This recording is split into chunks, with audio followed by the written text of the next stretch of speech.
The story begins on a rainy night. We see some men fighting some assassins. The assassins had already killed a lot of people. The leader of the men asked them about how long they are going to keep attacking them. The assassins ignored the man and charged at them. The men raised their blades and fought to defend themselves. 3 assassins charged at the leader. They told him that he is going to die. The man easily tore them apart. Although he was able to take care of the assassins, the leader knew that they were still too much. He called the assassin bastards. He knew the people who sent the assassins to him. He could not believe that they would stab him in the back after he made a deal with them. He looked at the carriage behind him and promised to protect the person inside. The man asked his subordinates to hold on with everything they have. He assured them that help is on the way. The moment he said this, someone threw a person's head on the ground. He asked the leader if this is the help he is referring to. The leader was shocked to see this. He could not believe that their reinforcement has been wiped out. He wondered about how it happened. He did not know who killed them. The moment he raised his head up, he saw the Murim Alliance leader with the assassins. This man is known as the first heaven-piercing sword. His name is Dam Chunhak. Chunhak walked up to the leader. He said that the power of the ice pavilion is truly formidable. He told the leader that he never expected them to be able to put up a fight against them. The leader smiled when he heard this. He said that he never expected him to be cocky. He told the alliance leader that he would have been in trouble if he met his master. The assassins were annoyed to hear this. They could not believe that some barbarian was speaking rudely to their master. They said that they would cut off his tongue. They promised to kill him there, before the assassins could do anything. A woman stepped out of the carriage and asked them to wait. The leader was surprised to see the woman known as Wayan. Wayan asked him to not worry about her. Chunhak asked the assassins to back down when he saw the woman. Wayan walked up to him. Chunhak could not believe that his daughter was deceived by barbarians and ended up running away. He told her that he has never been so embarrassed before. He stretched out his hand and told her that everyone makes mistakes. He said that she can be forgiven. He told her that he is going to give her one last chance to return as her father. He believed that she was going to make the right choice because she is smart. Wayan asked her father if he will let the men live if she goes back with him. Chunhak glared at her. The woman understood what he was trying to say. She apologized to him. Chunhak did not expect the apology. He realized that she wasn't leaving with him. He raised his sword. The leader was shocked to see this. Chunhak used his sword to cut his own daughter down. He turned around and said that he no longer has a daughter. He said that she has been influenced by barbarians. He told the assassins that their sole mission is to recover the soul of the Central Plains. He asked them to clean up the mess. The assassins rushed to attack the injured men when they heard this. The leader took out 3 assassins that came close to him. He asked his men to fight till the end. The men accepted his orders and began to fight without fear. While she was on the ground, Wayan told herself that she needs to return somewhere. She apologized to someone in her head for not keeping her promise. She said that it will be different next time. The scene shifts and we are taken to a palace. We see someone reporting to his master. His master asked him to repeat what he said. His master's name is Seol Mudak. He is the Northern Sea Palace Master and our protagonist. His subordinate revealed to him that Lord Bai Muyue, who went to the gathering as an envoy to conclude negotiations with the Murim Alliance, fought the alliance. He and his group were annihilated. The moment he heard this, Mudak released his terrifying cold energy in his palace. His subordinates did not flinch, they simply stood. With a look of anger on his face, Mudak said that he will never forgive the Murim Alliance. He promised to wipe them off the map. He asked his subordinates to get ready. The men quickly gathered outside. Mudak told them that they are going to the Central Plains. In the next scene, we are taken to a battlefield covered with snow. We see an injured Chunhak struggling to stay alive. Several blades were sticking out of his body. He looked around and saw countless dead bodies. He could not believe that his entire army was annihilated. He noticed that his inner energy was depleted. He realized that this might be the end for him. He asked the Northern Sea Palace Master to kill him now. Mudak glared at him when he heard this. He moved close to him. He asked Chunhak to tell him why he killed his daughter. Chunhak laughed when he heard this. He asked Mudak to stop asking a stupid question. With a deranged look on his face, he said that the daughter of the alliance leader cannot be playing love games with a barbarian like him. He said that it would have been a bigger mistake to let Wayan live. Mudak raised his hand and gathered his energy. With a creepy smile on his face, Chunhak told our boy that he won't get what he wants the most even though he took over the Central Plains. The moment he said this, Mudak pierced his heart with his sword which he fired at him. Chunhak could not believe that this is how he is going to die after everything. Memories of his daughter flashed in his head. He remembered how he raised her. He wondered why she betrayed him and associated with a bastard. He remembered how he cut Wayan down. The man said that he is infuriated and resentful. With the death of the Murim Alliance leader, the 6-year-long Great Blood Battle came to an end. The living legend of the Northern Sea Palace became the uncontested ruler of the Central Plains that day. However, Mudok showed no emotion. He simply gazed at the moon. The scene shifts and we are taken to Mudok's room. We see a flower that seems to have lost its nutrient. Our boy realized that this flower is the only thing he has left. He thought about how he got the flower. In the past, Wayan barged into his room while he was writing. She referred to him as Gaga. He asked her about what happened. The woman asked him to take a look at the flower. She said that the lotus of love has finally bloomed. Mudok was surprised to hear this. He remembered that the lotus of love is a flower that blooms when lovers truly love each other. With tears in her eyes, Wayan told our boy that she never doubted his feelings. She explained to him that she was actually upset that the lotus wouldn't bloom. She said she is fine now that it has bloomed beautifully. She was happy to see that her love was not one-sided. She said that Mudok really loves her. Our boy hugged her. He told her that he cannot love anyone else apart from her. Mudok was grateful to the flower for making Wayan so happy. He decided to fill the garden with the lotus of love in order to remember Wayan. He gently tapped the flower. He said that he cannot forget the woman no matter how much he tries. Immediately he said this. The flower bloomed again. Our boy was shocked to see this. He did not know how it was possible. He called out to someone known as Myong. The man appeared behind him. Mudok ordered him to find someone who can explain what just happened. He asked him to find the right person even if he has to search the entire Central Plains. Myong accepted his master's order and disappeared. A few days later, we see the Manbachas who are said to know everything in the world gathered at the Northern Sea Palace. The men did not know why they were called. While they were talking, someone asked them to step outside.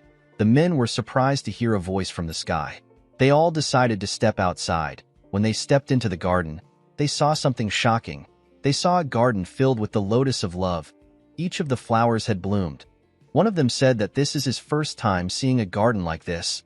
The lotus of love is a flower that some might not get to see even once in their lives, and yet there was a garden filled with it. The men noticed that the character of love is inscribed at the stems as if it was embroidered there. They were certain that they were looking at the lotus of love. While they were looking at the flowers, Mudok appeared behind them. He asked them if they like it. The men turned around and said that they do. One of them asked him for his identity. Our boy shared his name with them. He said that he is the owner of the garden. The men were shocked to see the absolute ruler of the Central Plains. Mudok revealed to them that he and his lover made a lotus of love bloom with their love. He told them that the flower died when his lover died. He explained to them that the flower suddenly got revived a few days ago. The men were shocked to hear this. They could not believe that a lotus of love got revived. This was a strange phenomenon to them. An older man among them said that there is one possibility. Mudok appeared in front of the man and asked him to say it. He said that reincarnation might be able to do this. He explained to Mudok that his lover has reincarnated somewhere else in the world. With a scary look on his face, our boy asked the man if he is telling the truth. The man became nervous when he saw the look on his face. He said that there is no other explanation for the lotus of love to bloom again. Mudok smiled when he heard this. He finally had some hope. Our boy fulfilled the long-cherished wish of the Northern Sea Palace by successfully entering the Central Plains and unifying the entire region. However, all that was left for him was emptiness. As the Northern Sea prospers, Mudok's longing for his lover grows. He asked the old man to tell him how he can find Wayan. According to the man, the lotus of love glows faintly when the two lovers are in the same place. He told the palace master that the lotus of love will glow when he finds his lover. Upon hearing what he said, Mudok realized that the lotus of love Wayan showed him was glowing. He didn't think much of it at the time. He never expected it to be hiding a secret. The wise man explained to Mudok that it will be difficult for him to carry a live flower around. He advised him to craft the lotus of love into a jewel to carry with him. Our boy asked him if it is possible to do this. The man told him that it is. Mudok turned around and told the man that he will entrust everything to him. He said that they will depart in 10 days. He asked him to make all the preparations by then. The man accepted his order. Mudok revealed to the mangacaps that they will each receive 100 niang of gold if things go well. The men were shocked to hear this. They asked him if he is serious. Mudok told them that he will be leaving now. The men bowed their heads and asked him to take care. Inside his room, our boy looked out his window. He could not believe that he has been given some hope again. He promised himself that he will not let go of this hope. He said that he will find Weian no matter where she is. He asked his lover to wait for him. In the next scene, we are taken to a ship. The ship was sailing somewhere. We see Mudok inside the ship. He was looking at a map. He noticed that he had been to most places. He realized that the last place left is Hainan. It has been 3 years and 5 months since our boy started searching for Weian. He did not find her anywhere in the Central Plains during this time. Mudok advanced from the transformation realm to the profound realm and experienced complete metamorphosis twice. Our boy believed that his lover must be in Hainan. He touched his jewel and remembered what he said to her. The scene shifts and we are taken to the past. We see Mudok bang the table. He told Weian that she doesn't need to go. He asked her about why she wants to leave. Weian explained to him that her father has personally decided to attend this negotiation. She said that her father will understand his intentions if his daughter attends the negotiation. Mudok told her that the negotiation might be a trap. Weian explained to him that she wants to trust her father for once. She begged him to let her attend the negotiation. After thinking about it, our boy gave in to her request. He asked her to return immediately if anything seems off. Weian was happy to hear this. She put her hand into her cloth. She told Mudok that she wants to give him something. Our boy asked her about what it is. She took out a necklace and said that it is a keepsake from her late mother. She said that her mother told her that the necklace has the power to return to the person who gave it out. She gave Mudok the necklace and told him that it will always bring him back to her. With a smile on her face, Weian asked her lover to not worry. She promised to never leave his side. Mudok realized that he should have stopped her back then. While sleeping, our boy hears people yelling above him. They said that a storm is coming. When he went to the deck, he saw everyone desperately trying to hold on to the ship. Mudok never expected a storm to suddenly appear. He noticed that he was under the shadow of something. When he turned to the side, he saw a huge wave that was ready to swallow the ship. Mudok covered his body with protective chi. He held himself down with a technique known as the 1,000-pound hammer. This technique protected him when the water pushed some people on the ship. People were pushed into the sea. They screamed out for help. A little girl and her father called out to the mother in the water. Mudok quickly raised some planks next to him with a technique known as telekinetic grasp. He fired the planks into the water and used it to grab the people inside the water. He wanted to drag them back to the ship. Before he could do anything, a man next to him said that the wave is coming again. Immediately the man said this. Mudok turned around to see the ridiculously large wave. The people on board began to lose hope. They held on to anything they could. Our boy knew that the ship couldn't take another wave.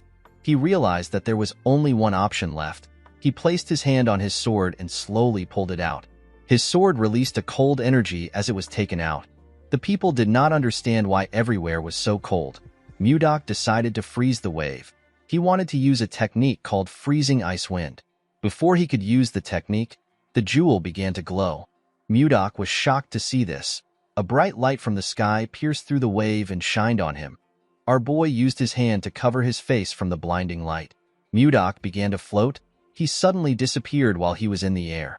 After he disappeared, something incredible happened. The storm disappeared and the cloud cleared up. The people did not understand what was happening. When Mudok opened his eyes, he found himself in a cramped space. He realized that he was in a carriage. Our boy did not know how he got here. He was certain that he was just fighting a storm in the middle of the sea. While he was trying to think, he hears someone scream. He realized that someone was close by, outside the carriage. We see different men running away from giant mosquitoes. The mosquitoes caught some of the men and injured them. 2 girls hid next to a tree and watched as the men ran.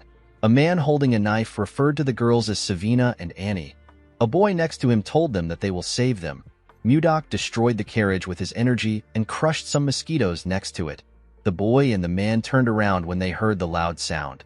The leader of the group was shocked to see that the first-class carriage was destroyed. When the dust cleared up, they saw Mudok standing next to the carriage. Our boy assumed that he was in a forest somewhere in the Central Plains. When he looked around, he saw the merchants. He noticed that they looked different and had different clothes. He assumed that they were foreigners. He believed that he was in a different part of the Central Plains. When Mudok looked up, he saw giant flies. Our boy was shocked to see them. He had never seen flies this big. The fact that they were foreigners and huge flies in front of him, Mudok began to wonder about the place he is in. One of the flies rushed to attack him. Our boy easily dodged the attack. He used a technique known as Divine White Ice Palm to attack the fly. The fly froze and broke apart. Mudok could not believe that a mere beast would attack a human just because it grew a little bigger. He said that this is unforgivable. He gathered his energy and charged at the monsters. He froze all of them in an instant. The flies immediately exploded and turned into tiny ice shards. Our boy believed that this is enough for some pathetic bugs. The merchants were shocked to see what he did. The leader walked up to Mudok and tried to talk to him. He said that his name is Edmund Roll. He said that he is the leader of the Roll Merchant Association. Edmund bowed his head and thanked Mudok for saving their association. He referred to our boy as a magic swordsman and asked him if he can tell him his name. Unfortunately for Edmund, Mudok did not understand a single word he said. Our boy was still able to tell that the man was thanking him due to his gestures. He told Edmund that he does not understand foreign languages. He asked him if there is anyone who can speak the language of the Central Plains. The merchants did not understand what he was saying. Edmund turned to the man with glasses and said something to him.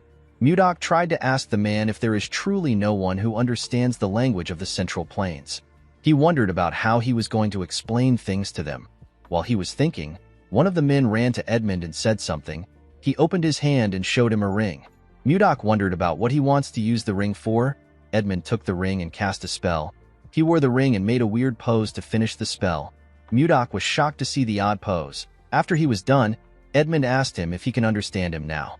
Our boy was surprised to see this. He could not believe that he is now able to speak the language of the Central Plains fluently. He asked him if this is the power of the ring. Edmund was surprised to hear about the language of the Central Plains. He introduced himself again and thanked Mudok for saving them. He referred to him as Sir Magic Swordsman and asked him for his name. Our boy told the man his name. He told him that he does not know what a magic swordsman is. Edmund was surprised to hear this. He explained to Mudok that a magic swordsman is someone who uses both magic and swords like him. Our boy asked the man to tell him what magic is. Edmund was shocked to hear this. He could not believe that someone who just used ice in front of them did not know what magic is. He wondered about where Mudok came from. Our boy noticed that the man was lost in thought. He called out to him. Edmund was wondering about how he was going to start explaining things to Mudok. Our boy was angry to see that the man was ignoring him. He moved close to him and raised his hand. He released a cold energy from his hand and asked Edmund to answer his question quickly. Edmund became nervous when he saw this. He realized that the person in front of him is crazy. He decided to just explain things to him. He did not want to find out about what will happen if Mudok goes on a rampage. He told our boy that he will explain. He asked him to calm down. In the evening, we see the two of them sitting next to a fire. Mudok was surprised to find out about something called magic in this part of the Central Plains. He realized that the world is quite vast. Edmund was relieved to see that our boy had finally calmed down. He asked him about where the Central Plains is. Mudok was surprised to hear this question. He asked the man if he does not know where he is right now. Edmund did not understand what our boy was saying. Our boy explained to him that it is weird to not know where the Central Plains is when he is in the Central Plains itself. Edmund became more certain that Mudok was crazy. He explained to him that this is not the Central Plains. He told him that they are in a forest leading to the capital of the Drake Kingdom. The capital is known as Barhan. Mudok said that he has never heard anyone call the Central Plains the Drake Kingdom. He asked Edmund if he is already senile, even though he is not so old. The merchant was annoyed to see that some crazy guy was saying that he is senile. He revealed to Mudok that he is 50 years old. He told him that he is worried about him because he keeps insisting that this place is the Central Plains. Our boy became angry when he heard this. He pointed at a tree and told Edmund that they can ask the kid who was peeking at them from behind the tree. The boy stepped out when he noticed that he got caught. Edmund asked the boy named Leo about why he is there. Mudok asked the boy to answer him honestly. He asked him if this is the Central Plains or the Drake Kingdom. Leo could not answer him. Mudok asked him about why he is not speaking. Edmund explained to him that Leo can't understand his words. He took off his ring and asked Mudok to take it. He asked him to put it in his finger and shout interpret language. Edmund did not actually want to lend such an expensive artifact with a language interpreter to some crazy guy. However, he could not stand the fact that Mudok saw him as a senile old man. Our boy put on the ring and did as the man instructed. The moment he said interpret language, he saw different symbols around him. He quickly noticed that he could now understand the foreigners. He found magic to be amazing. He turned to Leo and asked him for his name. The boy told him his name. Mudok asked Leo if they are in the Central Plains or the Drake Kingdom. Leo asked him about where the Central Plains is. He explained to him that this is a forest leading to Barhan. Mudok was shocked to hear this. He asked the boy if he is also going senile. He asked Edmund if he was the one who asked him to say this. The merchant told him that he did not. He asked him to ask the other members of his merchant association if he is suspicious. Due to his reaction, Mudok was able to tell that the man is not lying. He remembered something weird. He recalled that he was fighting a storm on a ship. When he opened his eyes, he was already inside a carriage. Mudok realized that he got teleported somewhere else. The moment he realized this, he felt some pain in his chest. The pain quickly went away. He wondered about the strange feeling he got in his dantian. Edmund asked him if he now believes him. Mudok noticed that the energy here is much different from anything he has ever experienced. He realized that something is not right. He stood up and walked into the woods. He decided to check things out by himself. Edmund was surprised to see him stand up. He called out to him. As he walked deeper into the forest, Mudok noticed that this place has pure energy. He became certain that this place is not the Central Plains. Our boy jumped out of the woods. While he was in the air, he gathered and compressed his energy. After compressing his energy, Mudok released it into his body. He noticed that the amount of chi accumulated in his dantian has doubled. He turned around and moved back down. He wondered about why he got teleported here instead of a place in the Central Plains. He was still focused on finding Wayan. Before he landed on the ground, his necklace came out of his clothes. Mudok wondered if he got sent here because of the light emitted by the necklace earlier. He remembered that his lover told him that the necklace has the power to return to the person who gave it out. Our boy believed that he has been sent here to look for Wayan. He smiled when he landed. He told himself that Wayan must be here. At the camp, Edmund's subordinate asked him about where his new guest went. Edmund said that he does not know. He told him that our boy is unpredictable. The moment he said this, Mudok appeared. He explained to Edmund that he had some business to attend to. He told him that he has a question for him. Edmund noticed that our boy was smiling. He found it creepy. He asked Mudok to tell him his question. Mudok asked him if Leo was being truthful when he said that they are in the Drake Kingdom. The man told him that Leo was telling the truth. He assured him that they will reach Barhan if they travel a bit further. Mudok asked him to tell him where Barhan is. A little boy next to Edmund asked our boy if he does not know anything about this place. He asked him if he spent all his time training in the mountains. The boy said that he has heard stories about eccentric people like him. He said that this is his first time seeing an eccentric person in flesh. Mudok decided to take the boy's explanation. He told them that he has been training in the mountains, and he only just came out today to experience the world. He said that this is why he does not know anything. Mudok had never heard of places like the Drake Kingdom and Barhan. He decided to get more information about the place from the kid. Due to the fact that some of them had different colored eyes, our boy assumed that he was in the land of the Western barbarians, which he had only heard of. The boy was happy to hear what Mudok said. He was happy to see that he was right. He referred to our boy as Sir Magic Swordsman and offered to teach him a few things. Mudok accepted his offer. The boy walked forward and asked him to follow him. Mudok asked the boy for his name. The little boy introduced himself as Luffy. Edmund found it creepy that the crazy man was acting friendly. He could not understand what was going through our boy's head. Mudok began to learn about this place and the language the people use from Luffy. Our boy realized that this place wasn't a foreign land. It was actually an entirely different world. The land was oddly shaped and the writings differ from anything he had seen before. In this world, there are other species apart from humans. Elves and dwarves exist. Apart from them, beings known as beastmen also exist on the continent. Of all the species, the strongest are creatures known as dragons. Mudok believed that they were lizards with wings. There are also things known as warp magic and magic circles. According to Luffy, warp magic can be used by 5th circle mages and above. They draw a round magic circle on the ground and chant a spell. This allows one to travel to wherever they wish. The better the mage's ability, the further they can warp. To Mudok, magic was an inexplicable sorcery.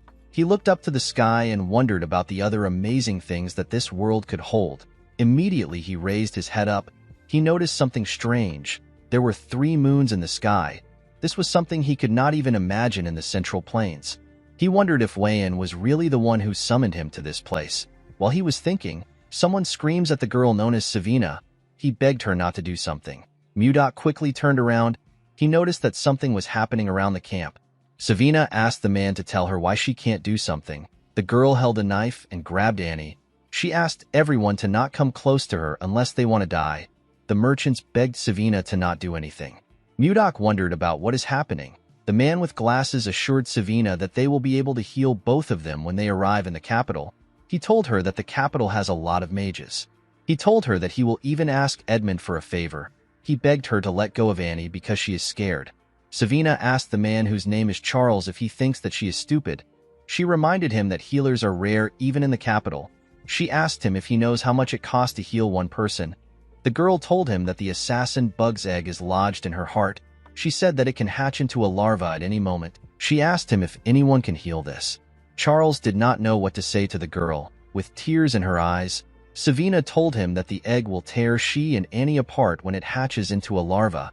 She raised the knife and said that it will be better for them to die while they are still in one piece.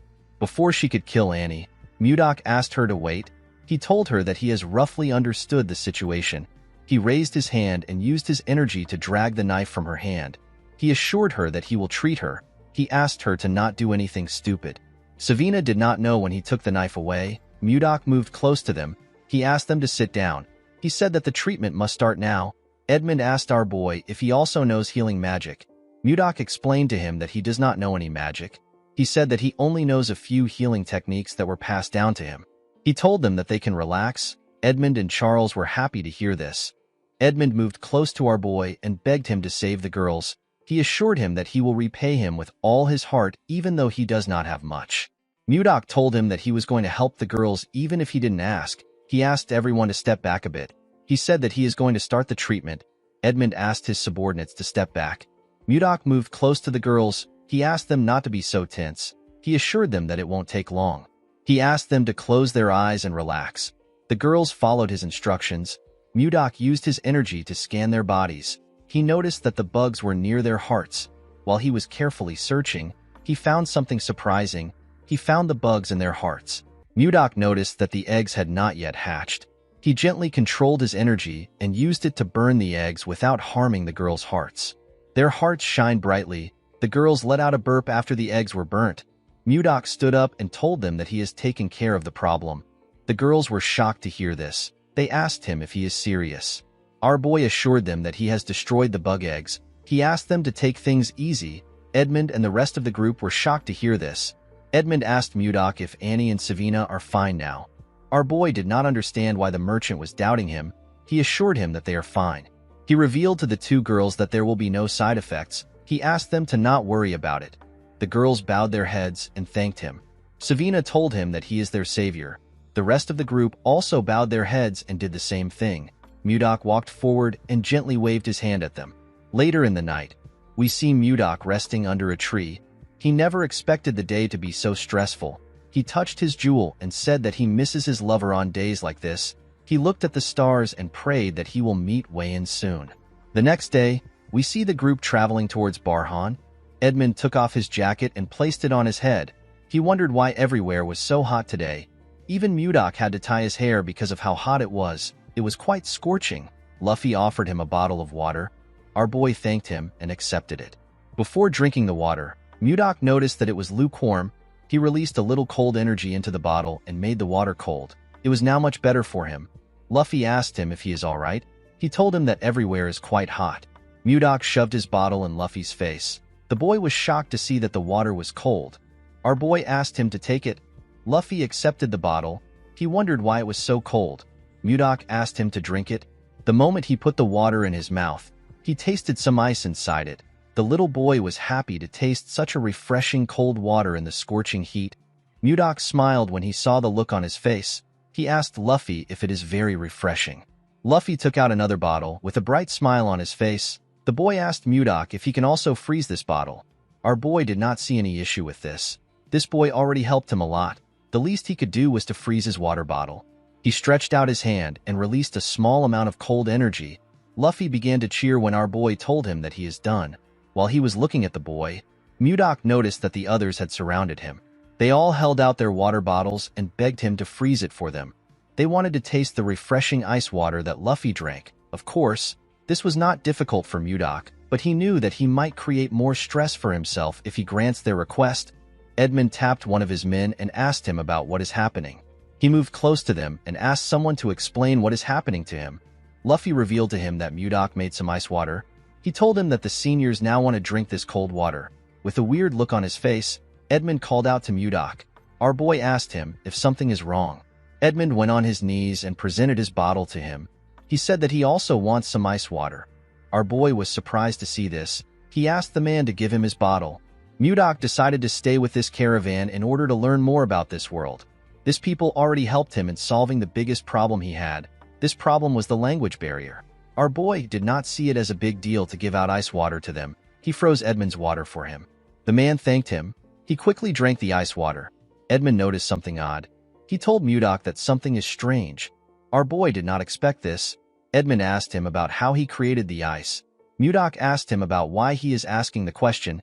He asked him if something is wrong. With a bright smile on his face, Edmund told our boy that the ice is absolutely perfect. He revealed to him that he has tried all the ice available on the continent. He said that he has never tasted this kind of ice before. The ice water was on another level to the man. He told Mudok that he is quite amazing. Mudok had never heard about ice being tasty. He said that he merely froze the water. He asked Edmund to tell him what he means when he says that the taste is different.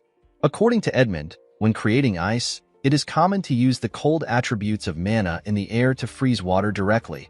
It can also be done by gathering moisture from the atmosphere.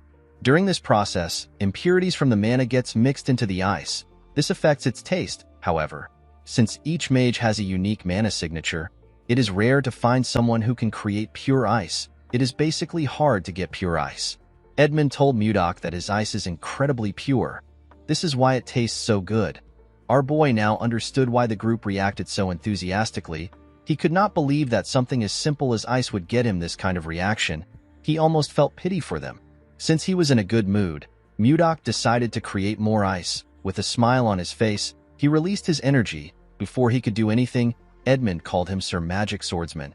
Our boy asked him if there is something wrong. Edmund pointed his hand at the sky and said that he has a proposal for him. A few days later, we see Charles directing some men carrying buckets filled with water. He asked them to take the buckets to the back of the store. At the back of the store, we see Mudok gather his energy. He used it to freeze the buckets of water in front of him.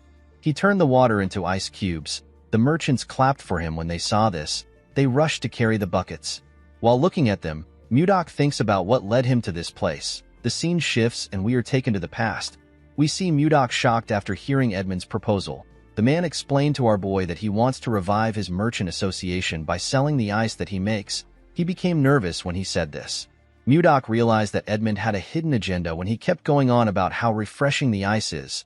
Edmund told our boy that fourth circle mages who can make ice are too arrogant and end up making subpar ice. He told him that they need to target this market. Mudok could tell that Edmund does not have any ill intentions. He actually wanted to revive his struggling merchant association. Our boy did not want to offer his service for free. He decided to negotiate. He told the merchant that it will be a 70-30 business. Edmund asked him to explain what he means. Mudok told him that he will take 70% of the profit because he is making the ice, while Edmund will take 30% for selling it. The merchant knew that this wasn't a bad offer because ice sells like hotcakes. He decided to try negotiating further. He explained to Mudok that he will need wagons for transport, workers that will pull this wagons and mages that will keep the ice from melting. He told him that the upfront cost is quite significant. He asked our boy if he can make some adjustments to the percentage. Mudok told him that he will reduce it to 60-40. The man was shocked to see that our boy easily accepted it. He took out a paper and told Mudok that they need to draft a contract. Mudok agreed to the negotiation because this place was a good place for him to learn about this world. The business was actually booming more than he expected. While they were trying to sort things out, Charles barged into the room. While breathing heavily, he told Edmund that he needs to come out for a moment. Edmund and Mudok were surprised to hear this. They wondered about what was happening. At the front of the store, we see a large amount of people shouting. They said that they wanted to buy the ice candy. Someone begged the association to sell some of their ice to them. One man introduced himself as Arnold. He said that he came from Narrow City to do business with their merchant association. Edmund asked the people to form a line. They ignored him and continued shouting. The man did not know what to do. While they were shouting, Someone asked them to keep quiet in their heads. Everyone was shocked to hear a person's voice in their heads. Edmund quickly turned around. He knew that only Mudok was capable of doing this. Our boy asked them to stay quiet. With a serious look on his face, he told them that they will all be sent away if it gets noisy again. He advised them to be careful. Everyone accepted his warning. Now that they were quiet, Edmund explained to them that his merchant association only sells in bulk. He apologized to those who came to purchase a small amount. He asked them to leave. He told them that they might have small-scale sales in the future. Some people begged the man. They told him that they came from far places. They asked him if he cannot just sell a small amount to them. Mudok glared at this people. They were terrified to see the scary look on his face. They decided to leave on their own. Edmund asked everyone else to line up. A merchant wearing an eye patch told Edmund that he is from the Meiji Merchant Association. The man next to him introduced himself as Benjamin. He said that he is the butler of the slave family. The brown man next to him said that he came from the Arista family. Edmund knew that the Meiji Merchant Association is one of the top 10 merchant associations on the continent. He could not believe that someone from the prestigious slave family was in front of him. Edmund knew that he would make a lot of money, but he never expected to be this lucky. He turned to Mudok. He knew that this people were standing in front of him because of our boy. Although his merchant association had not completely revived yet, it was still thanks to Mudok that they reached this stage. With a smile on his face, he asked Mudok to rest for now. Our boy asked him if the busiest part is over. Edmund told him that it is. He assured him that he can handle the rest. He asked him to take a break. Mudok turned around and wished him luck. Although he felt bad that he was making our boy work, Edmund had his own reasons for reviving this merchant association. In order to avenge his parents and siblings who died unjustly, he needed to fully revive this merchant association and use it to take revenge on Duke Icarus, who ruined them by using the Akasa Merchant Association. Edmund promised himself that he won't give up until he has taken his revenge. He hoped Mudok would cooperate with him until this time comes. He promised to repay him when he succeeds. Inside his room, Mudok jumped on the bed. He was so tired. Since business was doing well and money was coming in steadily, our boy decided to start gathering information about his lover. While he was thinking, someone knocked on his door. The person turns out to be Savina. Mudok was happy to hear that the girl was at his doorstep. He realized that it was already snack time. He asked her to come in. The girl was holding a large bowl containing something. This was Mudok's new favorite snack. It was ice cream. It is a treat made by mixing ice and fruit. The treat was accidentally invented by Savina. The girl placed the bowl on the table. Mudok thanked her for bringing him the snack again. Savina smiled and asked him to enjoy. He took out his spoon and took his first bite. The ice cream had a cold, sweet, and luscious flavor. It was a taste that he could have never imagined in the Northern Sea Palace. Mudok heard that the Merchant Association was thriving because of ice cream. He fully understood why. While he was licking it, our boy noticed that the bowl was empty. He could not believe that he already finished it. He decided to get another one. He did not want to go by himself, but he had no choice since everyone was busy. When he got into the store, he could hear some noise outside. He wondered about what was causing this noise. At the front of the store, we see Savina asking someone to line up. The bastard smiled when he heard this. He asked Savina to tell him who gave her the power to order nobles around. Mudok wondered about who the young men were. The boy next to the chubby boy believed that Savina was asking them to line up because she did not know who they were. He asked her to shut up and bring out the ice cream. The chubby boy pointed at Savina and told her that they heard a rumor about the ice cream, so they came to try it. He told her that there will be consequences if the ice cream is not good.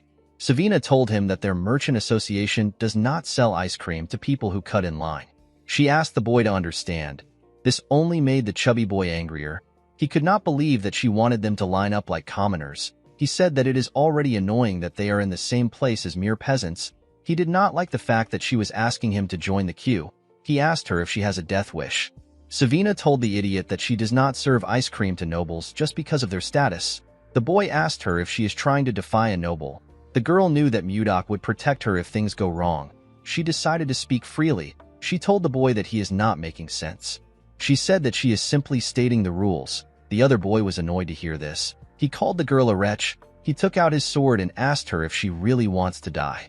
Savina was not scared to see his sword. The boy was annoyed to see this. Before he could do anything, their third friend tapped his shoulder. He called him Samuel.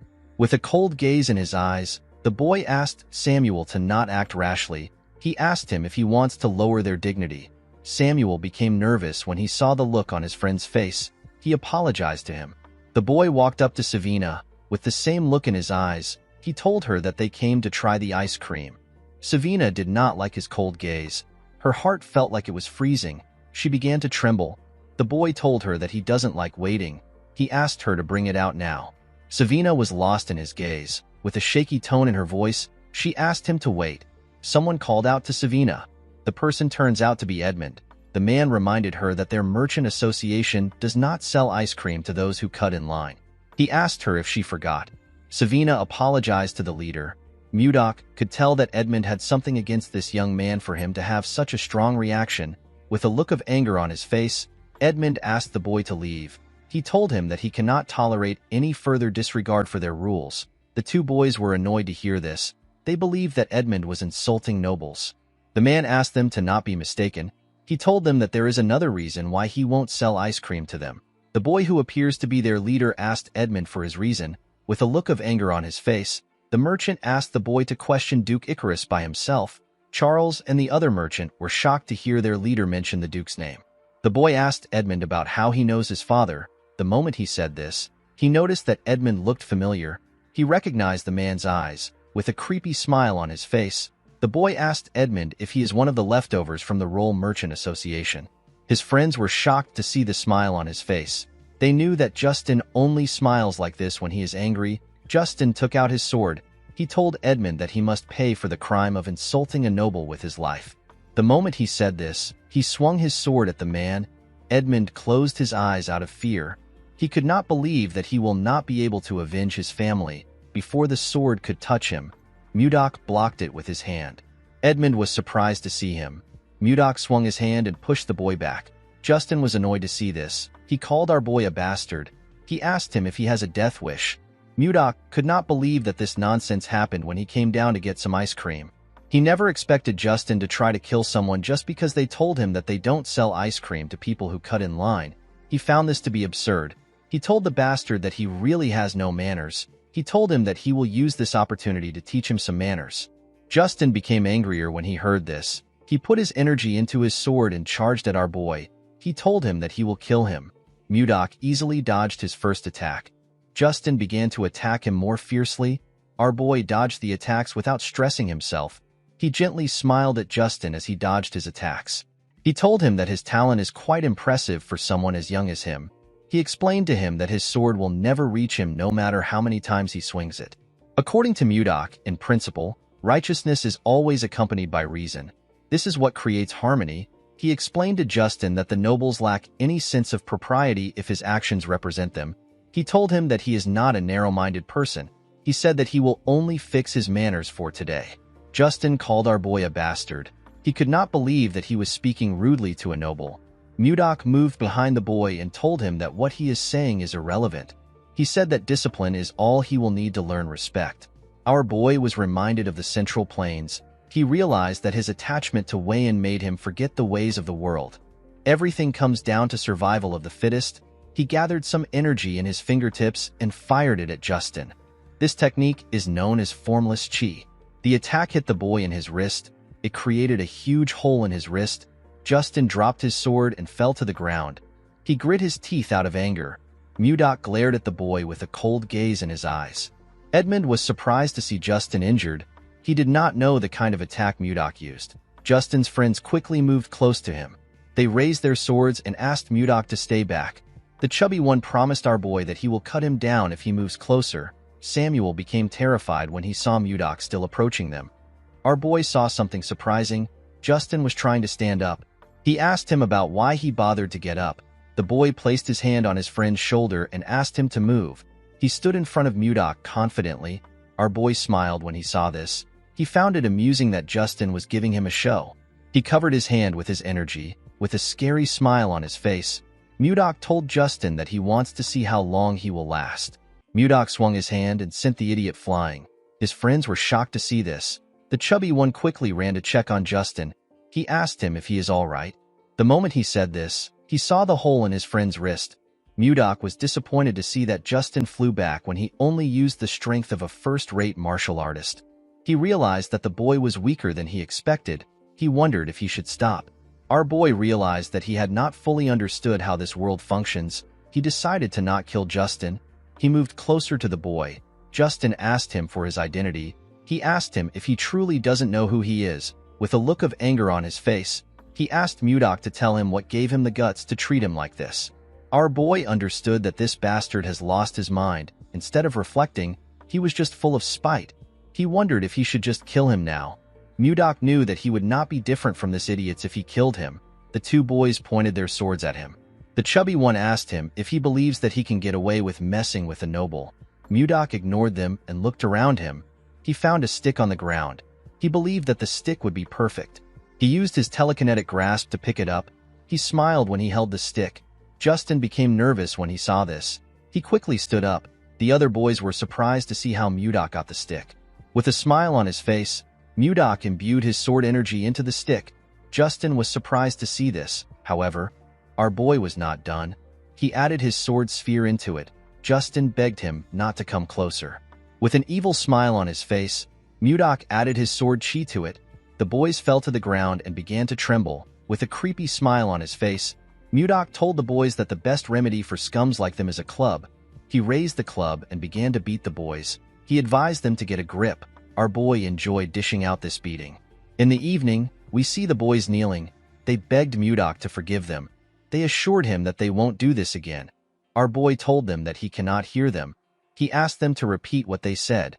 Justin was annoyed to hear this. He promised himself that he will kill Mudok. He said that he will stomp on his head. Although this was his wish, the boy had no power to do it. He had no choice but to beg our boy for forgiveness. He assured him that he will never make a mistake like this again. Mudok was happy to see the outcome of the beating. He realized that nothing is better than a good beating. He advised them to be careful from now on. Edmund was touched to see what Mudok did. He thanked him in his head. The scene shifts and we are taken to a castle. We see a king and his subordinates seated.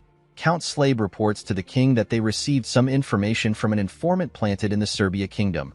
King Tomalova III asked the count to speak. According to Slabe, the Serbia kingdom has succeeded in reclaiming the barren northern region of Blackstone. Additionally, the Hazen kingdom is trying to develop the land beyond the Sahara Desert. Duke Sergio von Icarus explained to Slabe that the land beyond the Sahara Desert is too dangerous for humans to live in because of the monsters. He asked the count if the Hazen kingdom has a way of taking care of things. Slabe revealed to him that they have received a report that they are not yet sure of. He told the duke that Anos has naturalized. The king was shocked to hear this. With a nervous look on his face, Count Crash asked him if it is really true. Slabe told him that it is. Baron Arista asked him if he is referring to one of the top 10 sword masters on the continent. He had heard that Anos turned down any amount of money offered to him.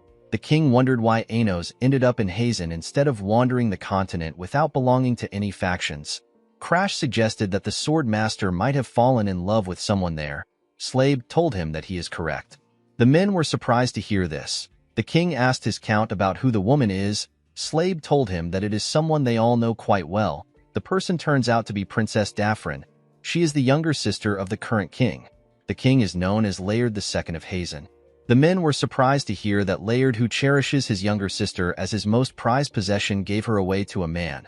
Tomalova told his subordinates that the Hazen kingdom now has 2 sword masters. Slabe explained to his king that the Hazen kingdom will likely attempt to expand their land. This is a goal that they have repeatedly failed to achieve since the reign of Laird I.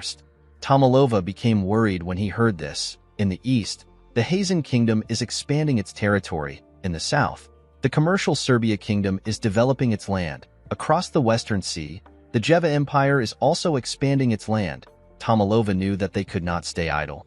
He asked his subordinates to share their opinions on what they should do. The duke suggested that it would be beneficial for them to also expand their territory. The king reminded him that they do not have any suitable land for expansion. He asked him if he is suggesting that they cross the Lazar Mountains to the north.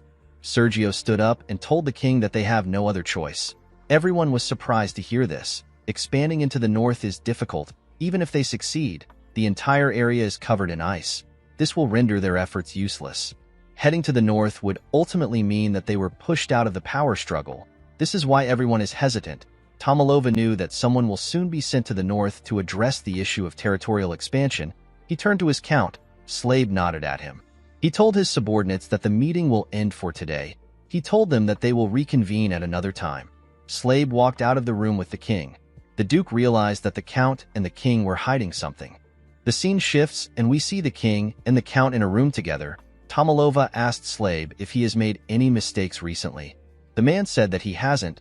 Tomalova realized that the Duke is up to his usual tricks again. Since 10 years ago, he has been sending anyone who opposes him to the north. Slave told his king that this is all because of his shortcomings. Tomalova asked him to not say this. He told him that he is the only one he trusts among his retainers. He told the Count that he heard a rumor about some kind of ice being sold in the capital. He asked him if he knows anything about it. The Count realized that the king was referring to the ice candy made by the Roll Merchant Association. Tomalova was surprised to hear the name. Slave explained to him that the ice is different from regular ice. He told him that it earned its name because it is so sweet. The king asked the man about how long the trading company stays open. The Count said that they are open till night. He realized that the king wanted to taste the ice candy. He revealed to the king that he is planning on going on a secret outing soon. He told him that they can check the store together. Tomalova smiled when he heard this. He commended the Count for being able to read his mind. Slave told him that it is his duty to understand his desires as his aide. Tomalova asked him about when he plans on going for this secret outing. The scene shifts and we are taken to Mudok's room. We see the kids begging our boy to teach them magic. Our boy was about to lick his ice cream. He was surprised to hear what the kids said. Savina apologized to him for barging in. She knew that it was improper. The girl also knew that not everyone can learn magic. She told him that they have no choice but to learn it. Annie explained to him that the company might face danger again like last time. She promised him that she will train hard. She begged him to teach them. Mudok found it nice to see the kids determined. He placed his ice cream down and reminded them that he does not use magic. Luffy asked him if he uses martial arts like he mentioned before. Our boy told him that he remembered it correctly. He released some of his energy and revealed to them that he uses the Ice White Divine Palm. He told them that he cannot teach them magic because he also doesn't know how to use it. Leo asked him if he can teach them martial arts instead. Mudok was surprised to hear this. The kids agreed with Leo's idea. They believed that it would be amazing to learn martial arts. They begged Mudok to teach them martial arts. Our boy did not know what to say. He noticed that they had earnest eyes and a strong resolve to see their goals through. They reminded him of his childhood. He remembered how his younger self asked someone to teach him martial arts. The person glared at him. Due to the fact that he was urgently searching for his lover, Mudok felt like it would be wrong for him to accept some students. However, these children also wanted to protect someone, and more than anything, they have been helping Mudok out in many ways even though they don't know him well. According to the rules, our boy was not allowed to teach the martial arts of the Northern Sea Palace carelessly. Mudok wondered if this rule still applied in a different world. Savina begged him to teach them. Our boy asked the children to let him think about it. He asked them to come back by this time tomorrow. He told them that he will give them his answer then. The children were happy to hear this. They believed that Mudok was going to teach them. Leo told him that they will never forget his kindness even in death. Our boy realized that the children misunderstood him. Before he could explain himself, the children turned around and left the room. They were excited to be learning martial arts. They closed the door and asked him to sleep well. Mudok decided to figure things out later. He wondered if he was like this when he was their age. He realized that his master must have had a hard time. He opened his window and looked outside. While he was thinking, he heard the sound of metal clashing from the forest. He found this odd. Inside the forest, we see Count Slave kill someone in front of him. The person was wearing a hood that covered his face. The Count was with the king. He wondered if he could hold out before reinforcement arrives. He could not believe that they were ambushed the day they went out to eat the ice candy. While he was thinking, he hears a loud sound behind him. He quickly turned around. He saw a mage cast a spell known as Fire Bomb. The mage created several fireballs. He fired them at Slave. The Count grit his teeth and charged at the attack. It created a huge explosion in the forest. The king was shocked to see this. He quickly ran to him. Slave told him that he is fine. Tomalova reminded him that his arm is bleeding. The Count moved in front of him. He asked the king to forgive him for his rudeness since it is an emergency. The king assured him that he understands. Slave did not expect a mage to be among them. He was not able to tell because their attires were similar. He ordered his men to not lose their composure. He asked them to reorganize the formation. The soldiers quickly followed his order. The leader of the assassins asked them to not let a single person live. one of the assassins said that he will take Slabe's head. The Count charged at the assassin and swiftly cut off his head. The other assassins were shocked to see how fast Slabe was. They quickly rushed to attack him. Slabe blocked their attacks. He moved close to one of them and asked him about who sent them. The man told him that he does not need to know since he will soon die. Slabe realized that the magic attack took out a lot of his men. He could tell that this people had no intentions of letting them live. Although he did not like the situation, the Count knew that he had to protect the king at all cost. He must do this for the sake of the kingdom. The mage raised his hand and prepared to use another attack. Slabe ordered his men to gather around the king and protect him. The mage laughed when he heard this. He told the Count that he is too late. Before the man could use his attack, someone struck him down with ice. Everyone was surprised to see this. The leader of the assassins asked the person for his identity. As expected, the person turns out to be Mudok. With a smile on his face, our boy said that he has been caught. Mudok jumped off the tree and appeared behind the leader. He knocked out an assassin next to the leader. He said that he wanted to see the moon, but everywhere was so loud that he had to come there. The leader quickly turned around when he heard this. With a scary look on his face, Mudok told the leader that he needs to finish this before his ice cream melts. The leader could tell that our boy was dangerous. He did not know when he got behind him. Although they were caught off guard, they were still superior in terms of numbers. The man wanted to kill the king and get out of the forest as soon as possible to avoid any variables. He took out his sword and charged at Mudok. He said that he will take care of our boy. He ordered his men to kill Tomalova. Mudok blocked his attack with his sword. He said that he never expected to see all kinds of swords here. He decided to respect the leader by using his sword, which is known as Sullen. He asked the man to come at him.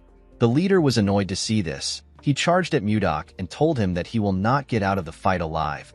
Our boy found this exhilarating. He advised the man to do his best. He easily blocked the man's attack. The leader took out his other sword and used it to attack him. Mudok dodged his attacks without stressing himself. The man put his sword together and attacked our boy from both sides. Our boy was still able to dodge it. Before the man could attack again, Mudok pushed his sword away and hit him in his back. The man grit his teeth to endure the pain. Our boy raised his sword and began to attack the assassin. The man managed to block Mudok's attacks, but he was struggling to keep up with him. While he was struggling, our boy grabbed his head and slammed it to the ground. He was enjoying the fight. The moment he stood up, rain began to fall. Tomalova asked the Count about what is happening. Slabe advised his king to be cautious. He asked him to step back. Immediately he heard this. Tomalova realized something. He told Slabe that they are looking at the hope of the kingdom. The Count did not understand what he was talking about. The assassins were shocked to see what Mudok did to their captain, whose name is Morian. They wondered if Mudok is a sword master. Our boy moved close to the assassins. With a look of anger on his face, he told them that this is all their fault. The assassins did not understand what was happening. Mudok revealed to them that his ice cream has melted in the rain because of them. The assassins did not even know what an ice cream was. Our boy told them that he will show them how fearsome a grudge born from ice cream can be. He told them that he will count to 3. He said that he cannot guarantee the lives of those who remain after he is done counting. The assassins believed that he was spouting nonsense. One of them said that they can get rid of him if they all attack at once. The other assassins agreed with this. Mudok began to count. The assassins charged at him. They wanted to shut him up. When he got to 3, the assassins had already gotten close to him. He activated his protective chi. This allowed him to block all the assassins' attacks. They were shocked to see a barrier. Mudok released a large amount of his cold energy. He asked the assassins to not say his sword is merciless. The moment he said this, he swung his sword. Huge pieces of ice came out of the ground and tore them apart. The king and the Count were shocked to see this. After taking care of the assassins, Mudok put his sword away. He said that vengeance has been served. He jumped out of the area. The Count was surprised to see that our boy left like that. Tomalova turned to him. He told him that they cannot waste any time. Slabe already knew what the king wanted. He placed his hand on his chest and told Tomalova that his wish is his command. In the next scene, we see one of the merchants talking to Edmund. He revealed to him that the children are studying magic. Edmund was surprised to hear this. He reminded the man that magic is not something that one can study on their own. With a serious look on his face, he asked the man if Mudok is the one teaching the children. The man told him that he is correct. He explained to him that his family members also want to learn magic. He did not understand why Mudok was only teaching 4 children. Edmund began to laugh like a crazy person when he heard this. The man was surprised to see this. He assumed that Edmund was tired from overworking. The merchant was actually happy that Mudok was teaching the children, especially since numerous people want to learn magic. He stood up and asked the man about where the children are learning. He asked him to lead the way. Edmund believed that the day his trading group will reach the top is no longer far. The scene shifts, and we see the merchant talking to Mudok. With a smile on his face, Edmund told our boy that he knows everything. Mudok asked him to explain what he means. Edmund revealed to him that he heard that he is teaching the children magic. Mudok realized that this is what the other merchants were gossiping about. He did not want them to know about it. With tears in his eyes, Edmund thanked Mudok for what he is doing. He told him that he does not know how he can repay him. While they were talking, Charles came to meet them. Edmund asked him if something happened. The man said that there is a guest for Mudok. Our boy seemed to be annoyed to hear this. Edmund was surprised to hear that Mudok has a guest. The guest moved close to Charles. Edmund did not recognize the man. The young man went on his knees and begged Mudok to help him. Our boy asked him to leave. The man grabbed his leg and revealed to him that the king said that he will come by himself if he is not able to bring him to the castle. Mudok told the man that he has no reason to trust him. Edmund was surprised to hear about the king. Our boy used his leg to hit the man's face.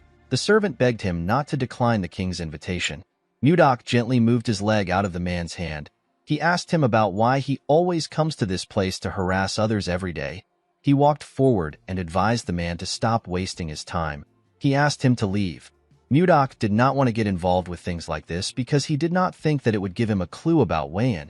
As he walked forward, our boy took a look at his necklace. He remembered the conversation he had with someone.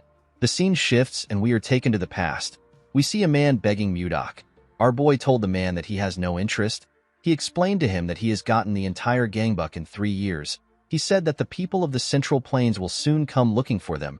He asked the man to tell him why they need to negotiate with the slimy bastards. Muyua explained to him that there are situations where a person shows their strength, and there are times when a person does not do anything. He told Mudok that this is the time to show others that the Northern Sea Palace is not just about brute force. He assured our boy that they can show their power again if this method doesn't work. He told him that he will take charge of the negotiation. Mudok smiled when he heard this. He told him that he will leave everything to him. He took a sip of his tea and told Muyua that they will attack the Central Plains if the negotiations fail. Muyua laughed when he heard this. He believed that it was impossible for the negotiations to fail. On his way to the negotiations, Mudok met Wayan for the first time. The two of them immediately locked eyes. They could feel their hearts beating. Mudok knew that this was the woman of his destiny. That day was the best day of his life. In the present, Mudok smiled when he remembered the day he met his lover. He decided to only think about her. He did not want to focus on any stupid thing. While he was thinking, Luffy waved at him. He and the other children seemed to be meditating.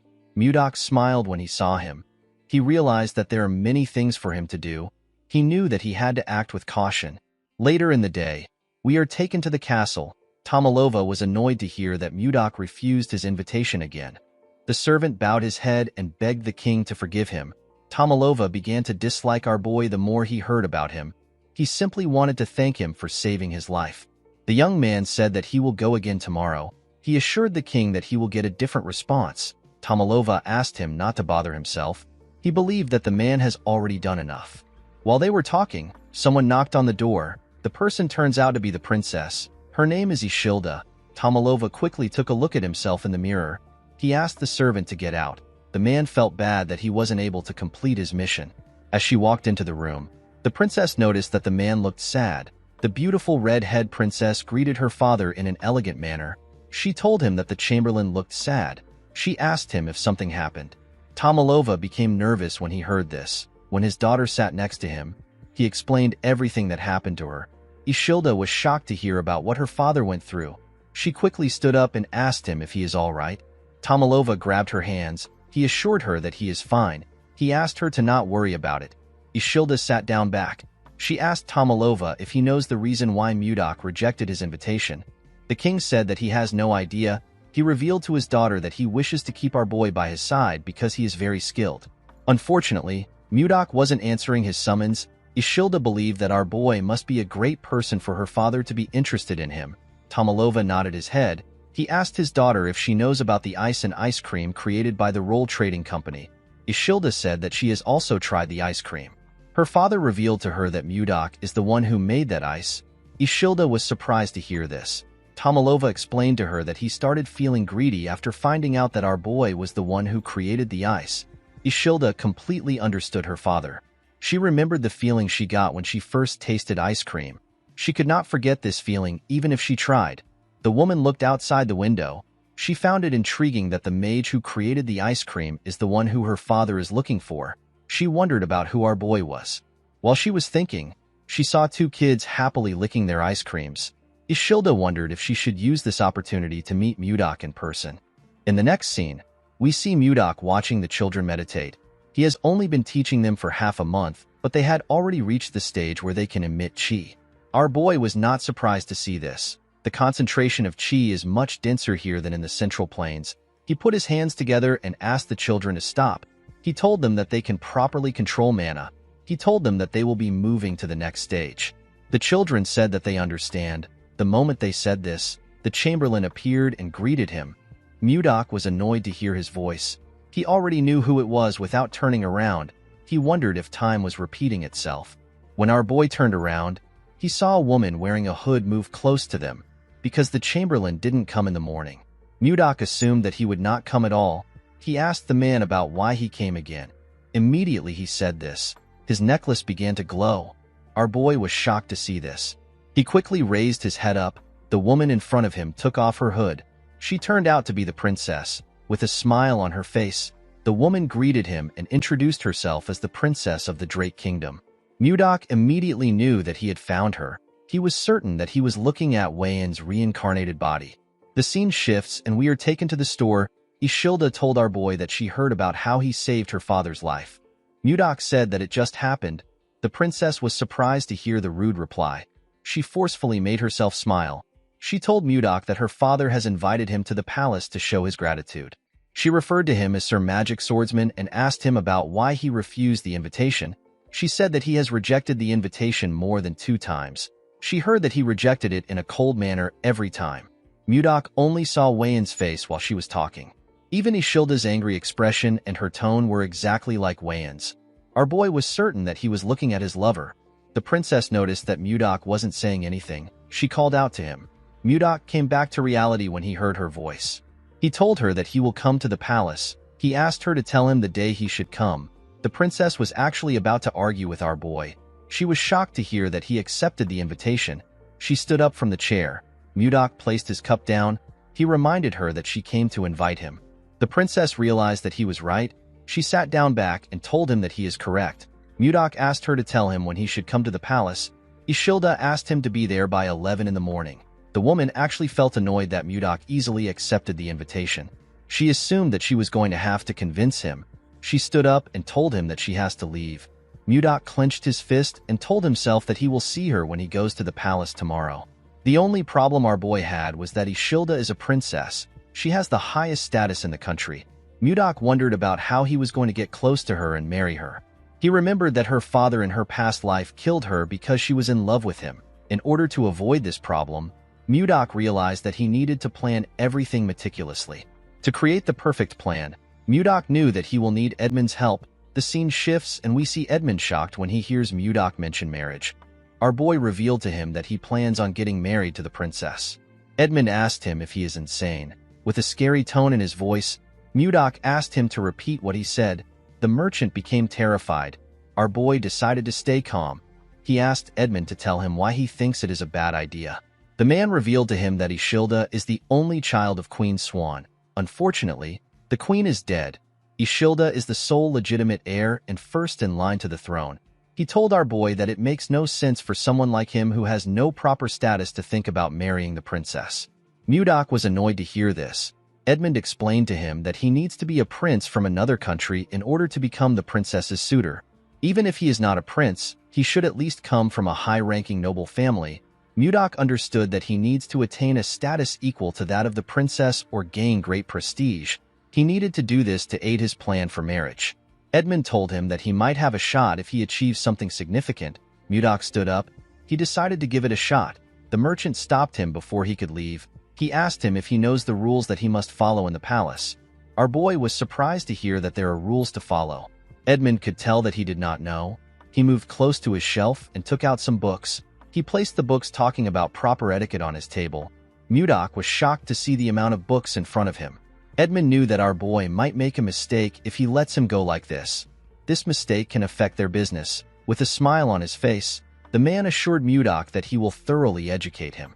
Our boy did not understand why the man seemed excited. He picked up a book and asked Edmund to take care of him. Mudok was forced to listen to Edmund's lecture all night long. The next day, we see Mudok dressing in front of the mirror. He stepped out of the store in really nice clothes. He decided to head to the palace. The scene shifts and we see our boy arrive at the palace. He greeted the king in an elegant manner. The king welcomed him with a bright smile. Mudok looked around. He noticed something odd. The officials were in the room. Our boy assumed that he was going to have a private meeting with the king. He did not understand why there were so many people. Ishilda gently whispered to our boy. She apologized to him. She did not intend on scheduling the appointment on a day like this. Due to how flustered she was, Mudok could tell that she wasn't lying. Next to the duke was his son. Justin asked the princess about why our boy was there. Mudok remembered the boy as the little idiot he beat up. Our boy smiled and glared at Justin. The boy was infuriated. He wanted to curse Mudok. His father asked him to cease his behavior. He asked him if he plans on making a fool out of himself in front of the king. Justin calmed himself and told his father that he understands. Tomalova told Count Slave that Justin must have been through a lot. The count told him that he is right. Tomalova cleared his throat and asked Mudok to tell him why he suddenly accepted his invitation. He told him that he has been disappointed for some time. Mudok told him that there is a reason for his actions. The king asked him to share his reason. Our boy explained to him that the Roll Merchant Association is currently very busy due to a shortage of manpower. He said that he is the busiest among everyone because he constantly has to produce ice. He told Tomalova that he wanted to get the ice done before meeting him. However, due to the constant barrage of daily orders, the ice he produces keeps running out. Mudok told the king that he kept postponing the invitation until today. Tomalova smiled when he heard this. He told Mudok that he never knew that he had a lot to do. He was not surprised to hear that our boy was busy because ice and ice cream are selling like hot cakes. Mudok thanked the king for his understanding. Our boy was happy to see that the king was not a difficult man. Compared to Chunhak, Tomalova seemed like an angel. The king asked our boy for his name. Mudok told him that he does not use his name. He asked the king to simply call him Magic Swordsman. Tomalova was not comfortable calling our boy with a title. He wondered about what he should do. Mudok felt like the king should just give him a name if he is not comfortable using a title. Ishilda actually told her father that he can personally give Mudok a name. Tomalova was surprised to hear this. Ishilda explained to him that he can bestow our boy with a title. The duke was surprised to hear this. Tomalova was also surprised to hear this. The princess told him that a title is a perfect reward for someone who saved his life. Duke Icarus smiled when he heard this. He told the princess that she is right. He said that it is a brilliant idea. He believed that it was a fitting reward for the person who saved their king. He said that they need to honor this good deed for Mudok. He told the princess that her idea is really outstanding. Ishilda reluctantly thanked the duke for his praise. She found it weird to see the duke praising her. Tomalova told them that they are correct. He said that he cannot turn a blind eye to his benefactor. He stood up and told Mudok that he will give him a title. He grabbed a sword. He said that one word came to his mind when he saw our boy saving him. Tomalova asked Mudok to move closer to him. Our boy moved close to him and went on his knees. Although he did not like the fact that he was kneeling, it did not matter to him as long as he gets to marry the woman of his dreams. Tomalova took out the sword from its sheath. He referred to Mudok as the brave one who saved his life and the lives of his retainers without hesitation. He placed the sword on our boy's shoulder and gave him the title of Baronet along with the name Blizzard. Mudok remembered that Blizzard means snowstorm in this world. Tomalova told Mudok that he has granted him permission for his name to be passed down to future generations as long as the Drake Kingdom exists. He referred to Mudok as Baronet Blizzard and asked him to rise. The king placed his hand on Mudok's shoulder. He told him that he would not have been there to do this if he did not save him. He thanked our boy for saving him. With a smile on his face, Mudok told the king that he will make this choice all over again if another situation arises. Duke Icarus reminded the king that Mudok saved his life. He said that they need to give him a land that fits his title.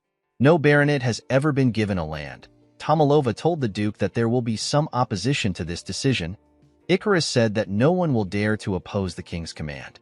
With a serious look on his face, the Duke said that he will personally remind anyone who opposes about the weight of a king's decree. Tomalova did not understand the kind of game the Duke was trying to play. He asked the other officials if they share the same opinion as the Duke. The men seemed to be nervous. They noticed that Icarus was glaring at them. They quickly accepted his suggestion. Tomalova decided to accept the idea. However, he could not think of a land suitable for our boy. The Duke told him that they actually have a land for Mudok. He reminded Tomalova about the northern icy lands he mentioned during the meeting they had a few days ago. The king was surprised to hear this. Icarus said that they actually need to send a lord there. He told Tomalova that everything has aligned perfectly. He said that Mudok's name and the northern lands are actually related. He said that a snowstorm in the northern lands is a very good omen. Tomalova realized that this was the Duke's plan from the start. He wanted to make Mudok pay for hurting his son and his self-esteem. He already knew that something was strange from the moment that Icarus suggested that they give our boy a title. Ishilda could not believe that they wanted to send Mudok to the northern lands. Our boy wondered if they will really send him there and make him lord. He could tell that the Duke wanted to drag him out of the capital because of his son. Our boy was actually happy. He did not see any reason for him to refuse because they were offering him lands. He decided to seize this opportunity to achieve merit and enhance his reputation. This will allow him to close the gap in status between himself and the princess. In the next scene, we see Edmund panicking after hearing that Mudok is going to the northern lands. He told our boy that the snowstorm is constantly raging. He said that avalanches are rampant. The place is extremely cold and the mana is incredibly unstable. He asked our boy if he is really going to the northern lands. Mudok gently took a sip of his tea. He told Edmund that he is going there. He assured him that he will be fine. He told him that he doesn't get cold. Edmund referred to him as Sir Magic Knight. He quickly corrected himself by calling him a baronet. He asked Mudok if he is some kind of yeti. Our boy asked him about what a yeti is. According to Edmund, a yeti is a creature of a legendary tribe that is said to only live in the northern lands. Its tales have been passed down since ancient times. Their form is similar to that of a human. They are nearly 3 meters tall, and the strength of their body is nothing to joke about. They don't feel cold, and they are known to be very violent. Mudok told the man that he finds his story interesting. Edmund said that it might be a legend since no one has ever seen a yeti. He revealed to our boy that people say that the people of the northern lands are warriors capable of defeating 100 men. Because of this, they hate being ruled over and refuse to acknowledge leaders. Mudok laughed when he heard this. He stood up and said that things will be interesting. Edmund did not expect this answer. Our boy explained to him that his fame will rise if he gains recognition from the northern people. Edmund believed that this was a very difficult task. When our boy opened the door, he saw something surprising. He saw his students outside waiting for him. Their eyes were filled with tears. In the next scene, we see Mudok talking to Savina and Leo. Our boy denied their request. He told them that the northern lands is a dangerous place to people like them who have barely started learning martial arts. Savina explained to their master that they still have so much things to learn. She asked him to tell her who will teach them once he leaves. Leo agreed with the girl. Savina bowed her head and begged him to allow them to follow him. Leo was surprised to see this. He quickly copied the girl. Before Mudok could scold them, he saw someone behind him. He saw the princess. Ishilda greeted him. Our boy wondered about why she came. He told her that she doesn't look well. He asked her if something is wrong. Ishilda told him that they can talk once he sends the children away. Mudok quickly turned around and asked his students to leave. Savina and Leo realized that this was their opportunity. Savina asked her master if he will grant their request. Mudok was startled when he heard this. Leo told him that they will leave once he gives them an answer. Mudok decided to accept his pesky student's request. The children were very happy to hear that they were going to follow him. They began to cheer. Savina bowed her head and thanked her master. Our boy asked her to go. Ishilda told Mudok that his disciples are very lively. Our boy said that it is their rebellious spirits that is lively. The princess laughed when she heard this. Our boy was happy to see this. He asked her if she is feeling better now. With a sad look on her face, Ishilda apologized to Mudok. She said that she never expected her father to grant him a title that would send him to the northern lands. Our boy was actually happy to hear the apology. He thought that Ishilda just resembled Wayan. However, they both shared the same kindness. He remembered that Wayan actually apologized to him in the past because of her father's behavior. She also said that it was her fault. Mudok decided to tease Ishilda. He said that he wouldn't have had to go to the northern lands if he did not receive a title. Ishilda was surprised to hear this. With a sad look on her face, the girl said that it is her fault. Mudok found it adorable that she was taking responsibility. He told her that an apology will not change the fact that he still has to go to the northern lands. Ishilda started feeling bad. She asked him if there is anything that she can do to ease his mind. Our boy said that it will be good if he receives a lucky charm or a talisman. The princess asked him about what a lucky charm is. Mudok moved close to her and grabbed her. He told her that a lucky charm is a kiss filled with genuine concern for the other person. Ishilda screamed when she saw our boy close to her. Mudok realized that he teased her too much. He turned around and told her that he needs to prepare for his departure. He asked her to forget what he said. Ishilda was annoyed to see that he was going to leave after saying what he wanted. She believed that he was being rude. When she laid eyes on Mudok's back, she saw him in different clothes. They were the clothes he wore in his former world. The princess felt something wonderful in her heart. She asked Mudok to wait. Our boy turned around and asked her if something is wrong. Ishilda walked up to him and took a closer look at him. She wondered if she was imagining things. Something about Mudok's actions felt familiar to her. She told our boy that she will do it. He was shocked to hear this. He wasn't very serious when he said this. He never expected her to respond this way. He assured her that he is fine. He said that he doesn't want to force anyone into doing things that they don't want to do. Before he could say more, the princess pulled his clothes and dragged him close to her. She gave him a kiss on the lips. Our boy was shocked to feel her lips. The moment she moved back, she used her hood to cover her head. She was quite flustered. She quickly ran away. Mudok just stood there like an idiot. He could not believe that he just kissed the princess. He put himself together and said that he needs to succeed and return. The scene shifts and we are taken to the very cold northern lands. The men in a bar talk about how they have gotten a new lord. They heard that our boy saved the king's life. They heard a rumor saying that Mudok defeated 100 men to save the king. A bald man said that Mudok is actually a sixth circle mage with a swordsmanship that is so strong that even a sword master cannot handle him. The man he was talking to told him that it is not true. He did not see why the king would send someone so powerful there. A man with a huge jacket said that Mudok obviously fell out of favor with Duke Icarus. He slammed his beer on the table. He said that all they heard are simply rumors. The huge man had a bandage wrapped around one of his eyes. He said that our boy will probably run away like the others once they scare him a little bit. In the next scene, we are taken to the mountains in the northern lands. We see a young man and a young lady breathing heavily. They were holding their weapons. The man wondered about where the wyvern was. The moment he said this, a huge shadow covered the girl. It was the wyvern. The huge monster attacked the girl. She managed to block the attack with her axe. The man called out to the girl known as Luia. He quickly ran to her. He asked her if she is all right. The two of them were simply trying to grab some of the wyvern's eggs. They did not know that the monster would chase after them. While she was breathing heavily, she saw something shocking. She saw the wyvern behind Jake. She asked him to look behind him. When the boy turned around, he saw the monster's mouth open. It was about to tear him apart. Jake could tell that it was over for him, before the monster could eat him. Someone arrived there. The person turns out to be Mudok. Our boy used his sword to send an attack to the wyvern. The attack cut off its head. Luia and Jake were shocked to see the wyvern's head in front of them. Mudok stood in front of them in his new white clothes. He assured them that things are fine now. Luia helped Jake up. She thanked Mudok for his help. Our boy asked her to not worry about it. He said that he was just performing his responsibility as a lord. Luia did not know what he was talking about. Mudok turned around and told her that he will see her next time. Luia wanted to stop him, but our boy quickly left the area. Luia was shocked to see how fast he was. She did not even catch his movements. Jake noticed something shocking. He told Luia that the wyvern eggs are gone.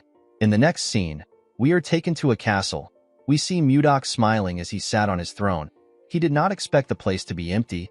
He asked the man in front of him if the people don't know that today is his inauguration. The man apologized to him. He said that he will send messengers to the village again. Mudok asked him not to do it. He said that it will not change anything. Our boy did not expect them to behave like this today. He now understood why the lords kept getting driven out. He smiled at the situation. He decided to use his own way to take care of things. A few days later, we see the huge man step into the bar. He was shocked to see what was in front of him. All of the men were covered with bruises. He asked them about what happened. He asked them if Mudok did this to them. An older man with a lot of beard said that it was actually our boy. He said that he has to acknowledge Mudok's skills even if he doesn't like him. The bald man said that our boy is quite fast. He said that he couldn't move the moment Mudok touched him. He revealed to the huge man that the pain from our boy's hand technique is indescribable. While they were talking, someone barged in. He said that the scoundrel has arrived. He told them that the scoundrel is in the village square right now. The huge man did not expect Mudok to come there. He said that he will take a look at our boy. The men were happy to see that the greatest warrior of Carolyn was going to step up. They asked the man known as Max to defeat Mudok. At the village square, our boy looked around. There were a lot more people there than he expected. While he was looking around, someone called out to him. The person turns out to be Luia. Our boy was surprised to see her. Before she could move close to him, someone tapped her on her shoulders. When Luia turned around, she saw her father. Her father turned out to be Max. The man asked her about why she is there. Luia told him that she came to look at what was happening because a lot of people were gathered there. Max explained to her that the new lord is there. Luia was surprised to hear about a new lord. She realized that this was why Mudok said that it is his responsibility as a lord. She reminded her father about how she told him that someone saved her when she went to steal the ice wyvern's eggs. Max quickly realized that their new lord saved his daughter's life. This made things complicated for him. He could not fight his daughter's savior. Of course, the real reason he was scared was because Mudok killed the ice wyvern with a single blow. It is a wyvern that is stronger than the regular kind. Even someone as powerful as him could not do something like that. Max realized that he needed to acknowledge our boy. Unfortunately, he couldn't still back down. He stretched out his hand to Mudok and introduced himself as the greatest warrior of Carolyn. Mudok did not shake his hand. He introduced himself as Blizzard. He said that he is the newly appointed baronet of Carolyn. Max told him that he heard that he goes around the village mercilessly beating people up. Mudok said that he was simply teaching those who were trying to rebel a lesson. With a cold gaze in his eyes, he asked Max if he is going to behave like those people. Max told him that he actually has an offer for him. Our boy asked him to tell him his offer. According to Max, Carolyn is an extremely cold place. This is why people have been drinking alcohol to endure the harsh weather since ancient times. The man asked Mudok to have a drinking match with him. Our boy accepted the match. Max asked him to think things through. He revealed to him that the alcohol is so strong that it can burn one's body. Mudok told him that he doesn't care. He told Max that he must recognize him as the Lord and follow him unconditionally if he wins. The other warriors believed that Mudok was insane to make a drinking bet with Max. They referred to the alcohol as finna and said it is impossible to win Max when it comes to finna. With a serious look on his face, Max asked our boy to keep his promise. The scene shifts and we are taken to the bar. We see Mudok and Max sitting together. A large amount of alcohol were poured into huge mugs and placed on the table. Max asked our boy if he is sure about this. He told him that it is not too late to back out. With a smile on his face, Mudok said that he cannot go against his words as a lord. He said that they can start now. Max smiled when he heard this. He asked our boy to not regret what he said. In the next scene, we see Max struggling to keep his eyes open. He was feeling dizzy. His daughter and one of his friends had to tap him to keep him awake. His friend asked him if he is okay. He told him that he passed out for a moment. Max couldn't believe what he was hearing. He couldn't believe that the best drinker in Carolyn passed out. Luia was worried about her father. She asked him to give up. Max brushed it off. He told her that he is not yet drunk. He did not want to accept the fact that he was losing. He grabbed a mug and told Mudok that they should have one more drink. Mudok poured him some drink. He advised the man to not overdo things. Max was shocked to see that our boy was drinking like there is no tomorrow. When he tried to pour Mudok a drink, he poured it around the mug. Our boy asked him to focus on pouring the drink into the mug. Max placed his hand on his head. He wondered about how Mudok was still fine. Our boy asked him if he is going to give up now. Max put himself together and told him that he is good. He said that they can continue. The moment he said this, he drank another cup of liquor. Luia and Jake were quite worried when they saw this. Mudok simply drank his liquor in a calm manner. Luia and Jake were shocked to see that he wasn't drunk at all. Our boy dropped the mug on the table. He wondered if he was able to drink well because it had been a while since he had a drink. The moment he thought of this, he heard a loud sound. He quickly looked down. He smiled when he saw what was on the ground. He saw Max on the ground. The man had collapsed from drinking too much. Mudok said that he won. Everyone was shocked to see that Max actually lost. Our boy stood up. He said that everyone must gather at his castle in exactly 5 days. With a serious look on his face, he told them that he wants to see if they are the kind of people who keep their promises. 5 days later, we are taken to Mudok's castle. We see our boy on his throne. He was surprised to see the people in front of him. The people from the tavern were all gathered there. He told them that he did not expect them to come. He did not expect them to actually keep their promise. Max told him that they definitely keep their promises. Before he could go on, Mudok cut him off. Since they all knew who he was, our boy decided to go straight to the point. He told them that he will give them 10 days to prepare to move. Everyone was confused by Mudok's words. Our boy asked them to give him an answer. Luia asked him if they will all come and live in the castle with him. Mudok asked her if she really thinks that all of them will be able to live in the castle.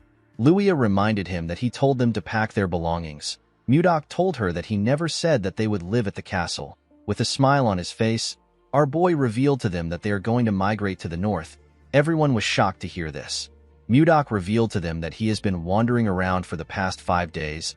He told them that he found a place in the north that could easily support 10,000 people. He said that they will no longer live scattered. He told them that they can live as one. The people were skeptical about Mudok's idea. Max revealed to our boy that the place he is talking about is currently inhabited by groups of ice ogres. Mudok asked him about what ice ogres are. Max told him that they are similar to normal ogres.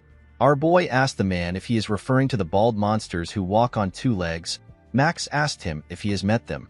Mudok smiled when he heard this. He revealed to Max that he has eliminated all the ice ogres. Everyone was shocked to hear this. Mudok sat back down. He could not believe that they were worried about the ice ogres. He asked them to get ready to migrate. He assured them that he found a great place. After passing on his message, he asked them to leave. The next day, we see Mudok stretching his body. While he was stretching, someone greeted him. When he turned around, he saw Luia and Jake.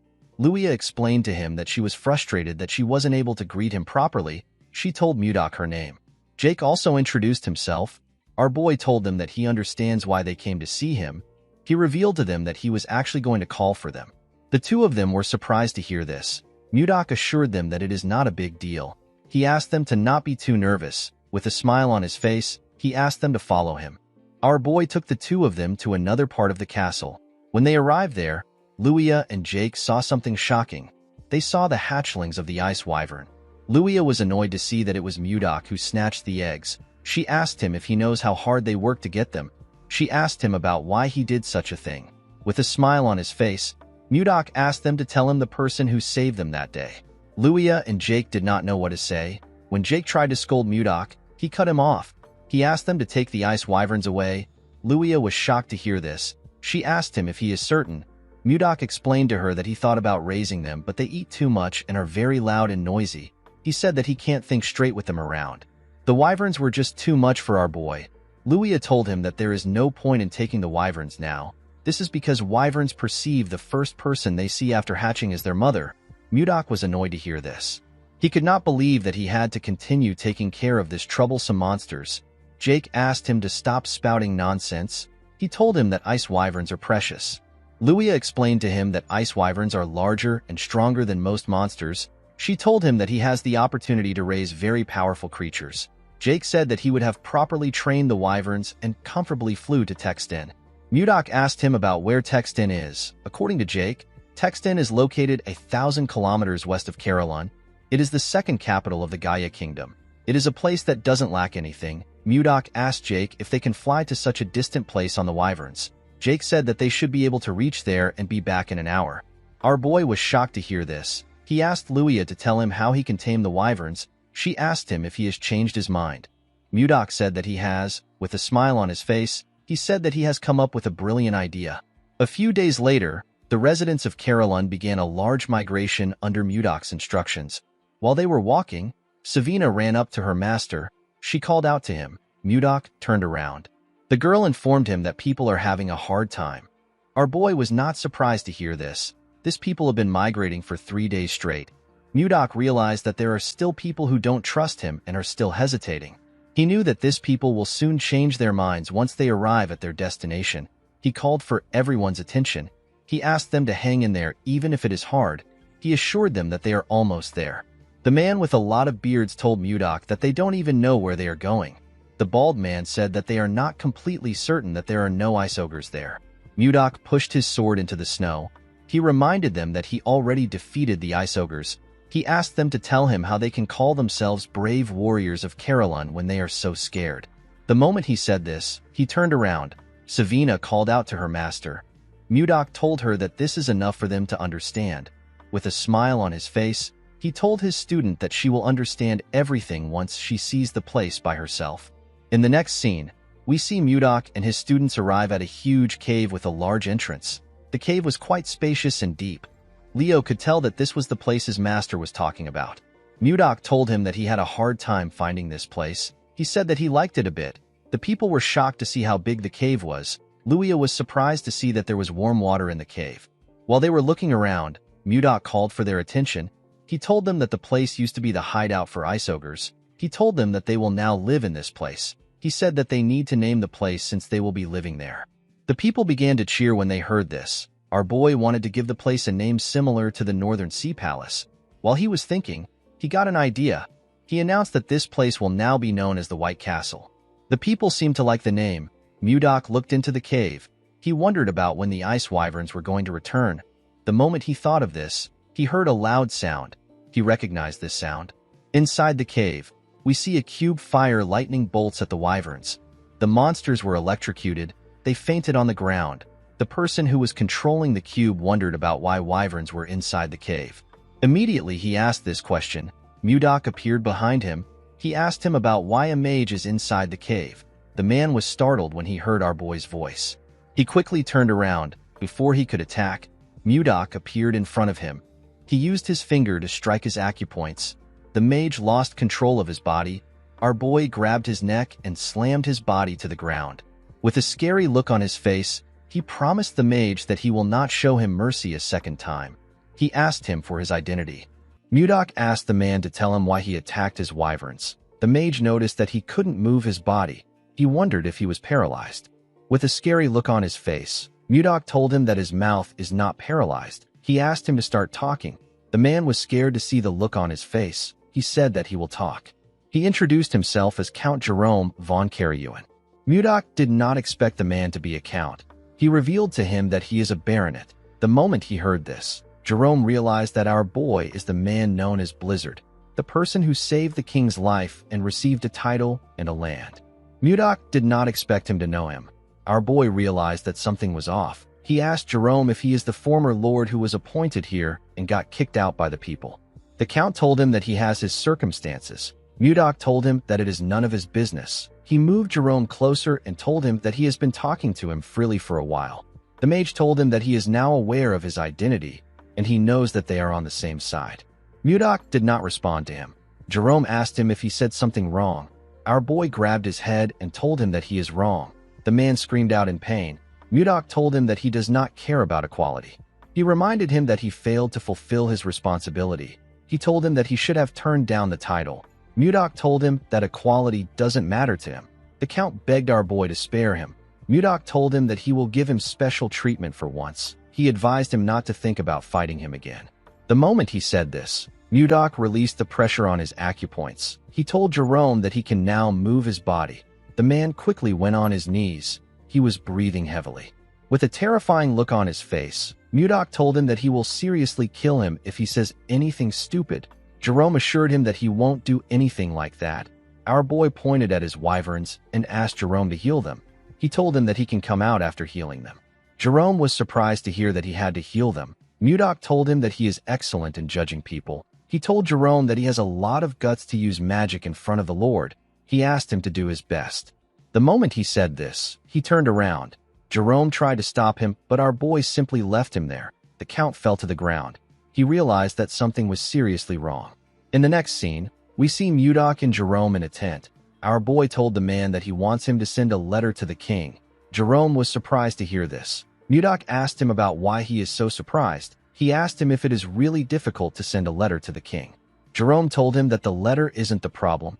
He reminded Mudok that he asked him to send a letter asking for tax exemption. Our boy explained to him that he needs it because the people are doing their best to make a living and they don't have a lot to spare. Jerome revealed to Mudok that the other nobles will be against it.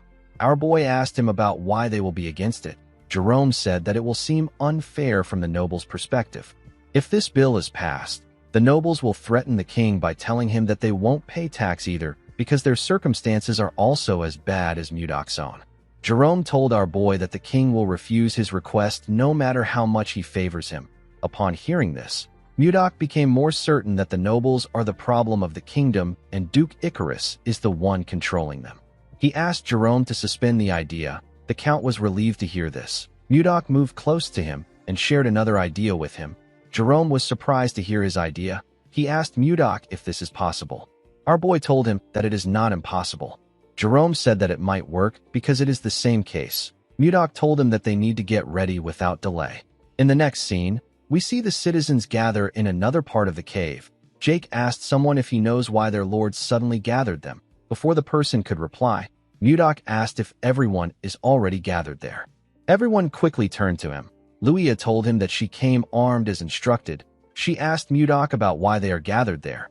Our boy said that he will explain now. He ordered everyone to hunt down ice wyverns. He told them that their goal is to get the eggs of the ice wyverns. The warriors were surprised to hear this. They knew that it wasn't easy to get the egg of an ice wyvern. Mudok explained to them that they will create groups filled with 30 people for the sake of their safety. He asked them to focus on getting at least one egg in each group. Jerome gave the warriors papers to show them which team they belonged to. Mudok announced that the team that brings back the largest amount of wyvern eggs will receive 100 gold. The warriors were shocked to hear this. An elf said that he has never imagined getting this amount of money in his life. Jake asked Mudok if he will really give them this kind of reward for the eggs. Max asked Mudok if he will really pay them 100 gold for the eggs. Our boy told him that he never makes a promise that he can't keep. He asked the warriors of Carolyn if they are up to the task. The warriors began to cheer. They asked Mudok to leave it to them. While they were cheering, Mudok ordered Jerome to follow each team for 10 days and keep an eye out for useful people. He said that he will use this people for different tasks later. Jerome asked Mudok if he is thinking of creating a knight's order. Our boy turned to him when he heard this. The man wondered if he said something wrong. Mudok realized that Jerome is a very useful person, even though he gave him a job when he just joined them. The man has been performing his tasks well. He was also able to see through our boy's intentions from the few things he said. Mudok told Jerome that he is right. He said that he heard that there should be one night order for the Lord. Jerome told him that he is right. He told him that he needs it a lot because the Lion Knights of the Icarus Duchy are especially powerful. They are so strong that they wouldn't lose even if they fought against the Royal Knights. Mudok smiled when he heard this. He asked Jerome not to worry. He told him that they will soon be the best. Our boy decided to create a unit that is much bigger and stronger than the Snow Ice unit because he didn't want to lose Wayan twice. With a smile on his face, Mudok ordered the warriors to begin the hunt. In the next scene, we see a group chasing a wyvern. Mudok ordered them to attack now. Immediately, he gave the order. Luia, Jake, and the elf jumped down from a cliff. Luia fired her arrows at the monster. Jake used his axe to cut off its tail. Max covered his hand with his energy and used it to hit the monster's head. He asked the second unit to throw the net. The warriors quickly threw the iron net at the monster. The net covered the monster's head and dragged it to the ground. Mudok told Jerome that it is going pretty well. The man said that they have been hunting for days. He said that their hands and feet are already in a perfect sync. Jerome found our boy's idea to be bold. He never thought about stealing the eggs of the ice wyvern and taming it while it is still a baby. If everything goes well, they will be able to transport and sell hunting loots like leather and bones to distant cities with the help of the ice wyverns. Mudok asked his warriors to cheer up. He reminded them that they will be able to get a great reward if they bring back a lot of eggs. The warriors became motivated when they heard this. They decided to continue hunting. Jerome found it amazing that our boy united the uncontrollable Carolyn warriors into one.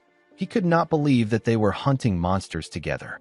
While they were watching the warriors, they saw one of them behead a wyvern at a crazy speed. The monster didn't stand a chance. The man's teammates commended him for this. They referred to him as Gale. Our boy was also impressed by his skill. He asked Jerome about who the man is. Jerome opened his book to see his name. He told Mudok that the man is known as Shuart Gale.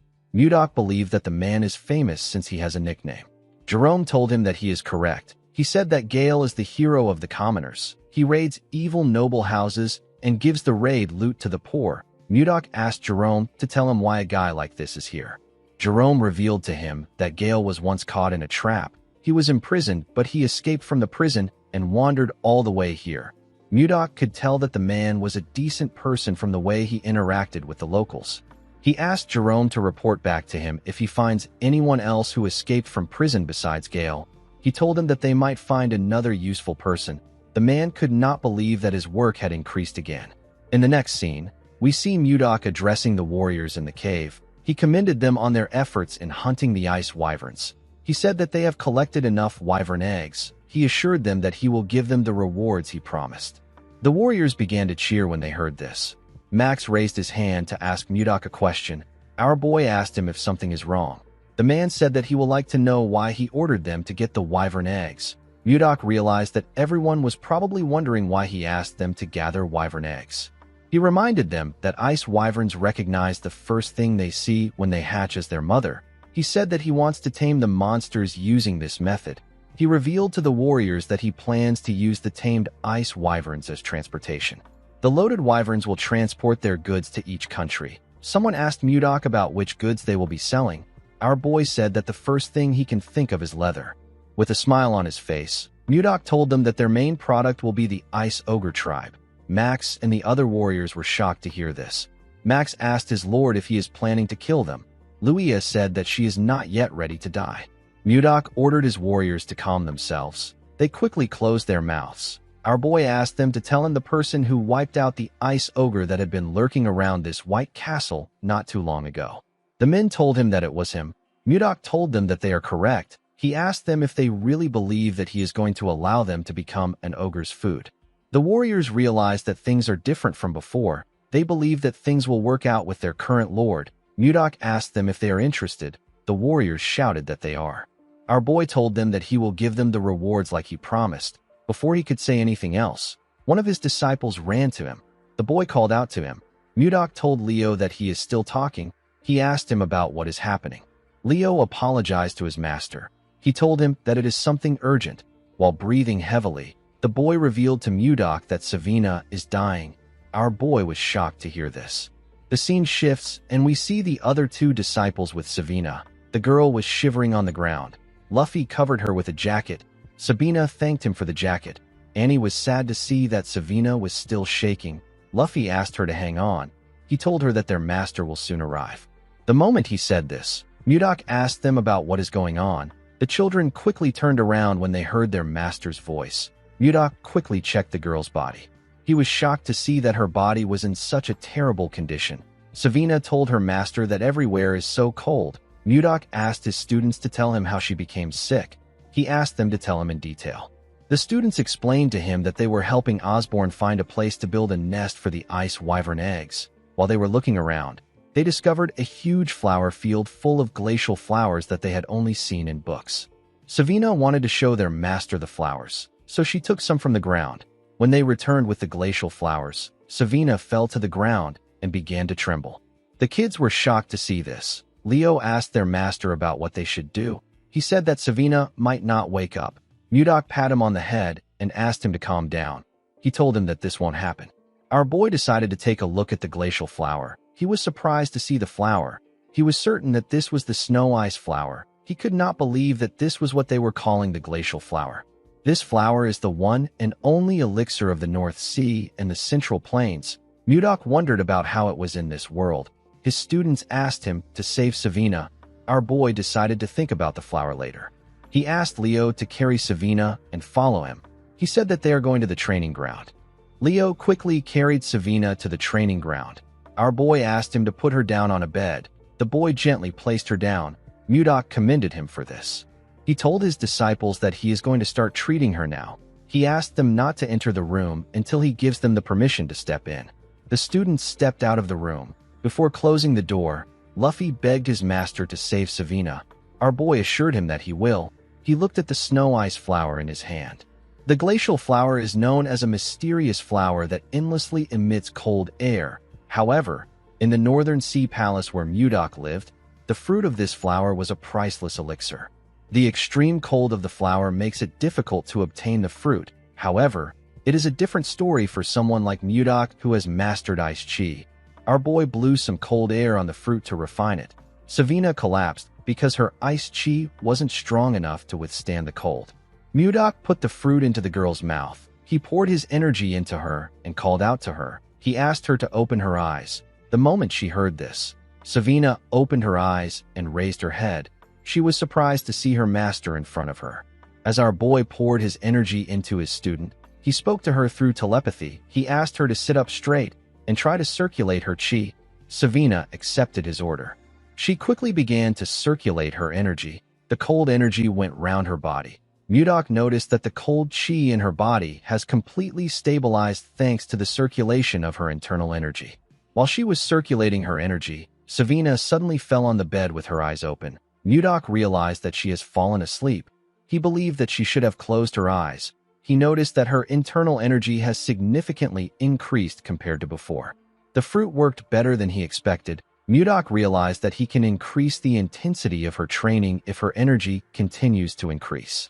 Before starting the training again, our boy wanted the girl to take him to the flower field, where she found the snow ice flower when she woke up. He realized that he might be able to achieve his goal much sooner than expected. Later in the day, Savina woke up after sleeping for a while.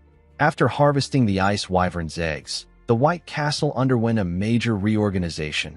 Mudok checked the list Jerome gave him and organized his own elite knight order known as the Blizzard Knight Order. He promised to raise the warriors as powerful men that belonged to the Blizzard Knight Order. Schuart was appointed as the captain of the order. Mudok created a school and a hospital in this new place. He also created restaurants, bars, and clothing stores. Everything was going according to our boy's plan. The training facility was adjusted according to people's abilities. In the next scene, we see Mudok and Jerome talking. Our boy told the mage that he has to align people with the organization if he wants to improve it. The mage told him that he is right. Osborne was placed in the White Castle security forces and Jerome was appointed as our boy's assistant. Jerome reminded Mudok that he still has to teach people magic. Our boy asked him if he doesn't want the position. The man said that he doesn't. Mudok called him a bastard and asked him to repeat his answer. He threw some paper at him. Jerome could not say anything. He felt like he should be given 1,000,000 gold for his work. Mudok said that he wants to create a patrol unit. The patrol unit is in charge of guarding the exterior of the White Castle. It is also responsible for scouting Carolyn and bringing in scattered residents. Mudok said that he will be the captain of this unit. He decided to create another armed group called the Wyvern Knights. Jake begged Mudok to allow him join this group. Our boy did not know if he was making the right decision. For now, there weren't any wyverns big enough to carry adults, so the group was put on hold. Once the number of Wyvern Knights is finalized, the remaining eggs will be used by the Carolyn merchants. Mudok told Luia that it is a secret that he is the chief of the merchants. He told the girl that she will act as his proxy. Luia accepted his offer. A few days later, we see Jerome running somewhere. He was carrying a briefcase. He remembered that Mudok told him that he will reduce his workload. He wondered about how troublesome things will be today. While thinking, he stepped into a room. He apologized for being late. Max asked him not to worry. He said that the meeting just started. When Jerome looked around, he noticed something odd. Savina was also in the room. He remembered that the girl was unwell recently. He wondered why she was there. Mudok asked him to sit down. He asked Osborne to continue his report. Osborne said that the security unit hasn't been around for a long time, and yet they have already locked up 20 people in prison. The problem is that more than half of these people are fugitives who came from outside. Max stood up and told his lord that these people are criminals. He asked Mudok to keep them locked up so that they don't cause any trouble. Mudok asked him if they should start by locking him up. He reminded the man that he is the main culprit of the rebellion that drove out the former leaders like Jerome. Max said that this is different. He said that it was self-defense to protect Carolyn from the central nobles.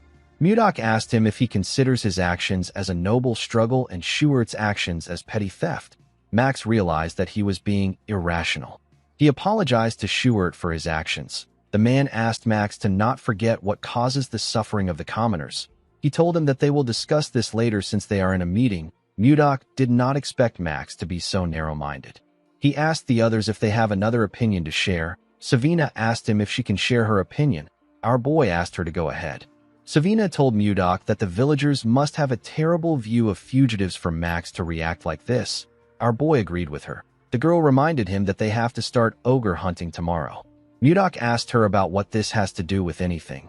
Savina suggested that they put the prisoners at the forefront of the hunt. Everyone was shocked to hear this. Mudok actually liked the idea. He asked Savina to keep talking. In the next scene, we see an ogre screaming in the forest. A man with some bandages on his face informed Schuart that they could have lost the ogre. This man is Lennon. He is a grade 1 escapee. There was a huge man holding an axe behind Schuart. This man is Gregor. He is also a grade 1 escapee. Schuart ordered the men to attack the ogre once they get far enough. He asked them to erase the monster's tracks and attack it. The men accepted his order. While the ogre was looking around, Lennon and Gregor charged at it from behind. They landed their attacks on the monster's back. The ogre screamed out in pain. It quickly turned around. Gregor asked Lennon to watch out. He told him that a counterattack is coming. The monster swung its huge club at Lennon. The man was surprised to see its club coming towards him. He realized that it was too late for him to dodge. Before the club could hit him, Schuart charged at the monster. He ordered Lennon to get down. Lennon quickly bent his head to dodge the attack. Schuart used the opportunity to land multiple attacks on the ogre. The monster screamed out in pain. While it was screaming, Schuart and the men charged at it. They used their weapons to tear the ogre apart. The scene shifts, and we are taken back to the time that Savina suggested that they put the escapees at the forefront of the hunt. Mudok really liked her idea. Osborne asked her if she wants to send them to the front lines and get rid of them. He told her that her plan is very extreme. Savina shook her head. She explained to the man that it will be much more humane than locking them up in prison. She reminded him that her master is going to join them. She told Osborne that her master is not someone who discards manpower so easily. With a smile on her face, Savina told the men that people's perceptions of the escapees will start to change once they fight with them. The scene shifts, and we are taken back to the present. We see the rest of the group arrive to the hunt.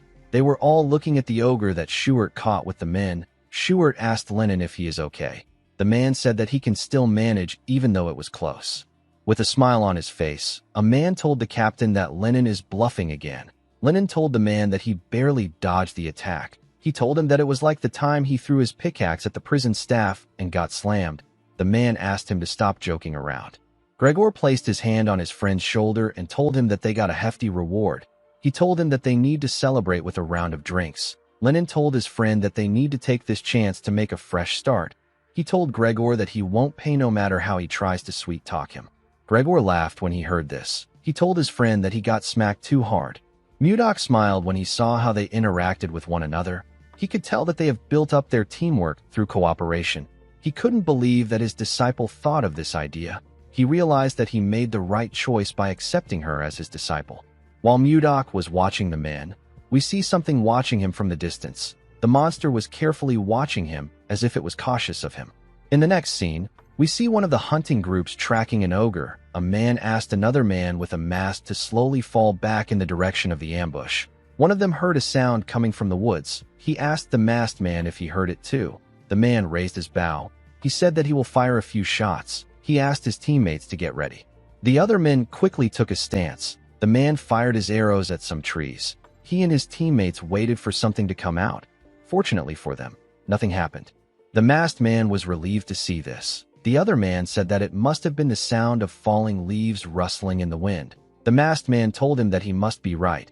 He moved close to a tree to retrieve his arrows. He asked the other men to retrieve the rest of the arrows and search another area. Before he could take out his arrows, a huge monster came out from behind the tree.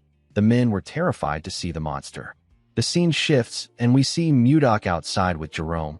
He informed Osborne that the residents are no longer afraid of ice ogres. Osborne told him that they are all ready to hunt.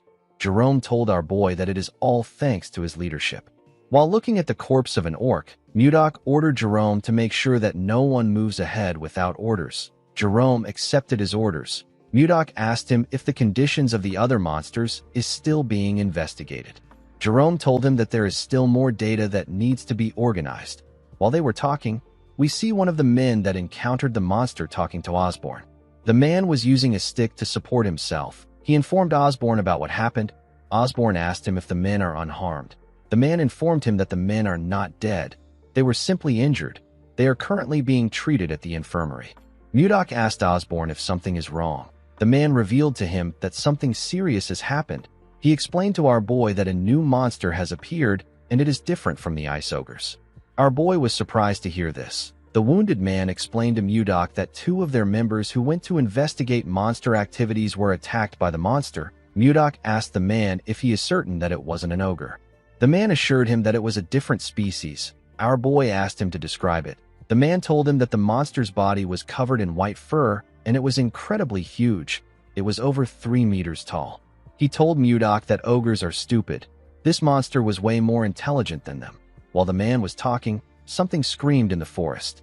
Mudok immediately told Jerome that the hunt is over. Jerome asked his master if he plans on going by himself.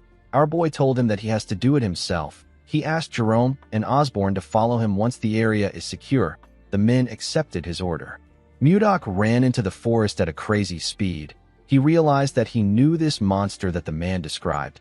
He was certain that he had heard an explanation from Edmund before. He remembered the time Edmund asked him if he was a Yeti. While Mudok was running, he activated a skill known as Mind's Eye and used it to scan the forest. He quickly found the monster he was looking for. Our boy landed on a tree. He took out his sword and charged at the monster. The monster became terrified when it sensed someone coming towards him. He quickly raised his hand to block our boy's attack. He was able to block it with his thick fur. Mudok was barely able to cut him. He noticed that his attack bounced right off the monster. He could tell that his body was very tough. Now that our boy was looking at it, he became certain that this monster is a Yeti. Mudok noticed that the Yeti that was roaring earlier was now frozen stiff like a scared wildcat. Due to the way the monster reacted, our boy realized that it could sense the weight of his martial power. The look in his eyes shows that he is scared. Mudok considered sparing the Yeti out of curiosity, but he couldn't keep someone who harmed his people alive. Our boy raised his sword and asked the monster to be born as a human in his next life. He jumped and charged at the Yeti. The monster was scared to see him coming towards him. He covered his hand with an unknown energy before Mudok could strike him. When Mudok's sword got close to the monster, it destroyed everything around him and cleared the area. Our boy believed that he had won the fight, but he was wrong. When he looked at the ground, he didn't see anything there. He recalled that the Yeti suddenly emitted a light and vanished along with his energy just before it was struck down. Our boy wondered about the kind of magic the Yeti used.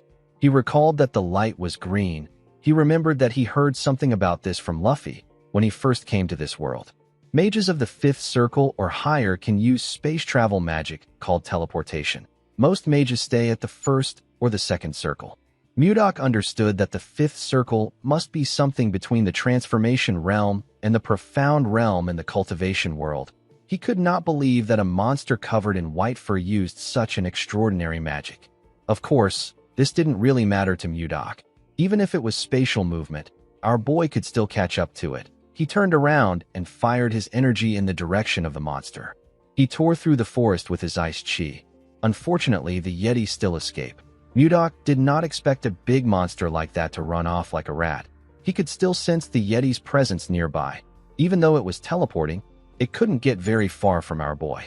Mudok could tell that the monster was about 1.5 kilometers away from him. While looking around, our boy felt something. He carefully placed his leg on a tree. He sensed a cave below. When he arrived at the entrance of the cave, he saw something shocking. He saw a huge library. He could not believe that there is a library in the middle of this snowy field. While he was looking around, he found the Yeti behind a shelf. He told the monster that he should make some efforts if he is going to hide. The Yeti begged him not to come closer. Mudok assured him that he is not going to eat him. He asked him to calm down. He asked the Yeti if he is a human. The Yeti told him that he isn't. He said that he is a great warrior of horse. He told him that his name is Condal. Our boy wondered if he had heard about a warrior of horse. Jerome appeared behind him and told his master that it is a term that means Yeti. Mudok commended Jerome on finding this location. The mage informed his master that there were signs of destruction nearby. He told him that something like that would be impossible for anyone except his master. Jerome thought that a natural disaster occurred when he saw what his master did. Jerome wondered why a legendary race like the Yeti that has been in existence since ancient times was in a library like this. Mudok said that he was about to ask Kondal about it. He hit his hand on the wall and asked Kondal to tell him where he came from. Kondal didn't say anything. With a look of anger on his face, our boy asked him if he is trying to run away again. He released his ice chi and asked Kondal to speak quickly. He told him that he is not a very patient person. Kondal became scared. He revealed to Mudok that he is from Gulag. Our boy asked him if Gulag is his village. Kondal nodded his head. Mudok asked him if a lot of Yetis live there. Kondal told him that he is right. While they were talking, Jerome was looking at the books in the library. Something in the library caught his attention. Mudok asked Kondal to tell him why he killed his people. With a scary look on his face, he asked him to choose his answer carefully. Kondal told him that he didn't kill anyone. He used his hand to beat his chest and told our boy that he is a great warrior of horse. He said that people don't die after getting hit by his bat. With a serious look on his face, Mudok asked him if he is telling the truth. Kondal looked into his eyes and told him that he is. While looking through the books, Jerome told his master that Kondal is telling them the truth. He said that the two men only sustained injuries. There were no deaths. Mudok recalled that the man said that the men were in the infirmary. He realized that no one actually said that someone died. Kondal told him that he drove the humans out because they entered the sanctuary first. He said that he would never attack first. Mudok told Jerome that the men must have trespassed into the Yeti's territory while they were hunting the ice ogres. The man told him that he is right. Our boy realized that Edmund gave him the wrong information about Yetis. He called Kondal Kongdao and asked Jerome to heal his injuries. Jerome corrected his master on his pronunciation of the Yeti's name. While Jerome was healing him, Mudok called out to Kondal. With a smile on his face, he asked Kondal to tell him where his sanctuary is. He told him that he will firmly warn his people so that they don't trespass again. Kondal was very happy to hear this. With a scary look on his face, Mudok told Kondal that he has been speaking informally to him the whole time. He asked him if he doesn't know how to use honorifics. The Yeti did not know what honorifics meant. Mudok asked him to forget about it. He didn't see the point in taking it serious with someone who couldn't speak properly. Jerome informed his master that the treatment is complete. Our boy told him that they need to return now. Jerome called out to his master. Mudok asked him if something is wrong. Jerome told him that he has a request to make. The scene shifts, and we are taken to Barhan. We see Edmund ask Charles to tell him the amount of time that has passed since the promise date. The man told him that it has been 3 months. Edmund called out to his assistant again. The man turned to him. Edmund fell to his knees and said that their merchant association is finished. Edmund told his assistant that Mudok made him a promise. In his very stupid imagination, Mudok held his beard and asked him to hold on for 3 months. He told him that he will send someone. Henry wondered if there was such a romantic mood in the air when Mudok was speaking to his leader. Edmund began to cry. He told Henry that he has not received any word from our boy. Henry asked him to calm down. He told him that Mudok isn't someone who would break his promise. While he was talking, he noticed that a huge shadow covered him and his leader. Edmund and Henry quickly looked up. They were shocked to see a wyvern coming close to them. The two of them quickly moved back. When the wyvern landed, Edmund heard a voice call out to him. Edmund immediately recognized this voice. When he looked at the wyvern's back, he saw Savina. With a smile on her face, the girl told the man that the ice has arrived. Edmund was extremely happy to see a huge bag containing ice. He said that he knew that Mudok would come through. Henry was shocked to see Savina getting off the ice wyvern. It is a monster whose strength rivals an entire night squad. He couldn't believe that they were using this powerful monster for ice delivery. He wondered about what our boy was doing in the north to be able to control an ice wyvern. While looking around, Savina remembered something. She stretched out her hand to give Edmund a letter. She told him that her master asked him to give the letter to a certain person. Edmund smiled when he heard this. He knew who Mudok was talking about. The scene shifts, and we are taken to the palace. We see Princess Ishilda drinking tea outside. She was drinking it with someone. The boy thanked her for accepting his invitation. He told her that she grows more beautiful with each passing day. Ishilda thanked Justin for his compliment. He took a sip of his wine. He realized that the princess is still as cold as ever. She wasn't even giving him a fake smile for formalities. Justin believed that it wouldn't be fun if the princess gave in too easily. He was certain that he could change her indifferent behavior. While he was thinking, a maid rushed to meet the princess. She told her about something. Ishilda screamed out when she heard that she received a letter from Mudok. Justin stood up and spat out his drink when he heard this. The maid informed Ishilda that the letter is in the study. Ishilda quickly stood up and asked the maid to follow her. Justin asked the princess if she is already leaving. He reminded her that he rushed here in the morning to see her, with a cold look on her face. Ishilda told him that she heard that he trained so much that even a day isn't enough.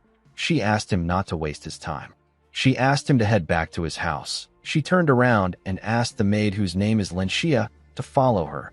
Justin grit his teeth when he saw this. When he saw how beautiful Ishilda's hair was, he became enraged. He slammed his hand on the table and called Mudok a bastard. The scene shifts, and we are taken to Ishilda's study. We see her reading the letter. Our boy asked her about how she has been. He told her that he has been doing well thanks to her lucky charm. Ishilda blushed when she remembered the kiss.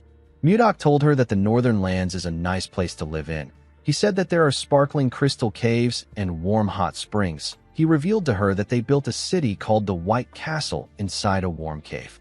He told Ishilda that it is a very beautiful place, but it has one big flaw. The flaw is that she is not there with him. He said that this makes the place feel really empty. Mudok told her that he wants to give her a small gift to show her how he is feeling. When Ishilda looked down, she saw something shocking. She saw a flower made from ice. She held the flower close to her chest. She wondered why she was always thinking about our boy. She took a look at the flower again and made a decision. She decided to meet Mudok directly. The scene shifts, and we are taken to the White Castle. We see Mudok making an ice flower. He was wearing a white fur coat. The flower broke in his hand. He found it odd that he was good at smashing things, but it was difficult for him to make delicate items like this. While he was thinking, Jerome ran to him. He called out to his master. Mudok asked the mage to tell him why he is making such a fuss. He asked him to tell him what happened. Jerome told his master that he needs to come to the office right now. He said that he has made a huge discovery. He told Mudok that it is a once-in-a-lifetime event. Mudok asked him to calm down. He told him that he will follow him. He poured the ice shards on the numerous ice shards next to him. Those were the ice shards from the previous ice flowers he tried to make. At the office, Jerome revealed to our boy that the library he found belongs to an ancient mage. Mudok acted surprised. He asked Jerome to tell him what the big deal is. The mage told his master that his reaction is too poor. He explained to him that this is a huge discovery. He told Mudok that it is a relic of ancient humans, a key to reviving lost magic and a stepping stone to break past the fifth circle. Mudok didn't really care. He noticed something odd. He turned to Jerome and told him that he is sensing something intense coming from his waist. Jerome was shocked to hear this. With a shaky tone in his voice, he told Mudok that it is not important. He said that he didn't report it because it was worthless. Mudok used his chi to drag a bag out of Jerome's clothes. Jerome became scared. With a smile on his face, our boy told the mage that he needs to see it since he is trying so hard to hide it. When he opened the bag, he found something odd inside. He found some shiny rocks inside the bag. Jerome explained to his master that he wasn't trying to hide the stones. He told him that the stones are filled with condensed mana. They are called mana stones. Mudok asked Jerome to tell him what he wanted to use the mana stones for. Jerome gathered his mana and revealed to Mudok that he is currently a fourth circle mage. He has nearly reached the fifth circle, but he hit a wall that has been holding him back for a while. He told Mudok that he believes that a mana stone might help him overcome it. Our boy understood that it wasn't easy for him to surpass his current level. He told Jerome that he understands how he feels. The mage thanked him for this. Mudok revealed to him that he will not allow him to use the mana stones. Jerome was annoyed to hear this. He explained to Mudok that increasing his power will benefit the White Castle. He begged our boy to allow him use it. Mudok denied his request. He explained to him that he might be able to break through his wall with the mana stones now. He asked him about what he will do after that. He asked him if he will start searching for another mana stone again. Our boy told Jerome that this isn't important when stepping into a new realm. The important thing is the efforts he makes to gain true understanding. Mudok explained to him that growth comes from time and effort. It has no shortcuts. Jerome clenched his fist and released it. He realized that his master was right. He recalled that he reached the fourth circle with his own efforts. Jerome remembered someone telling him that magic isn't something he can learn in a hurry. The man told him that he will be able to understand what magic is as he slowly progresses. Jerome told Mudok that he started forgetting his grandfather's words without realizing it. Mudok was relieved to see that Jerome understood him. He was already ready to beat his intentions into him. He asked Jerome to tell him what they can use the stones for apart from increasing his ability. The mage revealed to him that it can be used in almost every magic. It is extremely versatile. It can be used in mana amplification, barrier shields, and even communication spells. Mudok was shocked to hear this. He asked Jerome if a person can communicate without a mage with the mana stones. Jerome told him that he is correct. He explained to him that someone without magic can communicate with it, as long as he casts communication spells on the mana stone. He told Mudok that this is a high-quality mana stone. They can use it to communicate all the way to the Zeba Empire across the sea. Our boy picked up a cup and asked Jerome if he knows the most important thing in governing a country. Jerome said that he is not sure. Our boy revealed to him that it is the speed of information. He told him that the country that gathers and delivers information faster can change the game. He ordered Jerome to turn all the mana stones into communication stones. The scene shifts, and we are taken outside the White Castle. We see Mudok, Jerome, and Osborne standing outside. Jake called out to our boy with the mana stone and asked him if he can hear him. Mudok and Osborne were surprised to see this. Our boy told Jake that he can hear him clearly. He asked Jake about how far he has gotten. While riding a wyvern, Jake told Mudok that he is 10 kilometers above the plains from the White Castle. He told our boy that he can hear him perfectly. Mudok was happy to see that the signal did not have any interference. He said that the communication stones test is a success. He announced that they will use the communication stones to stay in contact from now on. The moment he said this, he heard Jake saying that the wyvern is amazing. Jerome and Osborne became worried when they saw that the boy interrupted their master. He asked the wyvern to do a triple spin nosedive. Our boy was annoyed to hear the boy's voice. He ordered him to come back. He squeezed the communication stone and ordered Osborne to increase the training intensity when Jake returns. Jerome begged his master not to break the communication device. Before Mudok could break it, someone called out to him. When he turned around, he saw some wyverns landing in front of the White Castle. The person who called out to him was Savina. The girl told him that she is back. Mudok was happy to see her. He asked her to come in. In the next scene, we are taken to the meeting room. We see everyone seated. All of them now had new white uniforms. Mudok was reading a letter in the room. Savina asked her master if there is something wrong with Edmund's letter. Mudok told her that there isn't. He revealed to her that he asked Edmund to send him information about the political climate of nearby countries. He said that Edmund talked about it in great detail. Mudok noticed that a particular name was mentioned a lot of times in the letter. The name is Anos. The name felt strange to Mudok. He asked the people there if they know anything about Anos. Shuer was surprised to hear the name.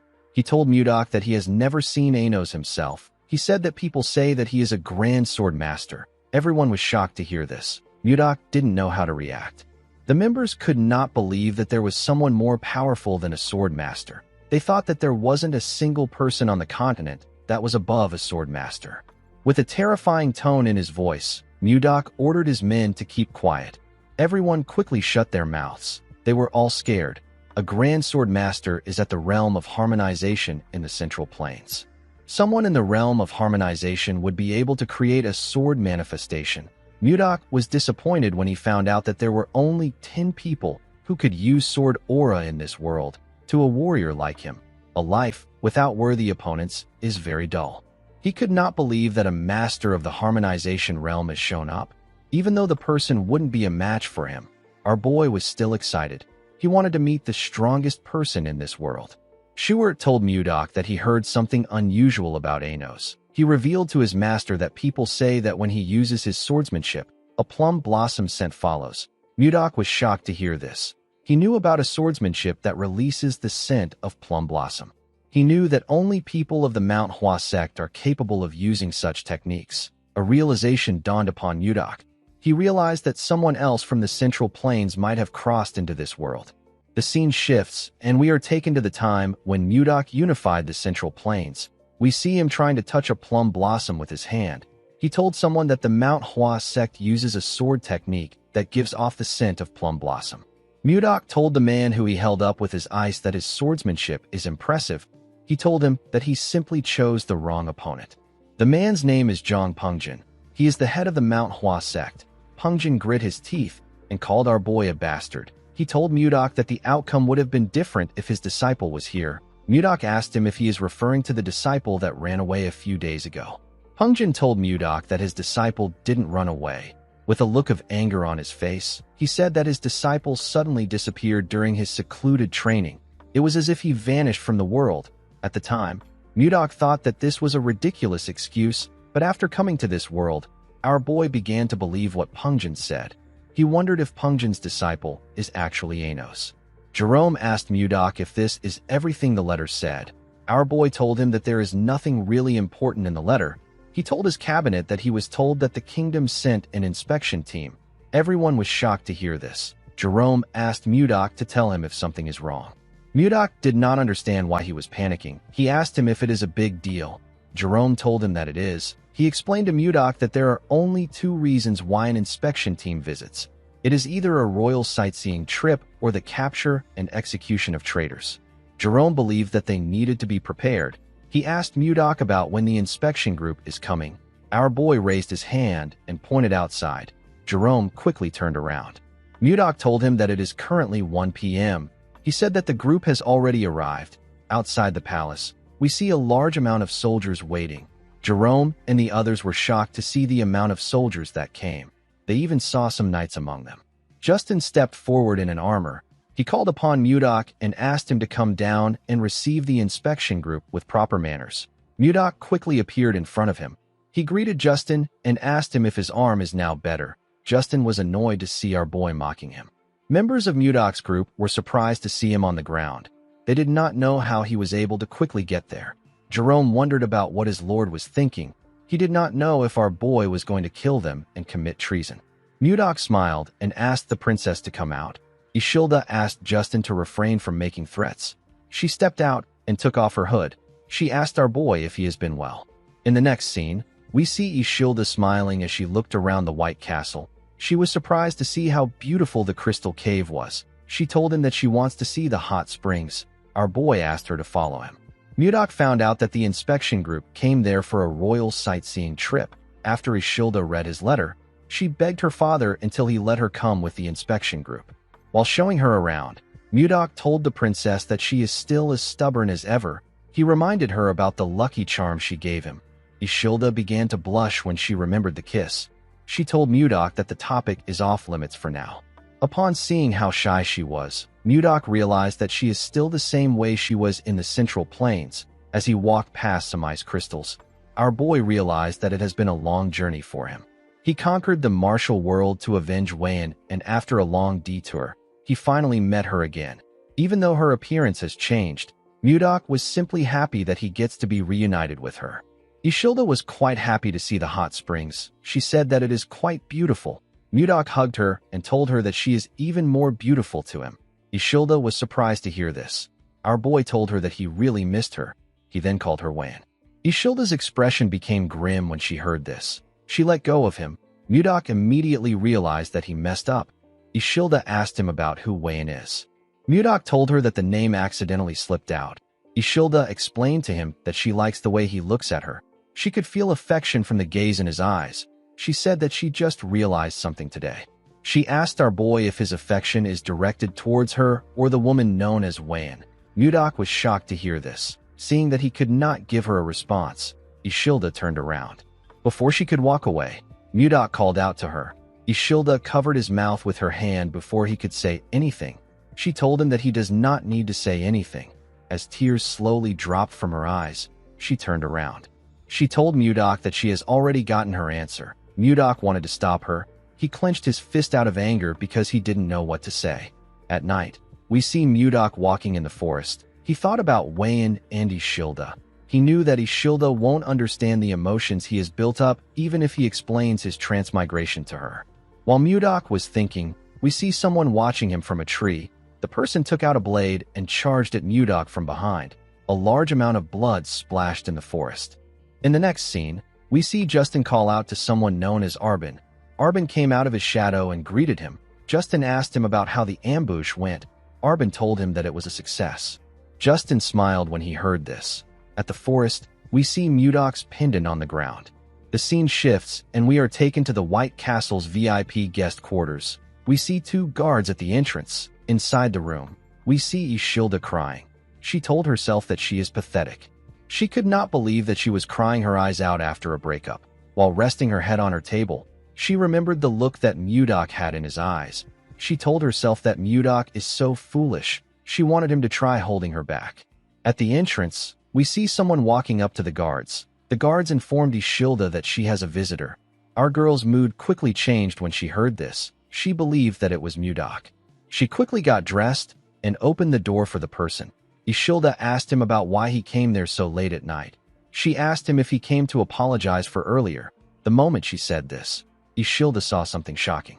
The person in front of her was holding a sword covered in blood. The person had used his sword to stab Ishilda's guards. The person turned out to be Justin.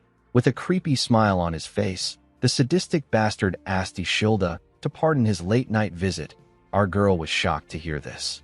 She quickly rushed to grab the handle of the door. Before she could touch it, Justin used his sword to cut it off and destroy the door. Ishilda was sent flying.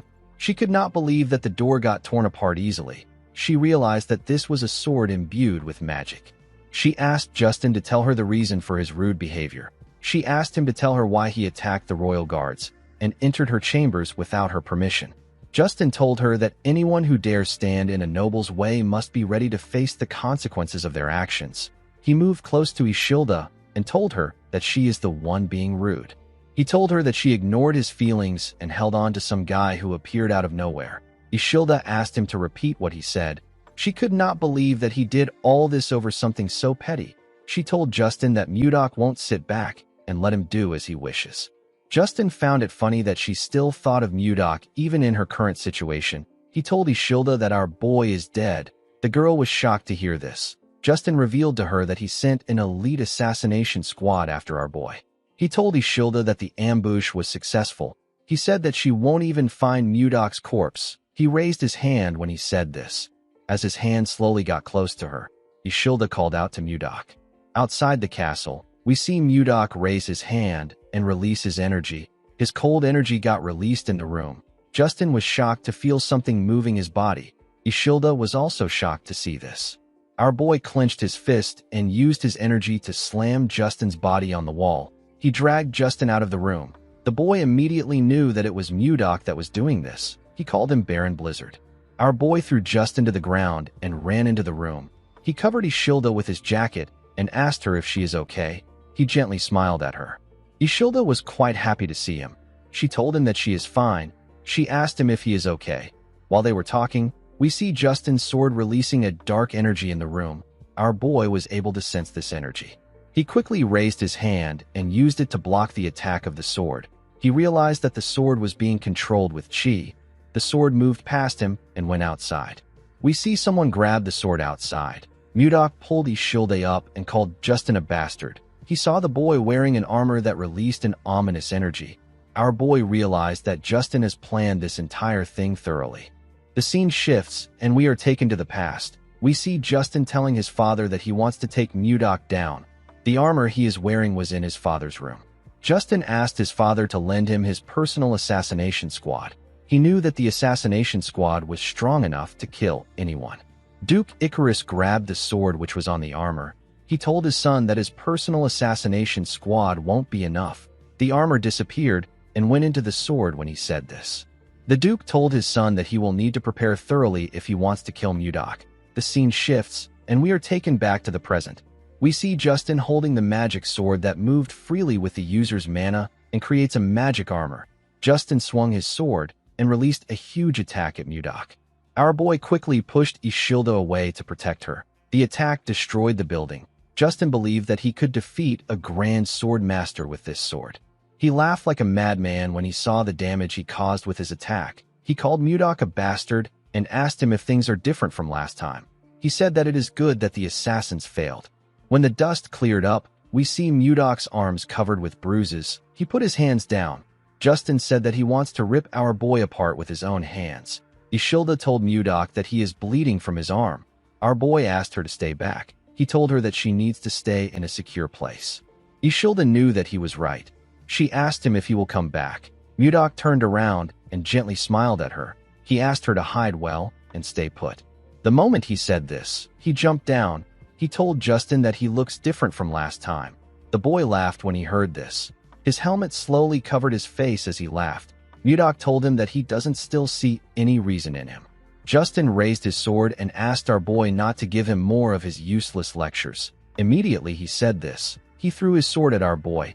Mudok pushed it aside with a simple swing of his hand. Justin appeared in front of him the moment he did this. He swung his sword at Mudok. Our boy covered his arm with his energy and used it to block the attack. Due to the clash of their energies, they both got pushed back. Justin appeared in front of Mudok and asked him to stop his nonsense. He smiled when he saw that he was in front of our boy. He believed that he got him on the ropes. He believed that Mudok was already worn out from fighting the assassination squad. He was certain that this was the perfect time to kill Mudok. He raised his sword and told our boy that this is the end. The moment he said this, Mudok fired his energy at him and used it to knock his sword out of his hand. Justin was shocked to see that our boy fired at the same hand which he injured before. He fell on his knees and held his wrist, which had turned red.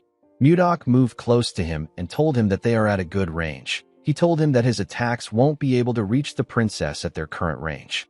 Justin was surprised to see that Mudok pretended to be hit just to create some distance between them and Ishilda. Our boy explained to him that a cornered rat will bite a cat if it is desperate.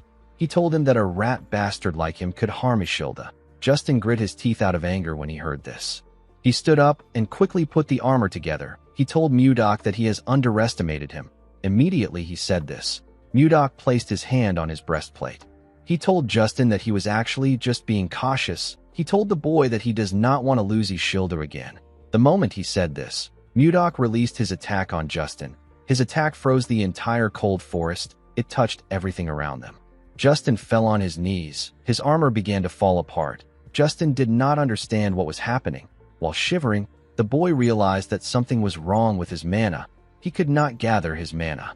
Mudok advised him not to waste his time trying to gather mana. He revealed to him that he destroyed his Dantian, which is also known as energy core. With a cold gaze in his eyes, he revealed to Justin that he will no longer be able to gather and use mana for the rest of his life. Justin was horrified when he heard this. He clenched his fist. He wanted to punch Mudok. Our boy gave him a hard slap on his face. Justin fell to the ground. Mudok asked him to live the rest of his life atoning for his mistakes. He told him that he has finally become one of the weak, even though he tormented other weak people. While he was talking, Mudok noticed that the sun was rising. He used his hand to cover his face. He seemed to be happy to see the sunrise. He said that he has wasted too much time. Mudok locked Justin and his men in prison. The boy was still traumatized by the fact that he couldn't use his mana. Since he had taken care of Justin, Mudok planned to have a date with Ishilda.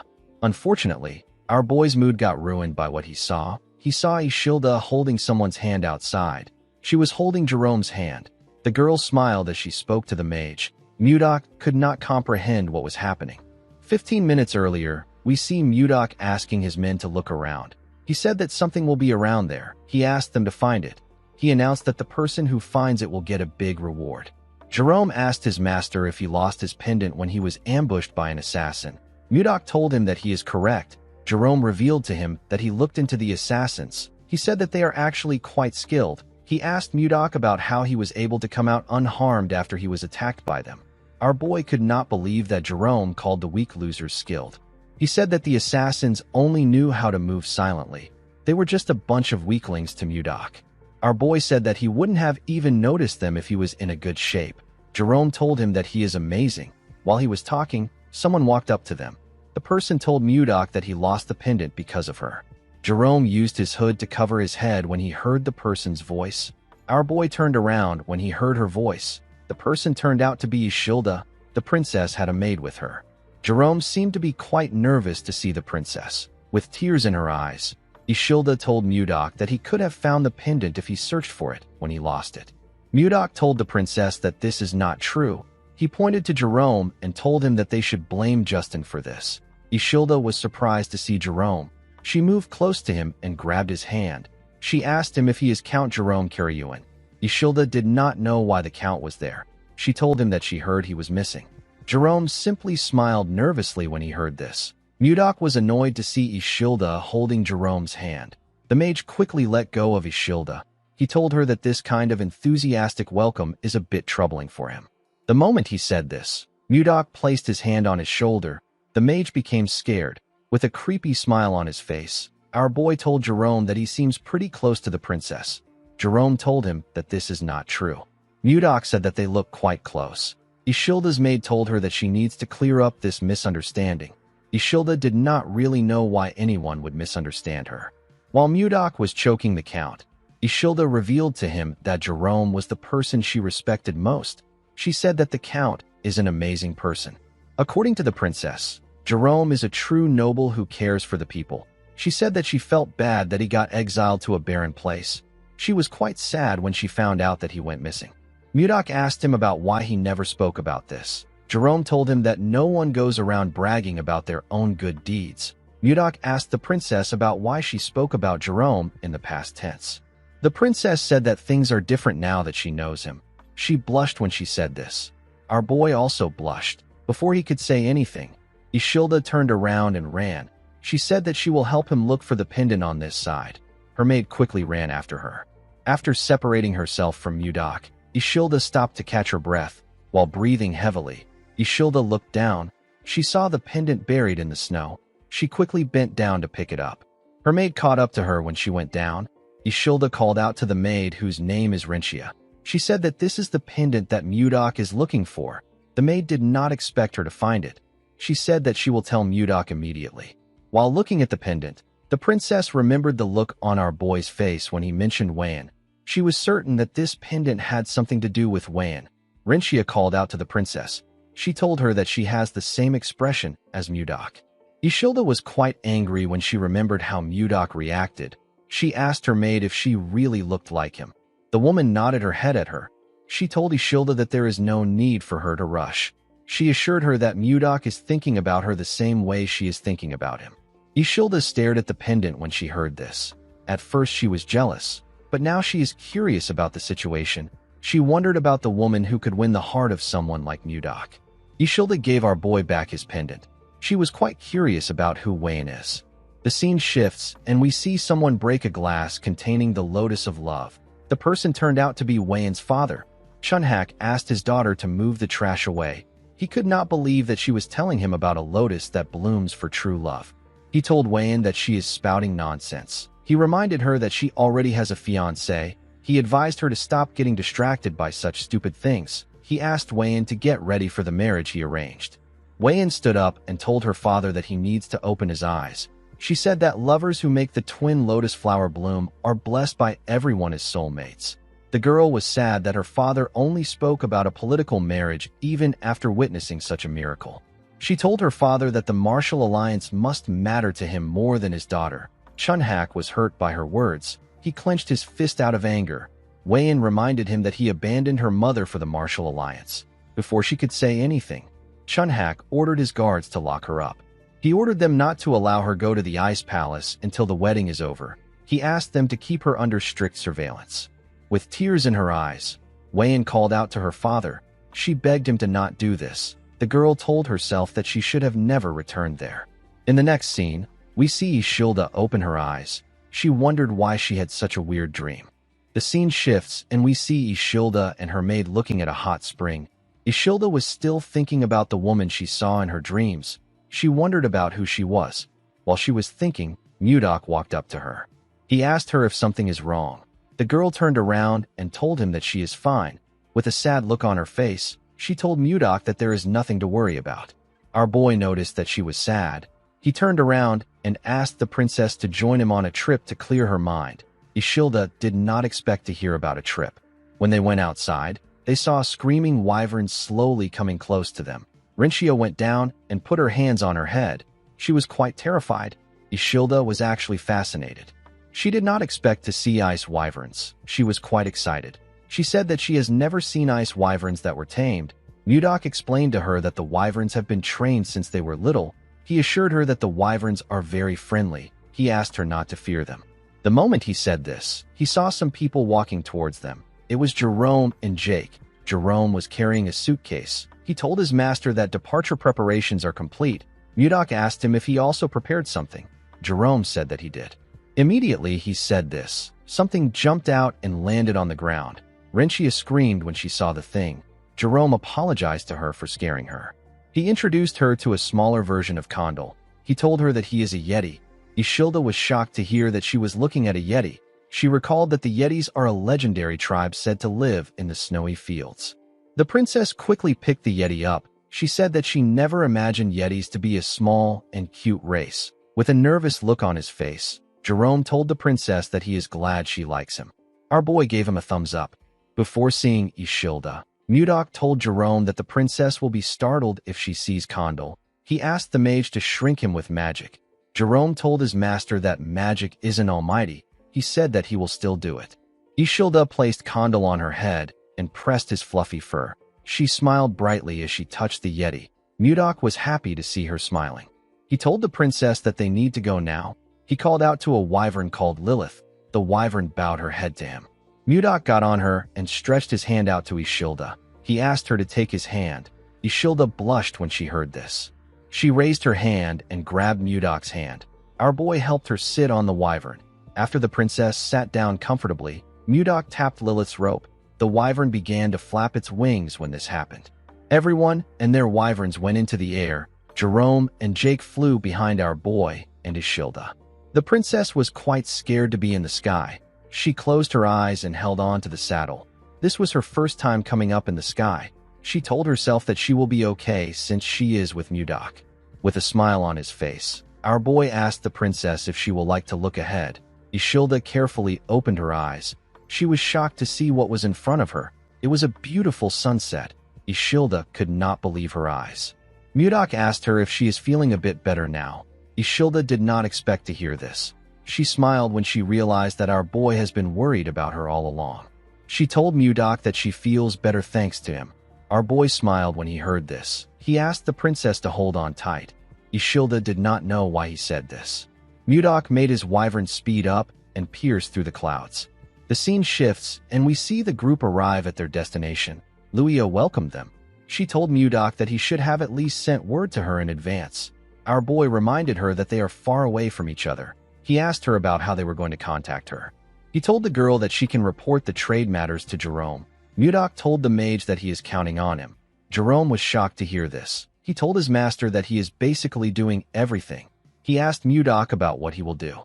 Our boy said that he will be dining with Ishilda at a nearby restaurant. He asked the mage to finish everything before he returns. Luia told him that she understands. Jerome asked our boy if he doesn't get to have a say in this case.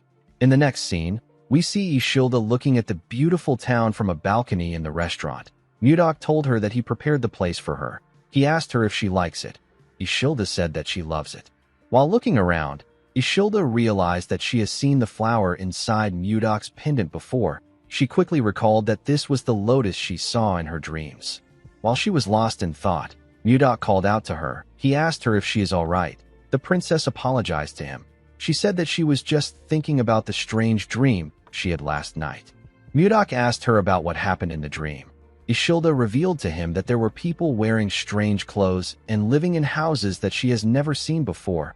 In her dream, she was a woman in her early 20s, a woman with pale skin, brown hair and black eyes. Ishilda said that she always had a sad expression on her face because her father wanted to force her into a political marriage even though she already had someone that she loved.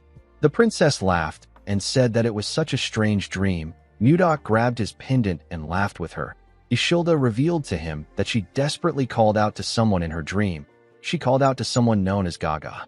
Our boy was shocked to hear this. There was only one person that called him Gaga in his entire life. This person is Wan. Ishilda noticed the look on Mudok's face. She asked him if he is all right. Our boy tightened his grip on his pendant. He said that he was simply lost in thought. He let go of the pendant and asked the princess to eat before the food gets cold. Ishilda told our boy that she wants to make a request. She explained to him that she feels like there is a distance between them every time he calls her princess. With a smile on her face, the girl asked him to call her Ishilda if it is okay with him. While looking at her, Mudok remembered Wan. He smiled when he remembered his lover. He told Ishilda that he can do this. Later in the evening, we see Mudok and Ishilda finish their food.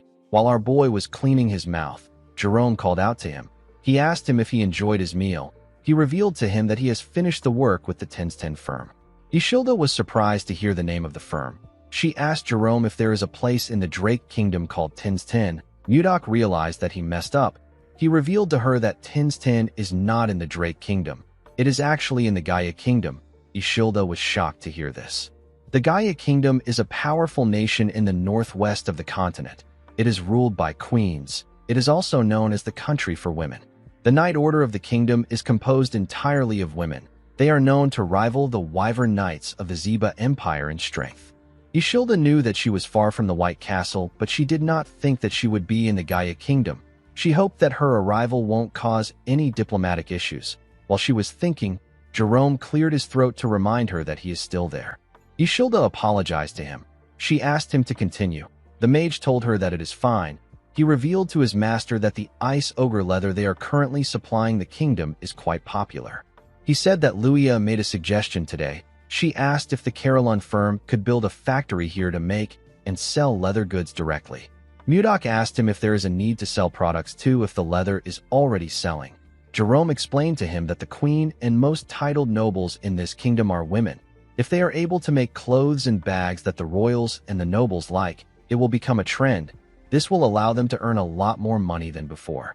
Jerome revealed to Mudok that Luia knows a famous craftsman from Carolyn. The girl said that they can start immediately if they get Mudok's approval. Our boy was happy to hear this. He realized that he made the right decision by making Luia in charge of the firm. He told Jerome that he will provide all the leather they need. He asked him to start production. The man bowed his head and accepted the order. He revealed to Mudok that their leather is so popular that it sells out the same day it arrives. The moment he said this, he and Mudok heard a loud sound. Jerome raised his head and our boy turned around. They saw a building burning far away from them. Jerome was shocked to see the building burning. He revealed to our boy that their firm is in that area. He said that the fire can ride the wind and spread to their building. Our boy said that he will check it out. He asked Jerome to stay with Ishilda. Jerome asked his master if he is going alone. He told him that it is too dangerous. Ishilda told our boy that she will follow him. Mudok told her that it will only take a moment. He assured her that he will be back soon. Immediately he said this, he jumped down from the balcony. After Mudok left, Ishilda told Jerome that they need to go. The mage was surprised to hear this. Ishilda said that they can't just sit around like this. She said that they need to follow Mudok. Jerome could not believe what he was hearing. Outside the burning building, we see a woman crying about her shop. She could not believe that the shop she devoted her life to was on fire. Other vendors were also crying. When our boy arrived there, he was surprised to see the scale of the fire. It was much bigger than he thought. While he was looking at the building, someone called out to him. When Mudok turned around, he saw Ishilda and Jerome. The girl apologized to him for following him. She said that she couldn't just sit around and wait. She said that she was very worried. Mudok couldn't scold her for this because he would also make the same choice if the roles were reversed. While he was looking at the princess, he heard someone call for help. He quickly turned to the burning building. Ishilda did not know why Mudok was looking at the building. She called out to him. Mudok jumped before she could say anything. He found a window at the top floor. He broke into the building through the window. The moment he landed inside, he used his ice-white divine palm to freeze the ground and reduce the heat. The ice clashed with fire and released a large amount of cold air. Mudok used his hand to cover his head. When he looked down, he saw something shocking. He saw a woman lying on the ground. He quickly checked her pulse to see if she was still alive. Fortunately, she was still breathing. Mudok picked her up and placed her on his shoulder. He believed that the woman was exceptionally lucky to survive in a massive fire like this. Before he could leave the building, the wood holding the ceiling collapsed. Before the wood could touch our boy, he released his energy and froze everything around him. He didn't just freeze the top floor, he froze the entire building with his chi. Jerome was shocked to see the precise control and scale of his master's power. He was certain that this level of magic is at the 9th circle. While he was looking at the top floor, someone walked out of the building. Ishilda was quite happy to see the person. The person turned out to be Mudok. Our boy froze the ground with each step he took. The scene shifts, and we see a man and a woman having a meeting near a fireplace. The man poured the woman some liquor. He referred to her as princess and told her that there are signs of rebellion. The princess wasn't pleased to hear this. She asked the man to tell her who dares to try it. The moment she said this, the princess began to feel dizzy. She saw the man reaching out to her. She saw that the man was smiling. The next person the princess saw was Mudok. The princess opened her eyes when she saw our boy. She found herself in a different room. She raised her head up to look around. She wondered about where she was. When she looked at the door, she noticed that it was open. The princess decided to step out of the room. When she opened the door, she found herself in a dining room with Mudok and the rest of the group. Luia stood up and asked the princess if she is feeling better now. The princess crossed her arms and looked around. She asked Luia to tell her where she is. The woman told her that she is with the Caroline merchant group. The princess recalled that this is the merchant group that has recently become famous thanks to the leather trade. She could not believe that no one in the group could recognize her. She asked Luia if there is no one from the Gaia kingdom in their group. The woman revealed to her that they are from Caroline village, a place in the northern part of the Drake kingdom. She told the princess that this is why they are known as Caroline merchants. The princess asked Luia to tell her the person who saved her. Luia pointed to her master and introduced him as the Lord of Caroline. She told her that Mudok was the one who saved her. The princess's eyes shined brightly when she saw our boy. She moved close to Mudok and told him that she has to thank him for saving her. With a confident look on her face, the princess introduced herself as Siler McMahon. Ishilda and Jerome were shocked to hear her name. Even Luia could not believe what she was hearing. Jake asked Luia to tell her who Siler is. The woman was annoyed to hear this. She clenched her fist and called the man an idiot. She revealed to him that Princess Siler is the second princess of the Gaia kingdom.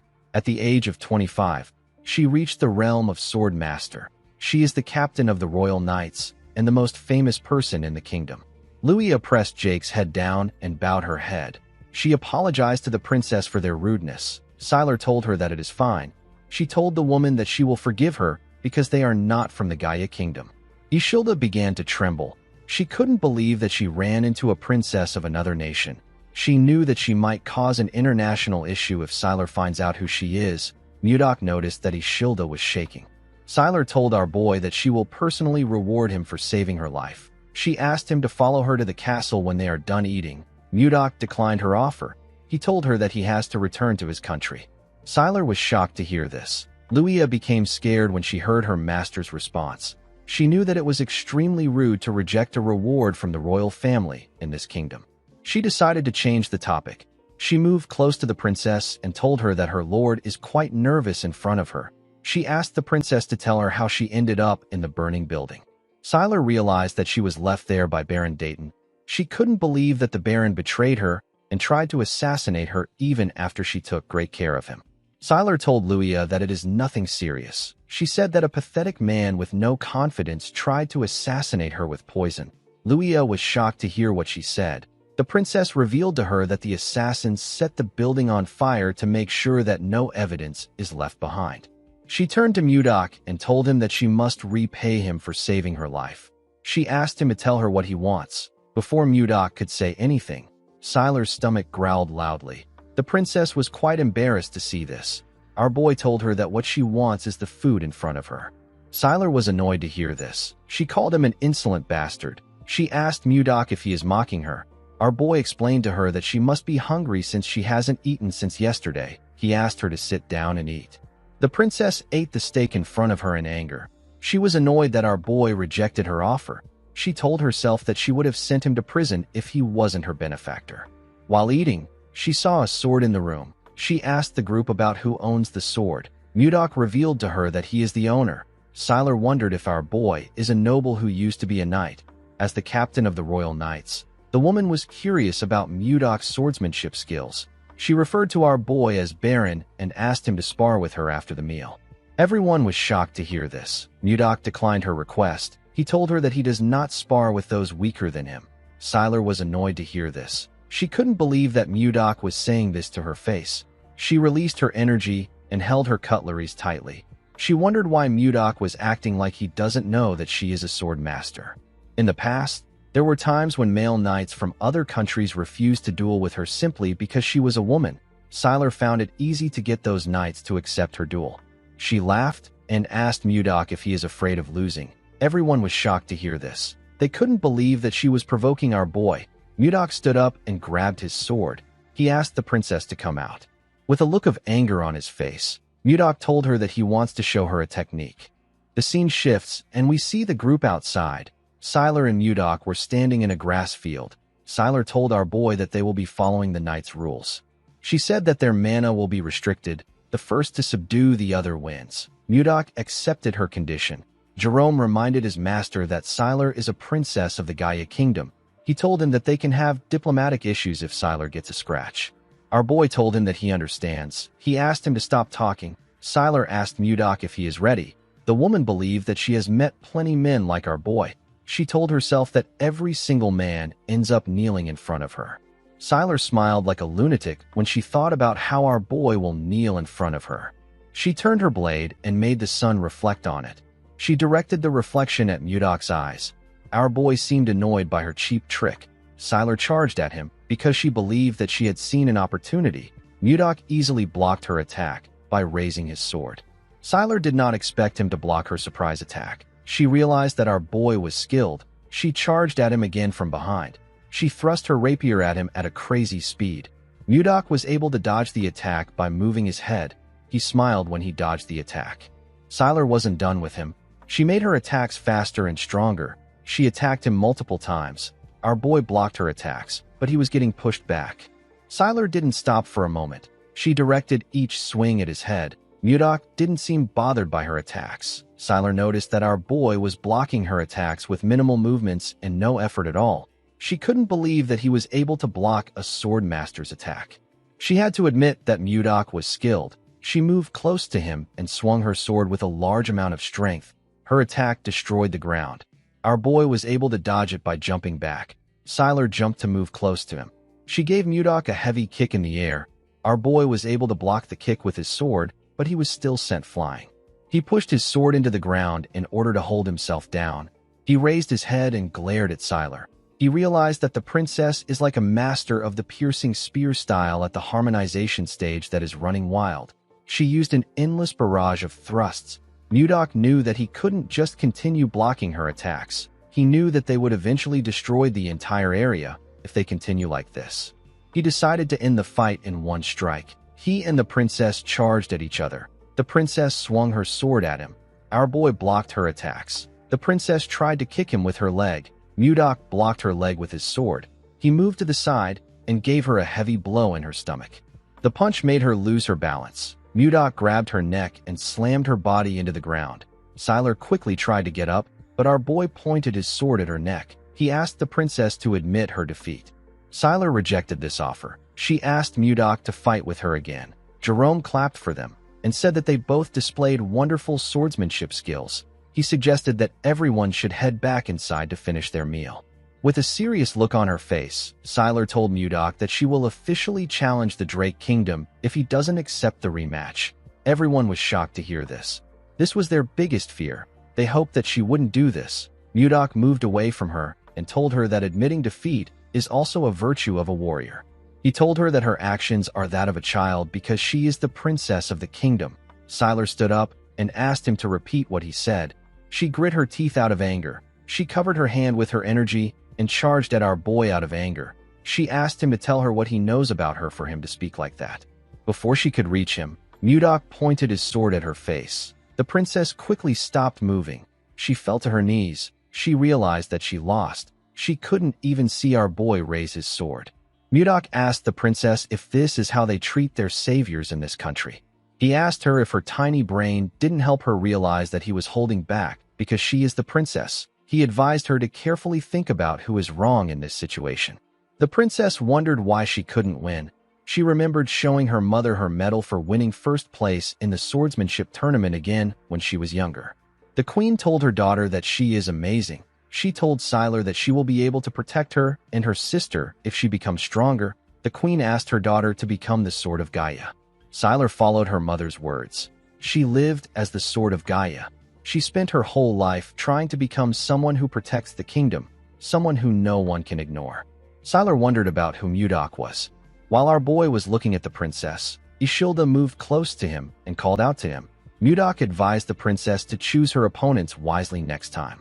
He turned to Ishilda and put his hand around her waist. He smiled at her. He told her that they are returning to Carolyn tomorrow. He said that they need to finish sightseeing. Ishilda nervously walked away with Mudok. Our boy tapped Jerome on the shoulder and asked him to tell Jake to buy a few swords for him. The mage told his master that the swords will be ready before he returns. After Mudok left, the princess called out to Jerome and Luia. The two of them became nervous. The princess moved close to them and asked them if Ishilda is Mudok's wife. Jerome told her that she isn't. He told her that Ishilda is a noblewoman from a respected family. Siler seemed to be relieved to hear that they weren't married yet. She turned to Luia and asked her to fetch a carriage. She said that she is returning to the palace. Luia accepted her order. Since she became a sword master, this was her first time meeting someone stronger than her. Siler wondered if things would have been different if she had someone like Mudok by her side. After returning to the palace, Siler sent her closest aides out to find Baron Dayton. He was found dead in his basement. There was a letter in the Baron's hand. The Baron wrote that his family had been taken hostage. The letter was already torn, so this was the only thing Siler could find out. The torn part probably had the name of the mastermind on it. The killer tore the letter after taking out the Baron. Siler continued searching for the person who attempted to kill her. She couldn't find any clear evidence or information. There was only one person that Siler strongly suspected. At the castle, we see a maid announce to someone that Siler has arrived. The person asked the maid to let Siler in. Siler stepped into a greenhouse. She saw a young woman drinking tea inside the greenhouse. This person is the first in line to the Gaia Kingdom throne and the person Siler suspects the most. Her name is Roin McMahon. Siler sat with her sister in the greenhouse. Roin seemed shocked to find out that Baron Dayton tried to kill her sister. Siler revealed to her that the Baron drugged her and set the building on fire. She said that she would have died if someone hadn't saved her. Roin stood up and asked if someone is at the door. She asked someone to bring the Baron to her. Siler asked her sister not to bother herself. She revealed to her that the Baron was already dead by the time she found him. She told her that the person who tried to kill her must have silenced the Baron. Roin hugged Siler and referred to her as her beloved sister. Siler was surprised to see this. Roin told her that she thought she will be fine because she is a sword master. She said that she was too careless. With a horrifying look on her face, Roin told Siler that she is extremely happy to see that she is safe. Siler could tell that her sister was faking it. She could not believe that her own sister was this upset that she didn't die. Even though all the clues point to Roin, Siler told herself that it wasn't true since there was no solid evidence.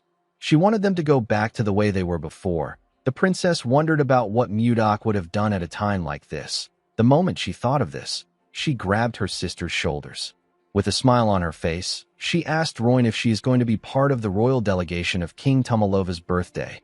Roin said that she is. Siler asked her sister if she can go in her place. Roin found this odd. She knew that her sister never attends events like this. She quickly got an idea. She asked her sister if the man that saved her is from the Drake Kingdom. Siler blushed when she heard this. Roin asked her sister if she wants to see him again. Siler stood up and told her sister that it is nothing like that. Roin smiled when she saw how her sister reacted. 3 days have passed since Mudok returned from Tens 10. After Justin's attack, assets like the Wyverns and the Glacial Flower were deemed at risk of being discovered by the enemy. Due to this, official exchanges and public activities were moved to the previous castle they used before they found the White Castle. While looking at his clothes, Mudok realized that today is the day that Ishilda is leaving. While thinking, Mudok remembered Jerome telling him that they need to strengthen their forces in case Siler attacks them. Our boy stepped out of his office. He was relieved to see that everywhere was quiet today. The moment he closed his door, we see Jerome appear out of nowhere. Condal was on his head. The mage moved close to his master and told him that Siler will be attacking them soon. He told Mudok that they must execute their military reinforcement strategy immediately.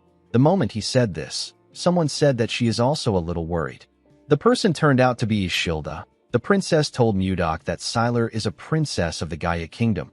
She said that she is worried that this issue could escalate into a diplomatic issue. Mudok understood everyone's concern, but he was not really worried. In the Central Plains, especially during his time with the Murim Alliance, our boy often saw the proud gaze of a true martial artist. He knew that someone like Siler won't carelessly reveal this matter to anyone else. Mudok asked Ishilda not to worry too much. He explained to her that he was the one who was right. He assured her that Siler understood his intentions. He put his hand into his clothes and took out a box. He asked Ishilda to contact him if anything happens to her. He opened the box and showed her what was in it. The princess was shocked to see what was inside. Mudok revealed to her that she is looking at a communication stone that is made from a mana stone. He explained to her that it allows a person to communicate over long distances without a mage. He told her that it can even work from the capital of the kingdom. Ishilda was surprised to hear this. Mudok asked her to contact him anytime. At the entrance of the White Castle, we see Ishilda and Mudok talking. The maid who was standing next to the carriage told the princess that it is time for them to depart. Mudok moved close to the princess and gently whispered that communication stones are not known in the world yet. He advised her to only use it when she is alone to avoid exposure. He told her that Jake will follow them from the sky to watch over them, and Justin. Ishilda smiled when she heard this. She could feel what Mudok felt for her from his actions and words. She moved close to her carriage and turned around. With a smile on her face, Ishilda thanked Mudok. Our boy watched the carriage as it rode off. He realized that his current status is too low. There was a vast difference between him and the princess. It was like heaven and earth. To become a man worthy of her, Mudok needed to raise his status. Our boy said that it is time for him to visit a certain place. Jerome followed his lord to the place he wanted to visit. He was shocked to see what was inside this place. He saw different unconscious bodies on the ground. He asked his master about what happened there. He asked him to tell him who these people are. Mudok revealed to him that they are the ones who tried to kill him. Jerome asked him if they are the assassins that Justin brought. Our boy told him that he is correct. Mudok and Jerome walked past the assassins lying on the ground. The mage asked his master if Justin knows about them. Our boy told him that Justin probably thinks they are dead. Mudok seemed dissatisfied when he looked at the assassins. He locked them up without food to test how long they would last. He could not believe that they were already in this state after only 10 days. Compared to the assassins in the Central Plains, these people lack skills and survival abilities. While thinking, our boy saw something. He saw 2 assassins who he considered decent. He ordered Jerome to bring food for them with Schuart. The mage accepted his order. Mudok let out a sigh when he realized that it is going to take a while to make these guys useful. In the next scene, we see the assassins shoving food down their throats. Schuart advised them to slow down. Jerome decided to question his lord. He asked him about why he kept these people alive. Our boy revealed to him that he plans on raising them as his own assassination squad. The mage was surprised to hear this. He asked his master to tell him why he would need an assassination squad. The moment he said this, Jerome became worried. He wondered if his master wants to send assassins to the Gaia Kingdom before they attack, or if he wants an Ice Wyvern unit and an assassination squad to start a rebellion. The mage did not know what his master was thinking. Jerome informed his master that having an Ice Wyvern unit and an assassination unit might be too much. He told Mudok that they were able to get through the inspection thanks to the princess's visit. He said that they might be accused of treason when the next inspection takes place. Mudok wasn't listening to a single thing that Jerome said. He was actually thinking of Ishilda. Before leaving, the princess informed him that her father's birthday will take place soon. She asked him if he is also going to come to the capital. Mudok revealed to Jerome that he plans to use the king's birthday as a turning point for his territory. He said that he will be entering the central political stage. The mage screamed when he heard this. He didn't understand why his master suddenly became ambitious. Mudok explained to him that he has to be a duke to even stand a chance with a princess like Ishilda. In order to become a duke, he needed to face countless enemies. Our boy told Jerome that an assassination unit is necessary for their growth. He called out to Schuart and asked him if the entire Blizzard Order has assembled. The captain of the Blizzard Order told him that they have. He said that the men have gathered at the entrance just like he instructed. Our boy called out to the assassins and asked them to listen. He revealed to them that they have only 2 choices. The first choice is to become his subordinate, and the second choice is to die at his hand. Mudok informed them that they can't actually become his subordinates because their skills are pathetic. The assassins did not expect to hear this. Our boy revealed to them that he has prepared a training program to whip them into shape. He asked them to choose one of the weapons placed behind them. He ordered them to go outside and kill any knight they see. 3 weeks later, we are taken to the snowy forest. We see 3 knights backing each other. They held their swords and shields up. They seemed to be preparing to block someone's attack. While the knights were looking around, someone charged at them with a dagger. One of the knights blocked the man's attack with his shield. The other 2 knights grabbed his clothes and slammed him on the ground. The knight that blocked the attack raised his sword. The man screamed when he saw this. The knight took a badge off the man. Immediately he did this. The other two let the man go. The knight was very happy to see the token. He said that he killed the man. His comrades were also quite happy to see the token. One of them said that he won't have to skip dinner today. The knights asked the man to sit somewhere. The man forcefully stood up. Mudok watched everything from the top of a tree. He held a cane in his hand. It has been 3 weeks since the joint training between the Blizzard Order and the assassins began. The rules of the training are simple. Each participant receives a single badge. If it is stolen or damaged, the owner is considered dead. If one side loses all their badges, that side has lost the match. Although this training sounds simple, nothing spurs growth like competition. Since both sides needed to get some training, this was the best exercise for them. While Mudok was looking around, he saw a bright red light shining in the forest. Our boy said that something has started again. All the assassins were marked by Jerome's tracking spell. If they leave the designated area, an alarm will go off. The assassin who ran out of the designated area was a young man with red and white hair.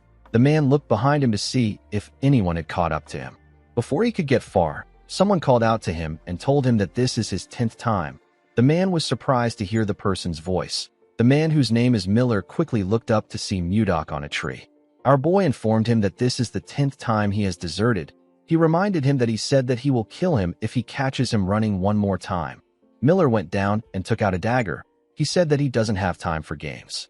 Before he could do anything, he got hit in the neck. The man fell to the ground and lost consciousness. He was hit by another man. The man who hit him went on his knees and apologized to Mudok. He begged our boy to forgive Miller one more time with his great mercy. This man is Baker. He is the leader of the assassins. Mudok asked Baker to tell him why Miller is so desperate to escape. Baker revealed to him that Miller wants to avenge someone. Our boy asked him about what he means. Baker explained to him that Miller is different from the others who became assassins to make money. When he was a child, Miller's entire family was murdered. He was the only one who survived. Miller later found out that the killer will be attending a party in the capital next month. Mudok realized that there is only one party that is going to take place in the capital next month. The scene shifts, and we are taken to the White Castle. We see Mudok watching the sunset from the window. While he was looking outside the window, Miller woke up. Mudok immediately informed him that the king's birthday party will be guarded by hundreds of mages and knights. He asked Miller if he really thinks he can successfully assassinate his target in this environment. Miller realized that his leader told Mudok about his life. He explained to our boy that he has lived his whole life for revenge. He said that he doesn't care about what will happen to him as long as he can kill his enemy. Mudok assured him that he will never be able to get close to his enemy or even get his revenge. He told him that he will die a pointless death without gaining anything. Miller knew that Mudok was right. Our boy revealed to him that he will be attending the party as a noble. Miller asked him about why he is sharing this with him.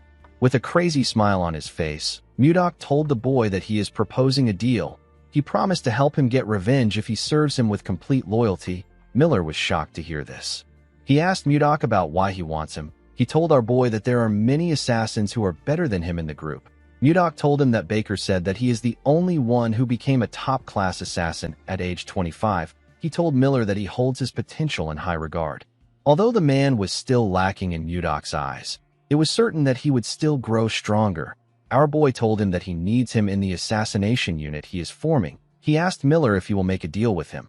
The man remembered the bodies of his family members. He went on his knees and told Mudok that he will do anything as long as he can get his revenge. Our boy walked past him and told him that they have a deal. He revealed to him that they are traveling in a few days. He asked him to prepare. The moment he said this, Savina stepped into the room. With a bright smile on her face, she told her master that the ice cream is ready. Miller was surprised to see the beautiful girl. Her beauty was captivating. He watched her as she walked out of the room with Mudok. He placed his hand on his chest when he noticed that his heart was beating fast. The man wondered about who Savina is. In the next scene, we are taken to a huge mansion. We see Duke Icarus sitting on his throne. The Duke was annoyed to hear that his son lost his artifact. He called him a fool. Justin tried to explain himself, but his father asked him to shut up. The boy bowed his head in shame and kept quiet. The Duke did not like the fact that Mudok messed with him. He called out to a man known as Roxlin and asked him if he can handle the situation properly. With a smile on his face, Roxlin asked the Duke not to bother himself. He assured him that he will stop Mudok. The scene shifts and we see our boy having a meeting with his officials. He found out that they are supposed to relocate 6,000 new territory citizens from beyond Toth City to Carolon. He also found out that they have harvested 6 ice wyvern eggs. The captain of the White Castle Guards told him that this is all they have to report. The captain turned out to be Max. Max asked his lord if he knows when the citizens will be relocated. Our boy told him that he will handle it later with Jerome. With a serious look on his face, he said that they have a more important issue to discuss. The officials were shocked to hear this. Mudok revealed to them that he doesn't know what to give Tomalova for his birthday. The men were shocked to hear this. Our boy asked them about why they are reacting like this. He said that he needs to get a gift that is better than that of Duke Icarus. He asked the men to provide some suggestions. Max suggested that they give the king an ice ogre leather. He said that it is popular among merchants, and the king will appreciate it since winter is coming. Our boy said that the leather is too common. He asked the others if they have any other ideas. Osborne suggested that he gifts the king flowers. Mudok was annoyed to hear this. He asked the man if he looks like he is joking around. Osborne became scared. He explained to his lord that he is talking about the glacial flowers. They only bloom in Carolon, so they are quite rare. Jerome reminded the man that glacial flowers can only grow under extreme cold. They can't be cultivated in the capital. Schuart told his master that they have no choice but to go with something. Mudok and Jerome asked him about what he means. Before Schuart could speak, Jake barged into the room. With a look of anger on his face, he told his master that he can no longer take this anymore. He said that the damned bastard has blocked all the roads. Mudok didn't know what he was talking about. He asked Jake to explain himself properly. The boy informed Mudok that he is talking about Roxlin, the Count of Toth City. He explained to him that they have been paying unfair tolls and usage fees for a while now. However, the Count has completely blocked the road. Our boy asked Jerome if they can't just go around the city or fly over it with the ice wyverns. The mage explained to him that ice wyverns have cargo limits, so land routes are essential for transportation. He used his magic to create a map of the cities. He explained to Mudok that they have to pass through Toth City to reach the capital from Carolon. Since Toth City don't know that they have ice wyverns, they blocked the land routes in hopes of stopping their transportation of goods. Due to the fact that the Count blocked the road right before the nobles-only party, Jerome was able to deduce that the Count was trying to stop his master from attending the party. Mudok believed that the Count must be hiding something. He asked Jerome to tell him why the Count is trying to block his path. The mage revealed to him that the Count built his power under Duke Icarus. He said that the Duke must be the one who put the Count up to this. Our boy smiled when he heard this. He said that they have to respond if their enemies provoke them. Jerome was surprised to hear this. He asked his master not to start a territorial war. Mudok didn't know what a territorial war was. He asked the mage to tell him what it means. Jerome explained to him that it is a war between the landowning lords. As long as they don't break the royal law, even the king can't interfere. However, to start a territorial war, one must inform the king, and he must officially declare war to his opponent. The only exception to this rule is when the noble finishes the war before the news reaches the king's ears. The noble can report it after making his opponent surrender. Mudok smiled when he heard about this. He believed that the war arrived at the perfect time. It was the perfect time for them to test what they have been preparing. Our boy turned to Schuart and asked him to leave a small force in the territory. He ordered him to prepare for deployment. Schuart accepted the order. Mudok asked Max to put the assassination unit on standby for now. He ordered him to send Miller to scout Toth City. The man accepted the order. Mudok turned to Jake and asked him to prepare his wyvern unit for deployment. The man was shocked to hear this. He reminded his lord that his unit only has 20 people. He asked if they are not too small for a territorial war. Our boy did not expect to hear this. He asked Jake if he is really the captain of the Wyvern Knights. He told the man that he doesn't trust the power of the Wyverns even though he is so close to them. Jake was surprised to hear this. He realized that his lord was right. He knew that his wyverns weren't weak. He walked out of the room with the others. He was determined to show everyone the power of the wyverns. Mudok wore his black robe. He ordered Jerome to declare war on Toth City for the tyranny against the citizens of Carolon and for blocking their passage. Jerome refused his master's order.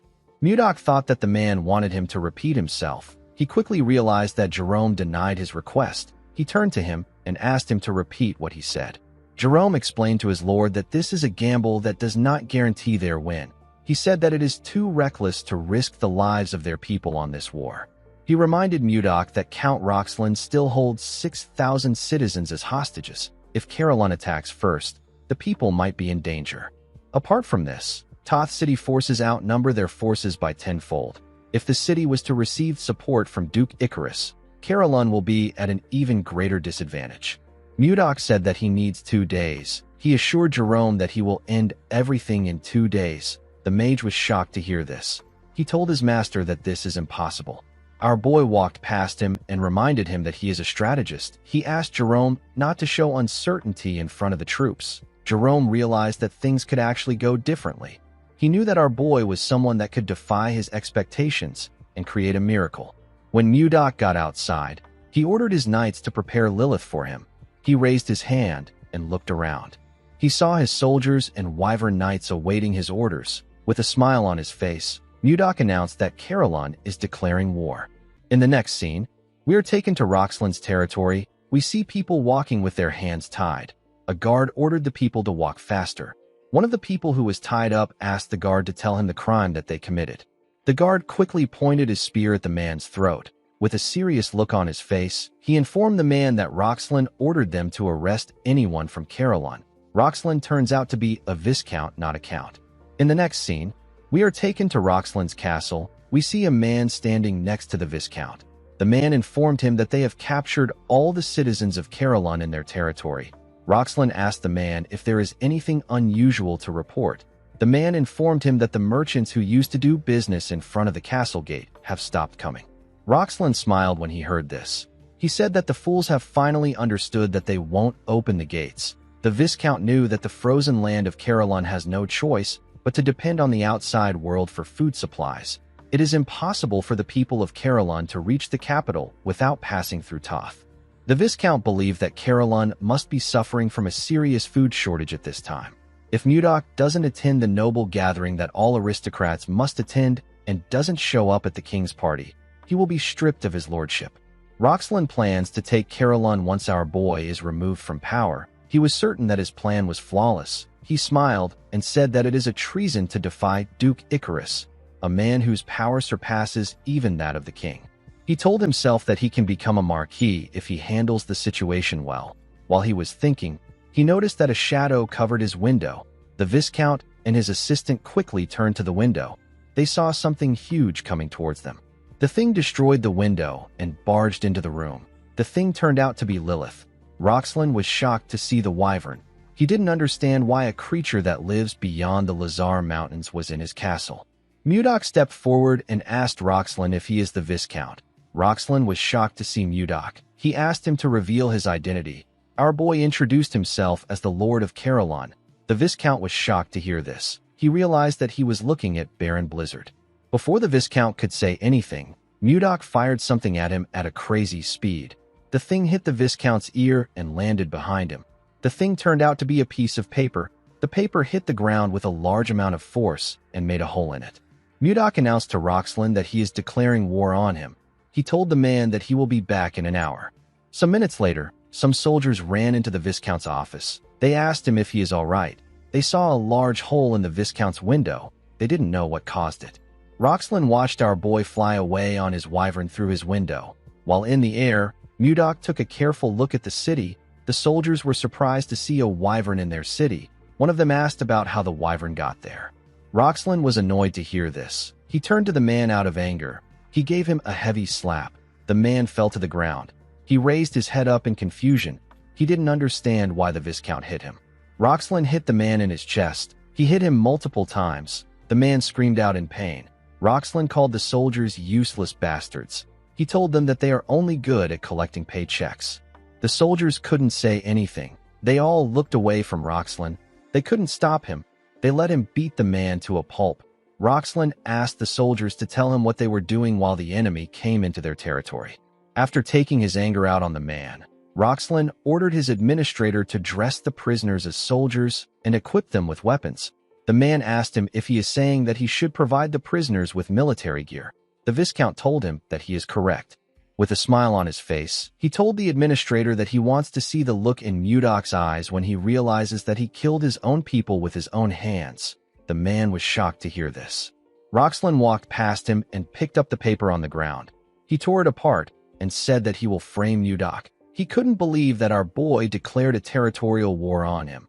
He moved close to his broken window and looked down at the soldiers in front of his castle. He threw the shredded paper to the ground and announced that they will be declaring war on Caroline. He told his men that he will share his wealth with the one who achieves the greatest merit in this war.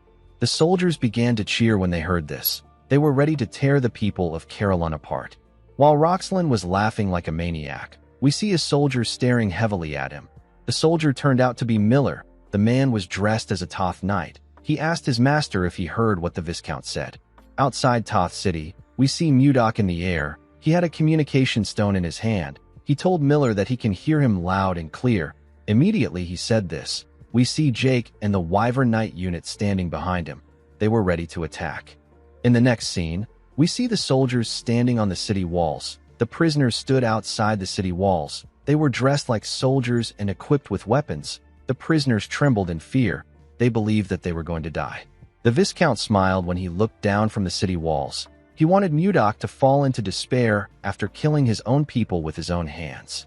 The scene shifts and we see Mudok standing with his soldiers. They were all prepared for battle. Our boy smiled and ordered them to start the attack. Immediately they heard this. The soldiers charged at Toth City at full speed. The people of Caroline began to scream when they saw something coming towards them. They couldn't believe their eyes. The Viscount and his soldiers were more shocked to see what was in the sky.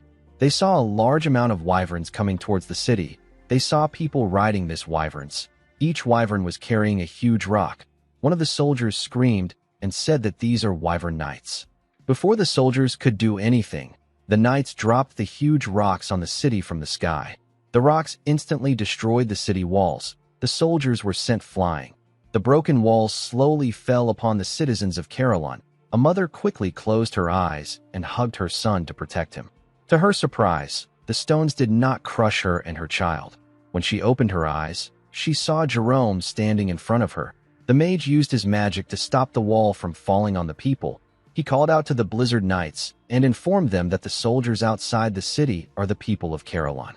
He ordered the first unit to evacuate the people to a safe place. The people of Caroline couldn't believe what they were hearing.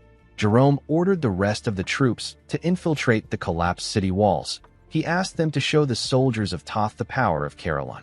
Max led the troops to attack. He and Schuart easily tore their enemies apart. The poor bastards didn't stand a chance. The Viscount could not understand what was happening. He didn't know how the soldiers were able to find out that the soldiers outside were people of Caroline. As he watched his soldiers run from the Knights of Caroline, Roxlin wondered about when Caroline got so strong. He watched his soldiers run away in fear when they saw a wyvern land on the city walls. Mudok watched everything from the sky. He decided to join the fight. He jumped down from his wyvern and gently landed on the ground. The soldiers were surprised to see him. One of them asked about where our boy came from. His comrade said that Mudok is alone. The soldiers decided to attack our boy together. Mudok raised his hand and moved past them in an instant. He touched their bodies with his fingers as he moved past them. He shook his hand and took away his energy. When he turned around, he saw ice burst out of the soldiers' bodies. The ice came out of the place that he touched them in. It destroyed their bodies. After taking care of the ants, Mudok turned to a forest. He saw a wyvern in the forest. Inside the forest, we see a knight trembling in fear. The knight's comrades were also trembling. They were shaking because of the wyvern in front of them. Roxlin ordered the knights to fight the monster. The knights were too scared to attack. Roxlin kicked one of them out of anger. He told them that they shouldn't call themselves knights. The Viscount had already sent someone to request help from Duke Icarus. He was certain that he will be victorious if he can hold out until reinforcement arrives. The knight that Roxlin kicked got angry. He punched the Viscount in his face. He fell to the ground. The knight and his comrades ran immediately. The Viscount fell to the ground. The knight called the Viscount a pig and asked him to die alone if he wants to die. Roxlin was shocked to hear this. He ordered the men to come back. Of course, none of them listened to him. While the Viscount was looking at them, the wyvern moved closer to him. Roxlin could feel her breath in his back. Before Lilith could eat him, Someone called out to her and told her that her stomach will hurt if she eats trash. The person turned out to be Mudok. Lilith moved away from the Viscount. When Roxlin saw our boy, he quickly bowed his head on the ground. He told Mudok that he was wrong. He said that this is his defeat.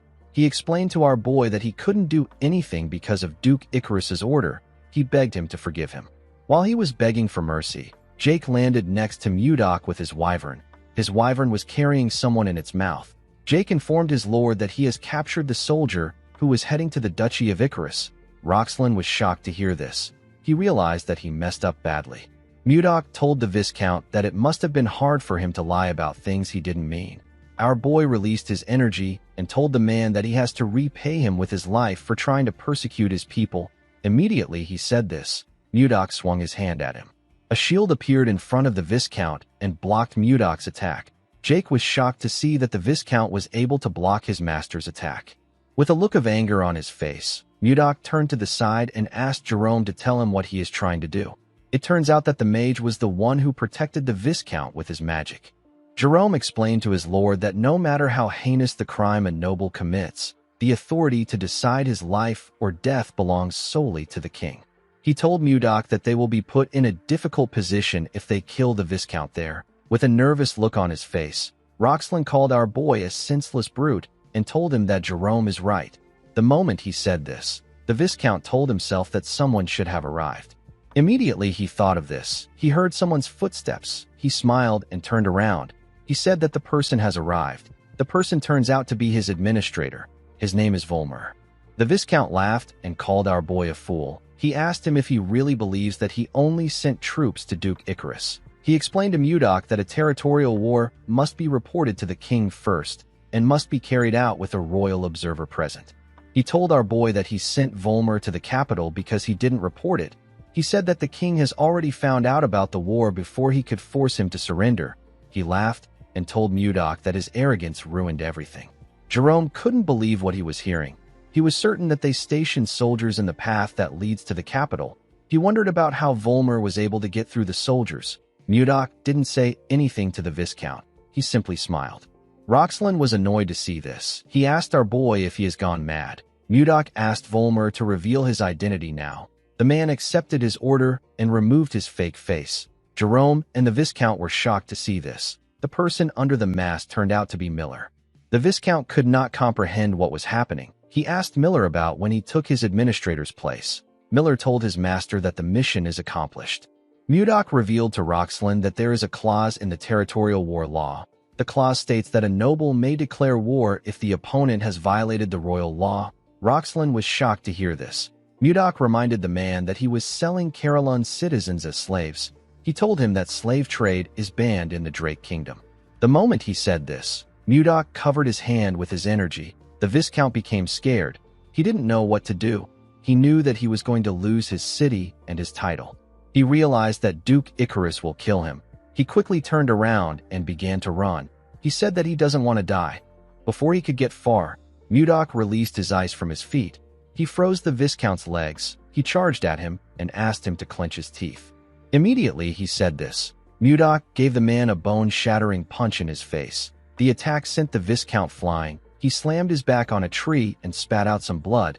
He destroyed the tree with his body. After taking care of the Viscount, Mudok turned around and announced to his men that the territorial war is over. The men smiled when they heard this. In the next scene, we see our boy announce to his soldiers that Toth City now belongs to Carolyn. The soldiers began to cheer when they heard this. After the war, Mudok and his people quickly got to work. Roxlin lost everything and got sent out of his territory. A few days later, he went missing. Toth City was incorporated into Carolyn. Jerome was appointed as the administrator of the new district, but he rejected the appointment. He explained to Mudok that he is already buried in a lot of work. He told him that he will go on strike if he gives him more work. Mudok asked him to tell him who he is supposed to put in charge. The moment he asked this question, Jerome got an idea. He said that he knows the perfect person. Through Jerome's recommendation, Roxlin's former vassal was asked to manage Toth City. Of course, they couldn't completely trust Volmer, so they assigned 2 knights to him to monitor and report his daily movements. After some time passed, the day of the king's birthday arrived. The capital was decorated with different designs. At the entrance of the capital, we see two guards on duty. One of them said that he wants to enjoy the festival too. His comrade asked him to suck it up. He told him that they will get a special bonus for taking today's job. While he was talking, the man noticed that a shadow covered him. When he looked up, he saw wyverns coming towards him. His friend told him that it is a monster attack. The man said that he will ring the alarm. Before the man could do anything, someone asked him to wait. The person turned out to be Mudok. Our boy stepped down from Lilith's back. With his new white Michael Jackson drip, Mudok introduced himself as Baron Blizzard. The men remembered him as the magic swordsman that saved the king. Mudok took out his invite and said that he has come to see the king. In the next scene, we are taken to a beautiful ballroom. We see the nobles chatting amongst themselves as they enjoyed some exquisite music. While they were all talking, a man announced that Baron Blizzard is entering the ballroom. The moment he said this, Mudok stepped into the ballroom in his amazing drip. His face and clothes caught everyone's eyes. The noble women were all amazed by how handsome he was. Most of them could not believe that this was the man who saved the king's life. One of them said that he heard that Mudok can use fifth circle magic. Someone walked up to Mudok and welcomed him to the party. This person turned out to be the second princess of the Gaia kingdom. Sylar greeted him in a beautiful dress. She moved closer to him and asked him about how he has been. Mudok told her that things have been fine. He didn't say anything else after saying this. Sylar was surprised to see this. She asked Mudok if he isn't going to ask her about how she has been. Our boy offered her a drink and asked her to take it. He confidently said that his aide told him that it is always ladies first in a party. The princess did not expect this. She didn't know how to react. She gently blushed and drank the wine. She thanked Mudok for the wine.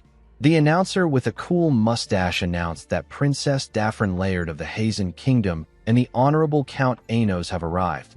The moment he said this, a tall man and a beautiful blonde woman stepped into the ballroom. The man and the woman were quite beautiful. The nobles were blown away by Princess Daphne's beauty. They said that her beauty remains unchanging. They were also surprised to see Count Anos. They said that the princess and the count make a perfect couple. Mudok took a look at the count. He realized that he had heard about Anos before. Edmund wrote about him in his letter. This man is the one who is known as the Grand Sword Master. Sylar noticed that Mudok was staring at the count. She asked him if he knows him. Our boy could feel that Anos was not from this world. He told the princess that he doesn't know the man. Sylar told him that she has not seen the woman who was with him the last time. Mudok smiled and asked her if she is curious about our girl. Sylar said that she is not. She told him that she is just asking because she doesn't know many people there. Mudok asked her to wait. He said that our girl is someone who naturally loves dramatic entrances. Immediately he said this, the announcer told the people that the main character of the party, King Tomalova, is now entering. The king majestically walked into the ballroom with his daughter and another woman. Sylar was shocked to see this. She couldn't believe that Ishilda was a princess of the Drake Kingdom. While everyone was clapping, the woman asked Mudok if this is the dramatic entrance he is referring to. Ishilda and her father moved to their seats. Before sitting down, Ishilda saw something shocking. She saw Mudok standing next to Sylar. Our boy gently waved at her.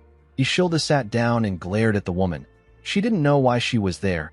She heard that the first princess of the Gaia Kingdom was the one who was going to be there. She did not like the fact that Sylar was standing next to Mudok. A while later, we see the nobles bow their heads to the king to congratulate him for his 50th birthday. Tomalova thanked everyone for attending his party. He told them that he appreciates their presence. Everyone applauded him. The king raised his hand and asked the nobles to have a wonderful time. Ishilda turned to her father and told him that she is curious to see the kind of gifts he will receive for this birthday. She said that she is really looking forward to it. Tomalova smiled when he heard this. He told his daughter that they will start right away. Duke Icarus stepped forward and presented a small box to the king. The announcer told the king that this box is a gift from the duke. When Tomalova opened the box, he saw a ring inside.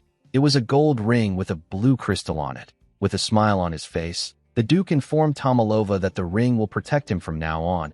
He explained to him that the ring can nullify all offensive magic of the fourth circle and below. The king and the people were shocked to hear this. They realized that this was an artifact. They couldn't believe that such valuable things still existed. Mudok didn't know what an artifact was. Sylar explained to him that it is an object with magic in it. She said that it is a very valuable item in this present age where there are no mages of the ninth circle or higher. The value of an artifact with high nullification magic on it is immeasurable. The king thanked Duke Icarus for his valuable gift. The duke congratulated the king on his birthday again. He turned around and slowly walked away. The nobles in the ballroom were amazed by the duke. They couldn't believe that he brought something so valuable for the king. Some of them wondered if there was any gift that could even surpass that of Duke Icarus.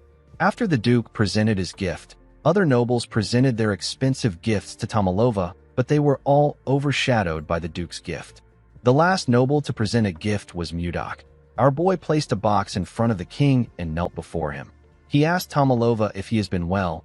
The king told him that he is relieved to see that he is healthy. Mudok told him that it is all thanks to his grace. The announcer opened the box to show the king what Mudok brought. The king took out a long leather material from the box. Our boy told Tomalova that he brought the leather of an ice ogre that he personally hunted. The king smiled when he heard this. He asked our boy if he is talking about the savage monster that lives in the northern lands. Our boy told him that he is correct. He asked Tomalova to accept his sincerity, even though it is lacking. Tomalova thanked him for the gift. He said that he will make a winter coat from the hide and wear it in winter. The duke could not believe that Mudok offered this kind of gift to the king. He said that a pathetic gift is expected from someone of commoner origins. With a smile on his face, our boy told the king that he brought another gift because the leather alone seemed lacking. A man carried a box into the ballroom and gave it to the king. When Tomalova opened the box, he saw some eggs inside. He asked Mudok to tell him what he is looking at. With a smile on his face, Mudok told the king that they are eggs from a monster. Tomalova and the people were shocked to hear this. They couldn't believe that our boy brought something like this to a party. The duke told Mudok that he is an insolent bastard. He pointed at him and said that this is an insult to the royal family. He turned to the knights and asked them about why they are just standing. He ordered them to drag the baron out. The knights quickly walked towards Mudok. Tomalova ordered them to stop. Everyone quickly became silent. With a scary look on his face, Tomalova asked Mudok to clarify his intentions. With a confident smile on his face, our boy revealed to the king that he is holding an ice wyvern's eggs. The king and the duke were shocked to hear this. An ice wyvern is a wyvern that can only be found in Carolon. It is 1.5 times larger than a normal wyvern. Since ancient times, there have been constant attempts to tame ice wyverns, but their fierce nature made it hard to obtain their eggs, and raising them was extremely difficult. Taming this monsters has long been considered impossible. Just ordinary wyverns would provide tremendous military power if they are tamed well. The small nation of the Zeba Kingdom led its wyvern knights to conquer surrounding countries and rose to become the Great Zeba Empire. This story is well known on the continent. Taming an ice wyvern would mean that the military power of the Drake Kingdom would skyrocket. Tomalova completely understood this. He thanked Mudok for his gift. He asked him if he knows that raising an ice wyvern is even harder than acquiring its egg. Our boy assured him that he is well aware. He said that it is not easy to raise an ice wyvern to adulthood. He put 2 fingers on his lips and gently whistled. He called out to Lilith. The moment he did this, the nobles in the hall began to scream. They couldn't believe their eyes. They saw a wyvern standing outside the hall. Mudok revealed to the king that Lilith is an ice wyvern that he has tamed since she was a hatchling. He told Tomalova that he will teach the royal breeders how to raise an ice wyvern. He explained to him that they will imprint his face on the wyvern when it hatches. This will allow the hatchling to recognize him as its parent and obey him faithfully. Tomalova was surprised to hear this. Ishilda was simply happy to see Lilith again. She had to pretend like she was also shocked. Mudok bowed his head and told the king that the other 2 eggs are for his daughters. He said that the ice wyverns will become the steadfast guardians of the royal family. Tomalova was shocked to see that our boy thought of his daughters as well. He told him that he is quite thoughtful. He raised his hands and said that their kingdom is destined to become as powerful as the Zeba Empire. He announced that this was the greatest gift he has ever received in his lifetime. He thanked Mudok for the amazing gift. Our boy told Tomalova that he is honored that the gift pleases him. Ishilda gently smiled when she heard this. She remembered that Mudok asked her to expect something when they spoke a few days ago with a communication stone. Duke Icarus was extremely angry to see how things were progressing. He wondered about how Mudok got his hands on an ice wyvern's eggs. He He decided to drag Mudok down with his plan. He called out to the king and told him that he has something urgent to report. He moved close to the king and asked him if he knows that Mudok sent troops into Viscount Roxland's territory 2 days ago. Tomalova was surprised to hear this. He asked the Duke to tell him why the Baron would send his forces into Toth. Duke Icarus revealed to him that our boy initiated a territorial war. Tomalova was shocked to hear this. The nobles couldn't believe what they were hearing. They all knew that it was a crime to start a territorial war without reporting it. While screaming at the top of his voice, Duke Icarus asked the king to give Mudok the harshest punishment for daring to start a territorial war without reporting it to him. The nobles began to murmur. They all turned their eyes to Mudok. Tomalova did not like this situation. He didn't want to punish the person who saved him. Ishilda wondered about what she should do. She knew that our boy's reputation will suffer if this continues. Duke Icarus gently smirked. He was certain that he has taken Mudok out. Our boy called out to the king and asked him if slave trading is legal in the Drake Kingdom. Tomalova said that it isn't. He told Mudok that slave trading is prohibited in his kingdom. Our boy put his hand into his clothes and took out a document. He announced that he is holding a ledger containing the Viscount's slave trading records. Duke Icarus and the king were shocked to hear this. They couldn't believe their ears. Mudok explained to the king that Roxland has been capturing people from his territory and selling them as slaves. He threw the document to the ground and asked the king to tell him if there is any lord who wouldn't be enraged when his own subjects are being sold as slaves. The nobles could not believe that the Viscount engaged in slavery. They were all shocked. Duke Icarus couldn't believe that Roxland got involved in slavery behind his back. He called him a filthy, greedy pig. Ishilda reminded her father that those who violate the royal laws can be challenged to a territorial war without reporting it to the king. She smiled and asked him if she is correct. Since Mudok had a valid reason, Tomalova decided to grant him a special exception and not hold him accountable for the territorial war. With a smile on his face, he announced that Toth will now become part of Carolyn's territory. Everyone began to cheer when they heard this. Count Slave suggested that Mudok should get a new title now that his territory has expanded. The king told him that he is right. He asked Mudok to move closer. Our boy moved close to him and went on his knees. Tomalova placed a golden scarf on his neck and appointed him as Viscount of Carolyn. Mudok stood up and thanked the king for his new position. Duke Icarus watched them as they spoke. He glared at our boy with eyes filled with hate. He promised himself that he will bring him down no matter what it takes. He turned around and walked forward. On the way out, we see Count Anos resting on the wall. He seemed to be annoyed about something. In the next scene, we see Mudok in the balcony. He seemed tired. He felt bad that he couldn't talk to Ishilda because of the nobles swarming him. He smiled when he realized that he had finally gotten this far. He remembered the things that happened when he first came to this world. He remembered how he fought, how he took over Carolyn, and how he got a kiss from the princess. He believed that he and the princess will soon be together.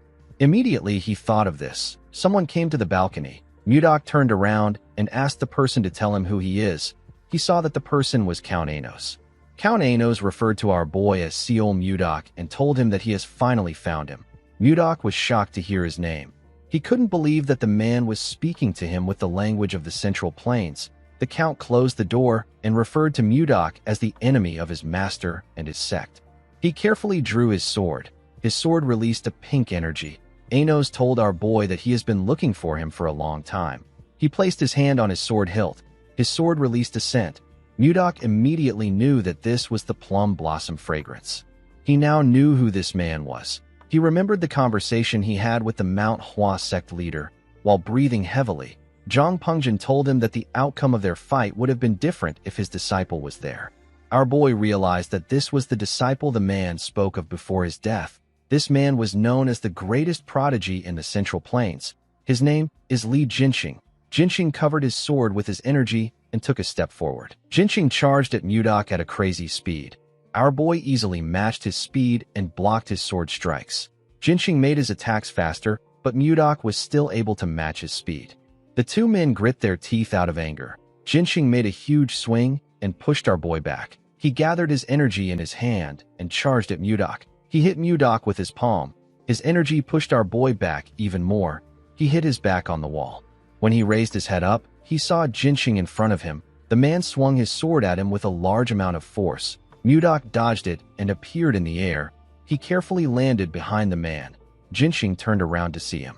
Our boy said that the rumors about him being the greatest disciple in the Central Plains weren't a complete lie.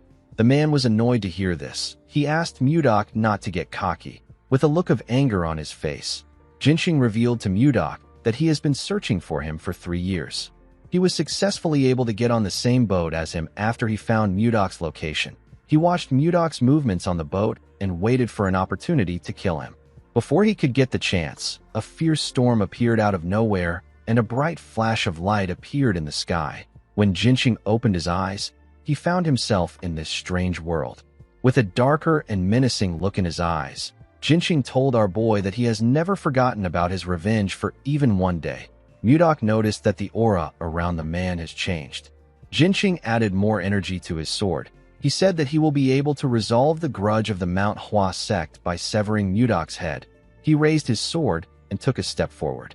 Mudok could tell that the man's next attack was going to be different. He wasn't certain if he will be able to dodge it. Before Jinxing could swing his sword, someone stepped into the balcony. Mudok and the man quickly turned to the door. The person turned out to be Sylar. The girl told Mudok that she has been looking for him. She asked the men about what they were doing there. Our boy told her that he just met someone from his hometown for the first time in a while. He said that they were talking and reminiscing about the past. Jinxing quickly recognized the girl. He realized that she is the second princess of the Gaia Kingdom. He wondered if she is close to Mudok. When our boy moved close to the girl, she asked him about where his hometown is. Jinxing watched them as they spoke. He knew that things will become complicated if he kills Mudok in front of a princess. Although he didn't like it, the man decided to back off. He bowed his head to the princess and told her that he will excuse himself first. He asked them to continue their conversation. Sylar gently thanked him. Jinxing walked towards the door. Before he left the balcony, he called out to Mudok in his head. Our boy was able to hear the man's voice in his own head. He immediately knew that Jinxing was using the frequency whispering technique. Jinxing told Mudok that he will destroy everything he cherishes the same way he destroyed everything that was precious to him. He stepped out of the balcony and smiled like a lunatic. He told our boy that he will take his possessions, loved ones, and everything he values without exception. He said that he will first start with the one who is always looking at him with loving eyes. He said that he will start with the princess of the Drake Kingdom. Mudok was shocked to hear this. He called the man a bastard and asked him not to touch Ishilda. He told him that the girl has nothing to do with them. The man said that this depends on how he responds. After saying this, he bid Mudok farewell. Our boy asked the man to wait. While he was talking to Jinxing in his head, Sylar was trying to get his attention. She asked him if he is listening to her. She told him that he looks like he was having a serious conversation with the Count. She asked him if he has something to do with the Count. Mudok walked past her and told her that something urgent has come up. He said that he needs to excuse himself. Sylar was surprised to hear this. She turned around and grabbed Mudok's jacket. Our boy did not expect this. He quickly turned to her. He asked her if she still has something she wants to say. Sylar said that it is not very important. She felt a bit embarrassed that she grabbed his clothes. She wondered about what she is supposed to say. She told Mudok that it is quite rude for him to leave when she came to the balcony herself to see him in person. She gently winked at him and asked him to learn some party manners. Mudok moved close to her. With a cold gaze in his eyes, he asked the woman if she doesn't have anything to do. He reminded her that dignitaries from different nations have come to celebrate the king's birthday. He asked her if it isn't her responsibility, as Gaia's representative, to entertain this people and chat with them. With a serious tone in his voice, our boy asked the woman to tell him why she keeps bothering him. Sylar was shocked to hear this. She couldn't believe that someone like her was being bothersome. Most men desperately try to get her attention with everything they have, but the princess always blows them off. They always try to get close to her to get something, but the princess always turns them down. Sylar wondered why Mudok was different. She asked Mudok not to get the wrong idea. With a sad look in her eyes, she told him that she simply wanted to congratulate him on becoming a viscount. Mudok felt bad when he heard what she said. He apologized to the princess for his harsh words. He told her that something urgent has truly come up. He said that he needs to excuse himself. He thanked her for the congratulations. He left after saying this. The princess was on the balcony alone. She moved close to the glass door to see our boy. When she looked down, she saw Mudok checking on Ishilda. Ishilda didn't understand why our boy was doing this. Siler watched Mudok worry about the princess. She wondered if our boy would have liked her if she met him first. She wondered if she would have been able to smile like Ishilda. Siler slapped her cheek to bring herself back to reality. She turned away from the door and told herself that she does not have time for this. She said that she needs to focus on her own life. She knew that the most important thing she needed to focus on was how she was going to survive her older sister's assassination attempts. While she was thinking, Siler heard a sound coming from the pavilion. When she raised her head up, she saw Princess Daphne talking to someone. Siler immediately recognized the princess. She didn't know the man standing next to her. When she took a closer look at him, she realized that she had seen his face from somewhere. She recalled that Jerome was a retainer of the Blizzard family. She wondered about what the mage and the princess were doing together at this hour. In the next scene, we see someone informing Jinxing that Princess Daphne has disappeared again.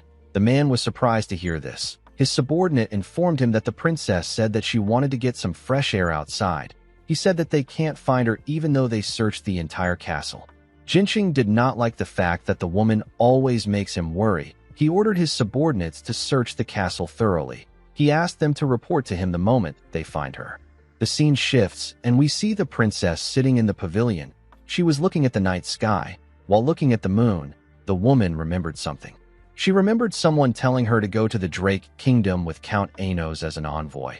The woman realized that she would have never come there if she didn't receive an order from her older brother. She and someone on the other side of the pavilion said that they really want to run away. The princess was surprised to hear a person's voice in the pavilion. She quickly turned around. She asked the man to come out of the shadows. The man apologized to her and stepped out of the shadows. The man turned out to be Jerome. Jerome told the princess that he didn't think anyone would be there at this hour. The princess was surprised to see Jerome's handsome face. She quickly put herself together and looked away. She asked the mage not to apologize. She told him that she was just a little startled. The princess did not think that he would be so handsome. Jerome apologized to the woman for not introducing himself. He shared his name with her and told her that he serves under Viscount Blizzard. The princess also introduced herself to him. Jerome smiled and told her that she has a beautiful name. The moment he said this, he realized that he had heard the name before. He immediately knew that this was the princess who is renowned throughout the continent for her beauty. He quickly went on his knees and apologized to Daphne for not recognizing her. He begged her to forgive his rudeness. Daphne assured him that it is fine. She said that she doesn't concern herself with such things. Jerome told her that he will be taking his leave. The moment he said this, he carefully looked at her face to see her expression. He noticed that Daphne looked kind of sad. He stood up and asked her if it is fine for him to stay in the pavilion too. The woman was surprised to hear this, with a smile on his face. Jerome said that he is waiting for his lord who is still in the party. He said that he will like to stay if his presence won't be too imposing on her. Daphne began to heavily blush when she heard this. Jerome looked like a Prince Charming to her. She sat down and asked him to do whatever he likes. A while later, we see Jerome ranting about his problems to the princess. He told her that he is the one who always has to clean up Mudok's mess. He said that he instinctively wants to run away when he stands next to his lord. Daphne smiled and told the mage that he has piled up a lot of complaints about his lord. Jerome became embarrassed. He realized that he has only been talking about his issues. Daphne smiled and told him that it is okay. She said that she finds it interesting. Jerome turned to her and asked her about why she wanted to run away. Daphne stopped smiling when she heard this. She revealed to the mage that she wants to run away because her brother is trying to force her into an arranged marriage. She said that she has no desire to sacrifice her life as a pawn of the country. Jerome simply stared at the princess. This made her nervous. She asked him if the topic was too heavy. She told the man that he is very easy to talk to. She said that she spoke without thinking. Jerome nervously told her that this wasn't it. He explained to her that he was thinking of ways to help her. He asked her to let him know if there is anything he can help her with. With a bright smile on his face, the mage said that he is willing to stake his mana in order to help her. The princess began to blush when she heard this. Her heart began to beat fast. The woman wondered why it was beating so fast. She turned away from Jerome. She couldn't look him straight in the face. The moment she did this, someone called out to her. Daphne nervously turned around. She saw the count and his men walking towards her. Jinxing told the princess that he has been looking for her for a while. He turned around and asked her about the identity of the man behind him. Jerome told the Count that he is just a humble mage who was passing by.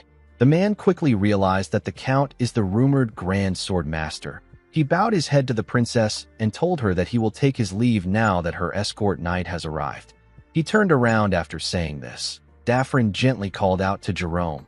The Count noticed this. He remembered how he saw the princess smiling before he called out to her. He quickly became angry. He asked the princess if she knows that the king has promised to hold a grand engagement ceremony for them once they return to the kingdom. Jerome was shocked to hear this. Daphne couldn't believe what she was hearing. With a cold gaze in his eyes, Jinxing asked Daphne to start opening her heart to him. Daphne couldn't believe that her brother would do something like this without consulting her first. She walked forward and said that she will be going inside first. Jinxing followed her. Jerome already guessed that Daphne's arranged marriage partner was Jinxing. Before the princess left the garden, she gently turned. Jerome quickly noticed this. The woman gently moved her mouth to ask the mage to meet her there again 3 days from now. She smiled and asked him to meet her at this hour. Jerome was surprised to hear this. He didn't know what to say. He just watched Daphne walk out of the garden with Jinxing. The scene shifts and we are taken to the hall. We see Ishilda laughing and talking to some women. After they were done talking, Ishilda waved to the women. She took a deep breath and let out a sigh.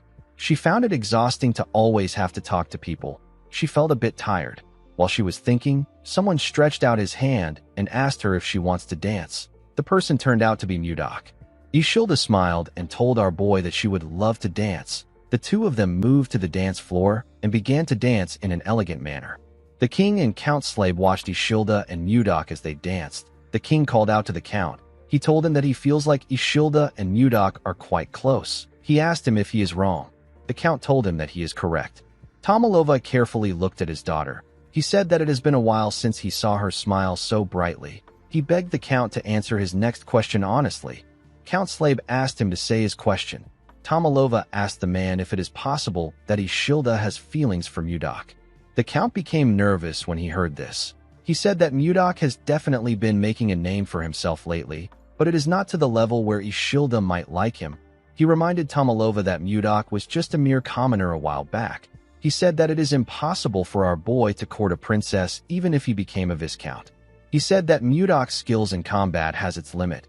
He believed that it would be impossible for our boy to understand the complex web of noble interests. Tomalova became discouraged. He told the Count that he is right. He looked at his daughter's beautiful smile and said that he can't entertain meaningless hope. He said that he can't act recklessly. The scene shifts and we see Lilith flying somewhere. When she was about to land, the people below her began to cheer. She landed in front of the Roll Merchant group.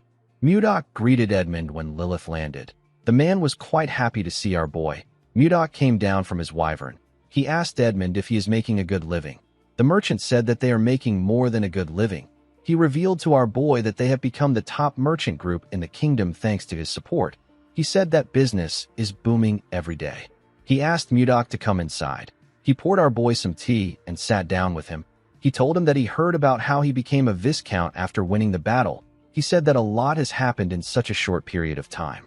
Mudok revealed to Edmund that he came to visit him in order to ask him for a favor. The man asked him to tell him what he wants. He told him that he is ready to do anything.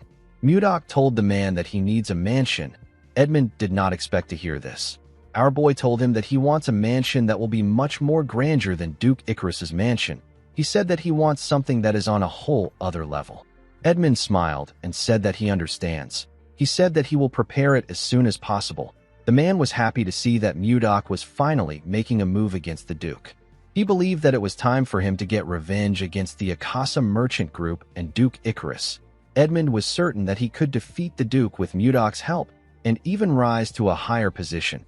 He knew that the only thing he had to do was to ensure that Mudok never runs out of money. The moment he thought of this, Edmund realized something. He asked our boy about where his retainer is. He asked him about why he came alone. Mudok smiled and said that he has him walking on a special assignment. The scene shifts and we see Jerome in another location. He was wearing a hood that covered his face. While looking around, Jerome remembered that his lord asked him to find out who was behind the massacre of the Kramer family. The man was annoyed that he got this assignment.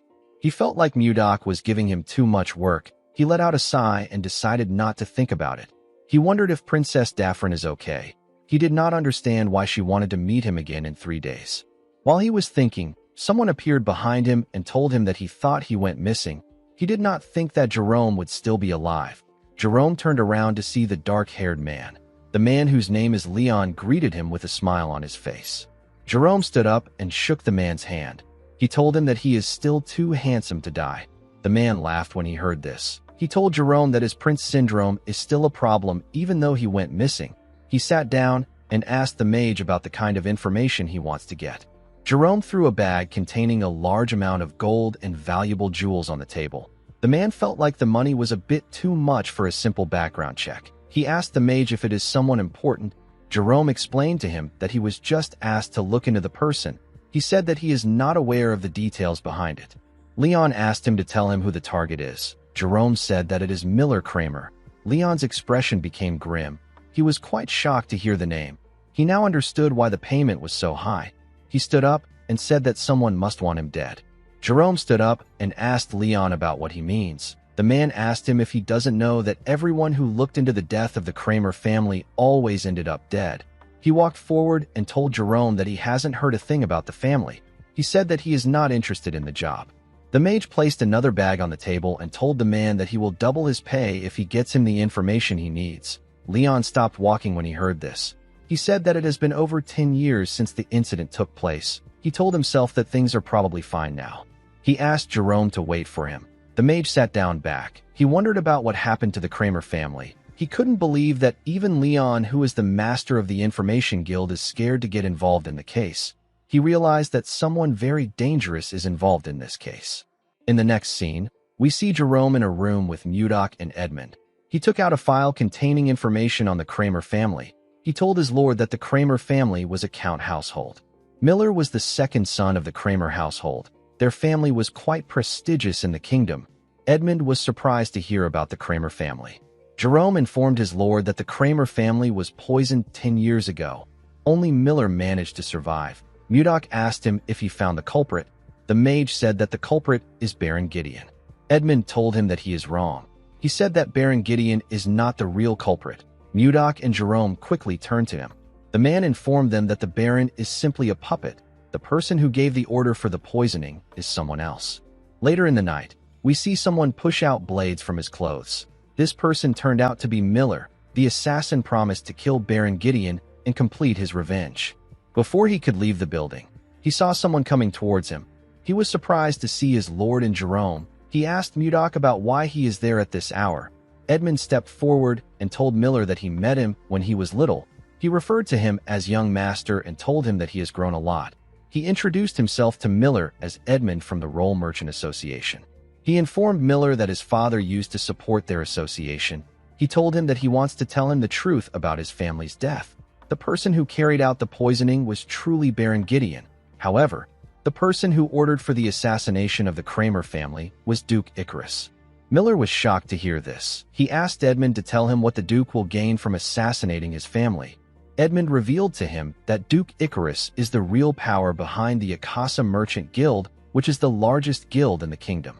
Miller was shocked to hear this. Edmund explained to him that the Duke eliminated both the Roll Merchant Guild and the Kramer family in order to grow the Akasa Merchant Group. Miller fell into despair when he heard this. He placed his hand on his face. He couldn't believe that he has been working for the man who killed his family. He fell to his knees and began to laugh like a crazy person. Edmund and Jerome nervously looked at the man. After laughing for a while, the boy put himself together and stopped laughing. He pushed himself up. Mudok asked him about where he is going. The boy said that he is going to kill Duke Icarus. Mudok told him that he can't kill a sword master like Duke Icarus with his current skills. Miller said that he doesn't care. Our boy told him that his current actions are not wise. Miller released his energy and told Mudok that it doesn't matter. He asked him if he is going to stop him. Mudok raised his hand and released his energy. Edmund and Jerome became nervous when they saw this. They called out to our boy. Mudok created an ice sword and asked Miller to defeat him first if he insists on going. Miller took a stance. His rage had consumed him. He told Mudok that he will not back down if this is what he wants him to do. He glared at our boy and charged at him. He thrust his blade at Mudok at a crazy speed. Our boy easily dodged the attacks. He appeared behind the boy. Miller quickly swung his leg at his head. when he sensed his presence. Mudok noticed that Miller aimed for his vital points with minimal movements. This was proof that Miller has trained painfully every day. However, he was still not strong enough to face Mudok. Our boy used his fingers to hit Miller in his chest at a crazy speed. The boy coughed out some blood and fell to the ground. Mudok told him that he struck his vital points. The boy won't be able to move for half a day. Miller forcefully pushed himself up and rested his back on the wall. He used his thumb to hit his vital points. Mudok was surprised to see this. He told him that he never taught him how to use his thumb like that. He asked Miller to tell him how he was able to do it. While struggling to get up, Miller told his lord that he just showed it to him in person. Mudok was shocked to hear this. He couldn't believe that the boy copied what he just saw. Miller told our boy that the fight is not over. Immediately he said this. He fell to the ground. Mudok called out to Edmund. The man quickly answered him. Mudok ordered the man to move Miller into a room and tell him to come find him when he wakes up.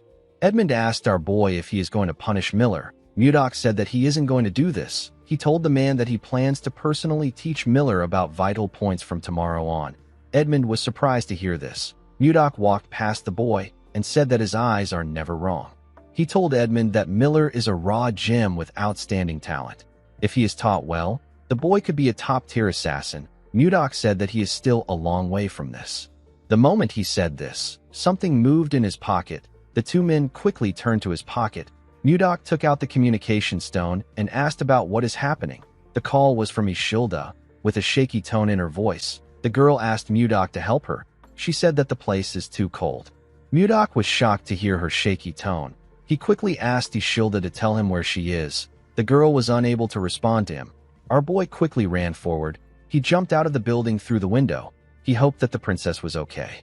He quickly arrived at the castle. He grit his teeth out of anger. He wondered about where Ishilda was. He recalled that the princess said that the place was cold. Mudok quickly focused his energy in his eyes. He realized that Ishilda must be in the coldest place in the castle. He used his eyes to examine the castle. He found a building that released a cold energy. Mudok quickly entered the building and called out to Ishilda. To his surprise, he found Ishilda shaking in the building. She had a blanket around her. He took the princess out of the building and asked her about how she got trapped in there. Ishilda revealed to him that she went inside to check on the ice wyvern eggs that he gave to them. She accidentally locked the door on herself when she stepped in. Mudok reminded her that he mentioned that the ice wyvern's tray was enchanted to keep the temperature low. He asked her about why she would act so carelessly. Ishilda apologized to him. She told him that she was able to reach out to him with the communication stone. Mudok let out a sigh. He quickly hugged the princess. While shaking like a scared child, our boy begged the princess to never do this again. He told her that he can't lose her again. Ishilda was surprised to hear this. She gently placed her hand on his back. The moment she did this, they heard a cracking sound come from an egg. Ishilda and Mudok quickly turned to the egg. They stood up and went inside. They saw a baby ice wyvern raise its head up. Its body was covered in mucus. Mudok asked the princess to remove the mucus from the wyvern's body. Ishilda was shocked to hear this. Mudok explained to her that the hatchling will recognize her as its mother if she does this.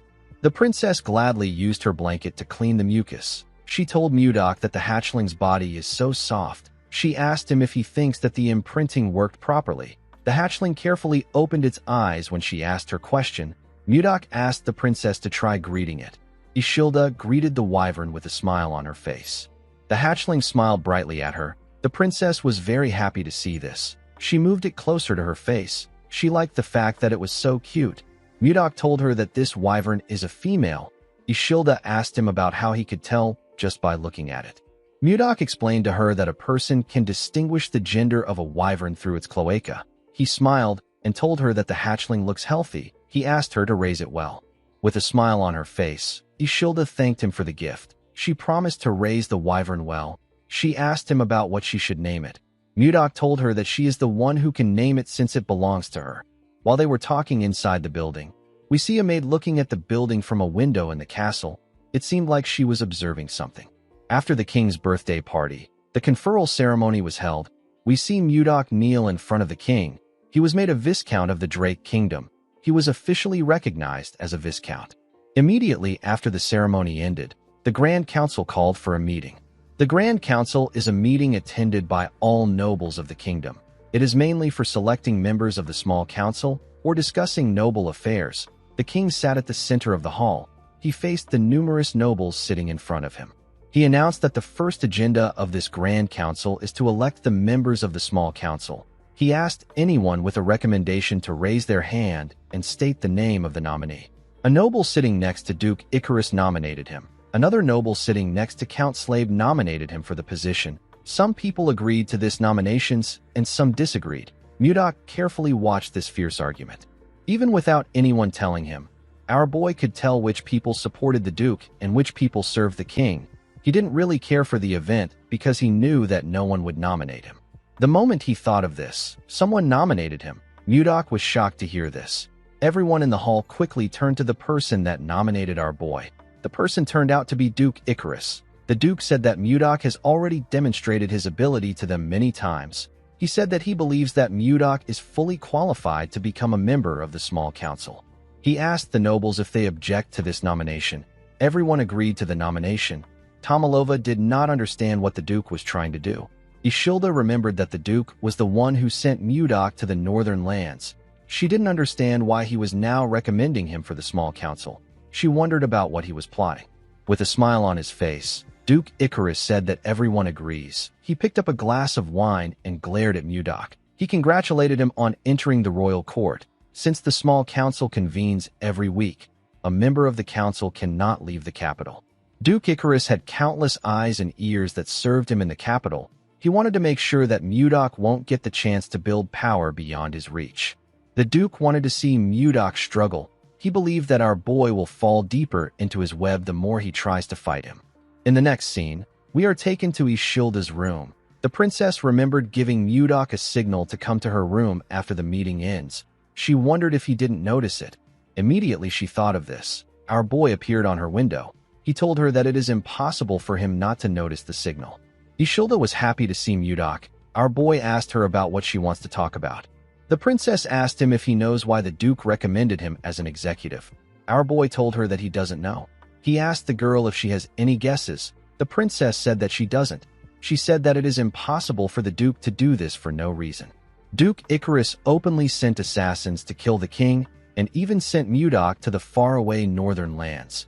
Ishilda was certain that the Duke was plotting something behind the scenes. Mudok wasn't completely against the idea of becoming an executive. He told Ishilda that he will now be able to see her more often. He said that he needs to thank the Duke for helping him.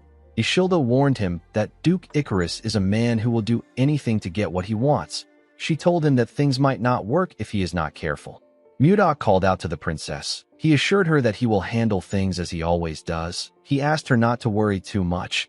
Ishilda was surprised to hear this. She gently smiled. The moment she did this, a maid knocked on her door and asked her if she can come in. Ishilda quickly turned to Mudok and asked him to hide somewhere for a moment. Immediately she said this, she noticed that our boy was no longer in the room.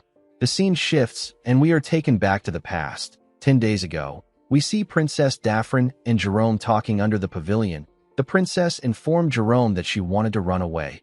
Jerome was shocked to hear this. He asked her if she is serious. He asked her about where she wants to go. Daphne said that the place doesn't matter. She asked him if he can take her somewhere that no one will recognize her. The mage reminded her that he is a vassal for the Lord of Carillon. He said that he can start a war between nations if it is revealed that he helped her run away. The princess asked him if the vow he made to her was a lie. Jerome was surprised to hear this. Daphne reminded him that he swore on his mana that he would help her. With a sad look on her face, she said that this is the first time she has actually been outside the castle of the Hazel Kingdom. It was her first time talking to people outside the castle. After her father passed away, her brother locked her in her room. He only let her out during national events. No matter how beautiful the clothes were or how delicious the food was, it didn't matter to the princess. All she wanted was freedom. When the princess got into a political marriage with the count, she tried to like him, but he was nothing more than her brother's loyal dog. The count is a man who doesn't care about her feelings or thoughts. The princess noticed that the count looked at her the same way her brother did. He had cold eyes that saw her only as a tool. Princess Daphne told Jerome that he is the only person who doesn't look at her with his cold eyes. Jerome didn't know what to say to her. The princess stood up and apologized to the mage for making him uncomfortable. She told him that she was too naive to take his promise seriously. As tears flowed down from her eyes, the princess said goodbye to the mage. Jerome clenched his fist. He summoned his courage and called out to the princess. He asked her to wait. Daphne quickly turned around. Jerome became nervous. He told himself that he can't do anything. He told the princess that he really can't do anything. He called her again and tried to change his words. Daphne became angry with his indecisive nature. She turned around and walked up to him. Jerome was still nervously thinking about it. With a look of anger on her face, Daphne asked the mage if he will help her or not. Jerome told her that he will do it. He wondered why her personality suddenly changed. The princess was happy to see that he agreed to her request. She gently smiled at him and thanked him for his help. Jerome told her that he will share the meeting place with her. He asked her to go to the tavern at the castle's main gates. He said that he will wait on the third floor of the Russian Blue until sunset. He told her that no one must know about this. He advised her to act as if she didn't speak to him today. Daphne smiled at him and told him that she understands. The scene shifts and we are taken to the present. We see Jerome standing in front of a door. He was thinking about the promise he made. While he was thinking, Mudok asked him to come in. When the mage stepped inside, our boy asked him if something is wrong. Jerome said that he wanted to go to Toth for an inspection. Mudok asked him if he is going alone. With a nervous look on his face, the mage said that it is necessary for them to check if Volmer is managing things properly. Mudok agreed that maintenance checks are important. He asked Jerome to go ahead. He told him that he will join him after his next meeting. Jerome explained to his lord that the journey is a 5-day ride on a horse. He told him that it will be difficult for him to attend the small council meeting. He said that he will go by himself and report back immediately. Mudok asked him about what he means. He reminded him that it only takes a day to reach Toth on a wyvern. Jerome nervously laughed. He said that he has completely forgotten about the wyverns. Mudok noticed that he was acting weird. He asked his vassal if something is wrong. He told him that he has been distracted all week. With a shaky tone in his voice, the mage said that this is ridiculous. Mudok was still suspicious of the man. He told him that he will leave Toth in his hands. Jerome thanked him and walked towards the door. Mudok watched him as he walked out of his room. After leaving Mudok's office, Jerome thought about how tomorrow is the day of the operation. He wondered why he was doing this. He would normally refuse this request. He knew that this was a crazy request. He told himself that he needs to stop while he can. The moment he said this, he remembered how the princess looked when she cried. Jerome began to smile like an idiot. He was completely smitten by Daphne's beauty. In the next scene, we see Ishilda and her father walking to the meeting room. On her way there, Ishilda wondered about what Duke Icarus was planning. She knew that there was no way the Duke would invite Mudok to the royal council without any reason. When she arrived at the door of the room, she reminded herself that Mudok said that he will take care of it. She believed that things will be fine. Immediately she thought of this. A guard announced to the nobles that the princess and the king are entering the room. Ishilda and her father stepped into the room when the door got opened. Ishilda quickly turned to the side to see Mudok. Our boy smiled and nodded at her. The princess also did the same thing. After the princess and the king got seated, Count Slave stood up and announced that the royal council meeting will begin now. He said that the first agenda will be presented by Duke Icarus. The Duke stood up and greeted the king, the princess, and his fellow nobles. With a smile on his face, he announced that he would like to discuss the princess's marriage. The king was surprised to hear this. Even Mudok did not expect him to bring this matter up. Ishilda was more shocked than anyone in the room. The nobles became silent when they heard what the Duke said. Ishilda stood up and asked him about what he is talking about. The Duke bowed his head and apologized to the princess for bringing up a proposal that startled her. He reminded her that she turned 20 this year, and yet she doesn't have any marriage plans or even a fiancé. He said that such a thing is unheard of in the royal family. He explained to Ishilda that the royal bloodline could be severed if things go wrong. The Duke proposed that Ishilda's wedding should be hastened. A noble stood up and told the Duke that he is going too far. He asked him if he has no respect for the royal family. Another noble asked the man to watch his mouth. He said that the Duke merely spoke out of concern for the kingdom's future. A noble belonging to the Duke's faction asked the first noble if he is not concerned for the kingdom's future. Ishilda couldn't say anything. She could only watch the men argue. Count Slave stood up and slammed his hammer on his table. He ordered the nobles to keep quiet. Ishilda grabbed the hammer and slammed it on the table with a large amount of force. She broke the hammer when she hit it on the table. She ordered everyone to calm down. The room quickly became silent. The princess apologized to the count and gave him the broken hammer. She asked the man to resume the meeting. The count nervously collected the broken hammer. Ishilda asked her father about why he isn't saying anything. The king placed his hand on his head and asked his daughter to sit down. Ishilda did not expect to hear this answer. She asked her father if he agrees with the duke. She reminded him that he promised to allow her choose her fiancé. With a look of anger on his face, Tomalova told his daughter that a child of the royal family must accept their fate. He asked her to stop her foolish talk. Ishilda couldn't believe that her own father was saying this to her. She turned around and walked forward. Count Slave informed her that the meeting is still in progress. Ishilda didn't listen to the count. She walked out of the hall. Mudok could only watch her walk away. The scene shifts, and we are taken to Ishilda's room. We see the princess asking her maid about what she should do. She said that the only person she likes is Viscount Blizzard. The woman gently held the princess's hand and told her that nothing has been decided yet. She asked Ishilda not to jump into conclusions. Ishilda raised her head up and told Lenshia that she is wrong. She explained to her that the nobles want her to marry Justin so that he can inherit the throne. The Tomalova royal family has only 3 princesses, and by law, a princess cannot inherit the throne. The princess told the woman that Duke Icarus will be able to achieve his goal if he can get her to marry his son. With a crazy look in her eyes, Ishilda stood up and said that she will just tell everyone that the only person she will marry is Mudok. Lenshia was shocked to hear this. She begged her mistress to maintain her dignity. While screaming at the top of her voice, the princess asked the woman to tell her how long she needs to keep this dignity. She said that she can't take it anymore. Lenshia grabbed the princess and begged her to wait. She told Ishilda that she understands how she feels, but she will put the whole kingdom in chaos if she does something like this. The princess pushed forward and asked the woman to let her go. She said that her mind is already in chaos. She told her that nothing matters anymore. The moment she said this, the princess and her maid heard a man call another person an insolent fool. The man asked the person about what they are doing. Ishilda quickly stepped outside with her maid. She saw Mudok glaring at a maid. The maid was on the ground. Our boy asked the maid about why she was eavesdropping on the princess. He referred to her as a spy and asked her about who sent her. While shaking in fear, the maid said that she is not a spy. She said that she was simply cleaning the doorway.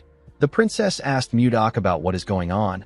Our boy explained to her that he found this maid with her ear to the door when he came to check on her. Ishilda asked the woman if what Mudok said is true. With a shaky tone in her voice, the woman said that she was simply cleaning the doorway. Ishilda realized that the woman was new to the palace. She asked her if she knew that this was her residence. While shaking, the maid begged Ishilda for her forgiveness. She explained to her that she was just assigned to the Eastern Palace today. She said that she lost her way because she is not yet familiar with the palace layout. The princess asked the maid to never appear before her again. She assured her that she won't let her go so easily next time. The maid stood up and thanked Ishilda for her mercy. She swore to never come back to her place. After saying this, the maid ran forward. Ishilda ordered Lenshia to follow the woman. She placed her hand on her head to calm herself. Mudok asked her if it is all right to let the maid go. The princess explained to him that she had no clear reason to punish the maid. She said that the same thing will happen again because they don't know who is supporting the maid from behind. Mudok asked her if she has any suspects in mind. Ishilda said that she suspects only Duke Icarus. She revealed to Mudok that most nobles and servants in the palace have already been bought out by the duke. This is why no one dares speak out against him. Mudok already knew that the royal family was weak, but he didn't think that it was this bad. The princess asked our boy about what she should do. She said that she will be forced to marry Justin if she doesn't make a move. Mudok smiled and asked her not to worry. He assured the princess that he will speak to her father. Ishilda asked him if he has a plan. Mudok looked out the window and smiled. He said that there is one plan that comes to mind. In the next scene, we see some men chasing after someone. The person quickly hid next to a building. The leader of the men ordered his subordinates to search the whole area. The person the men were chasing after was Daphne. The princess covered her head with a hood. The scene shifts, and we see Jerome waiting in the promised location. The mage seemed to be panicking. He remembered how the princess cried when she begged him to save her. He looked outside and noticed that they were already in the evening. Jerome believed that the princess was not coming again. The moment he thought of this, Daphne barged into the room and called out to the mage. Jerome was shocked to hear her voice. While breathing heavily, the princess asked him if he waited for a long time. Jerome quickly raised his head to see the princess. Before he could say anything, he heard some men talking outside the inn. The leader ordered his subordinates to search every building. He said that they can't let Daphne escape. The princess grabbed the mage's hand and asked him about what they should do. She said that they will be caught soon. Jerome quickly blocked the door with the table and chair. Daphne explained to him that the soldiers will still be able to break in even if he blocks the door. The mage said that he brought something for this situation. Immediately he said this. The soldiers hit the door and asked them to open it. The princess became scared when she heard their voice. She told Jerome that the men are already there. She asked him about what they should do. Jerome took out a scroll and asked the princess to hold on to him tightly. He made the scroll float and began to cast the spell written on it. When the paper began to tear, Jerome told the princess that they are going to Toth. Immediately he said this. He teleported with the princess. The scene shifts and we are taken to the king's office. We see Tomalova thinking about what happened. He couldn't believe that he was swayed by a single noble. He realized that the previous king would have been furious if he saw what was happening. Tomalova knew that he was wrong for taking his anger out on his daughter. He clenched his fist out of anger. He called himself a pathetic father. Immediately he thought of this. Mudok knocked on his door. The king asked his guards to let our boy in. He put himself together and picked up some papers. Mudok entered the king's office and bowed his head to him. He asked Tomalova if he has been well. The king let out a sigh and told Mudok that he must already know that he is not at peace. Our boy asked the king if he will hand over the princess and the kingdom to Duke Icarus. Tomalova glared at Mudok and asked him to watch his words. He told him that he won't forgive everything he does just because he saved his life. Mudok informed the king that he has a solution for him. Tomalova stood up when he heard this. Our boy gently signaled the king to tell his guards to leave the room. Tomalova waved his hand at the men when he saw Mudok's signal. After his guards left the room, he asked Mudok to tell him the solution. Our boy gave the king a scroll and explained to him that he only needs to announce the statement that he prepared as an official decree. Tomalova quickly opened the scroll. He realized that his daughter will be able to avoid the marriage with Justin if he announces what is written in the scroll. He told Mudok that this decree will only buy them time. It will not solve the problem. Mudok assured him that he knows. With a smile on his face, he told Tomalova that it is a trap. He said that the hunter needs to only wait for the prey to step into the trap he set. The scene shifts, and we are taken to Toth. We see Mudok entered the castle. Jerome nervously welcomed him. Princess Daphne was hiding behind him. Mudok was surprised to see the princess with his vassal. Jerome nervously told his lord that he can explain. A while later, we see the group sitting together. Jerome explained everything to his lord. The princess told our boy that she doesn't want to trouble him. She begged him to let her stay there. Mudok explained to his advisor that the princess is an envoy of the Hazen kingdom. He asked him if he knows what this means. Jerome apologized to Mudok and told him that he will ensure that nothing harmful happens. He begged his lord to allow the princess to stay. Mudok didn't really like this arrangement. Jerome and Daphne could tell that our boy was not really in favor of this arrangement. To their surprise, Mudok asked them to do as they wish. Jerome and Daphne couldn't believe what they were hearing. Our boy told Jerome that the princess can stay as long as she wants. Daphne asked him if he is certain. She told him that she will repay his kindness. Mudok asked her to forget about it. He told her that he is not so poor that he will demand payment from a runaway princess. He explained to her that he cannot drive her out so coldly since Jerome risked his life to help her. He assured Jerome that their relationship will be kept a secret. He asked him not to worry about it. Jerome and the princess began to blush when they heard this. Jerome stood up and told his lord that he is being rude to the princess. Mudok asked the mage about why he is angry. He asked him to just admit it. The princess turned to him when she heard this. It seemed as if she wanted Jerome to tell her that he likes her. Mudok told the princess that he needs to speak with Jerome alone. He asked her if she can step out for a bit. Daphne accepted his request and thanked him for his consideration. After the princess left, Jerome followed his lord to his office. He apologized to Mudok and told him that he made a promise to the princess due to a slip of tongue. He placed his hand on his chest and told his lord that he will personally escort the princess back to her kingdom. Mudok asked him about why he wants to do this. Jerome was surprised to hear this question. He explained to his lord that a war could take place if the Hazen kingdom find out that their princess is there. Mudok raised his hand and told Jerome that he is not talking to him as his vassal. He asked him to answer him like a man. He asked Jerome to tell him what he wants. The mage let out a sigh and said that he doesn't know. Immediately he said this. Mudok's communication stone rang out. Our boy picked up the call and asked the caller for his identity. Edmund told our boy that he is the one calling him. He revealed to him that something terrible has happened. He said that Princess Daphne has been kidnapped. He said that Count Anos has asked the king for help and the whole kingdom is in an uproar.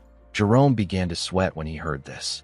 Our boy told Edmund that he is already aware of this. The man was surprised to hear this. Mudok told him that he will end the call since nothing else happened. Edmund told him that there is one more thing to report. He revealed to our boy that the king has announced the conditions for Ishilda's marriage. Mudok told the man that he already knows this. Edmund was shocked to hear this. He asked our boy about how he knows. Mudok told the man that he will end the call since he has nothing left to report.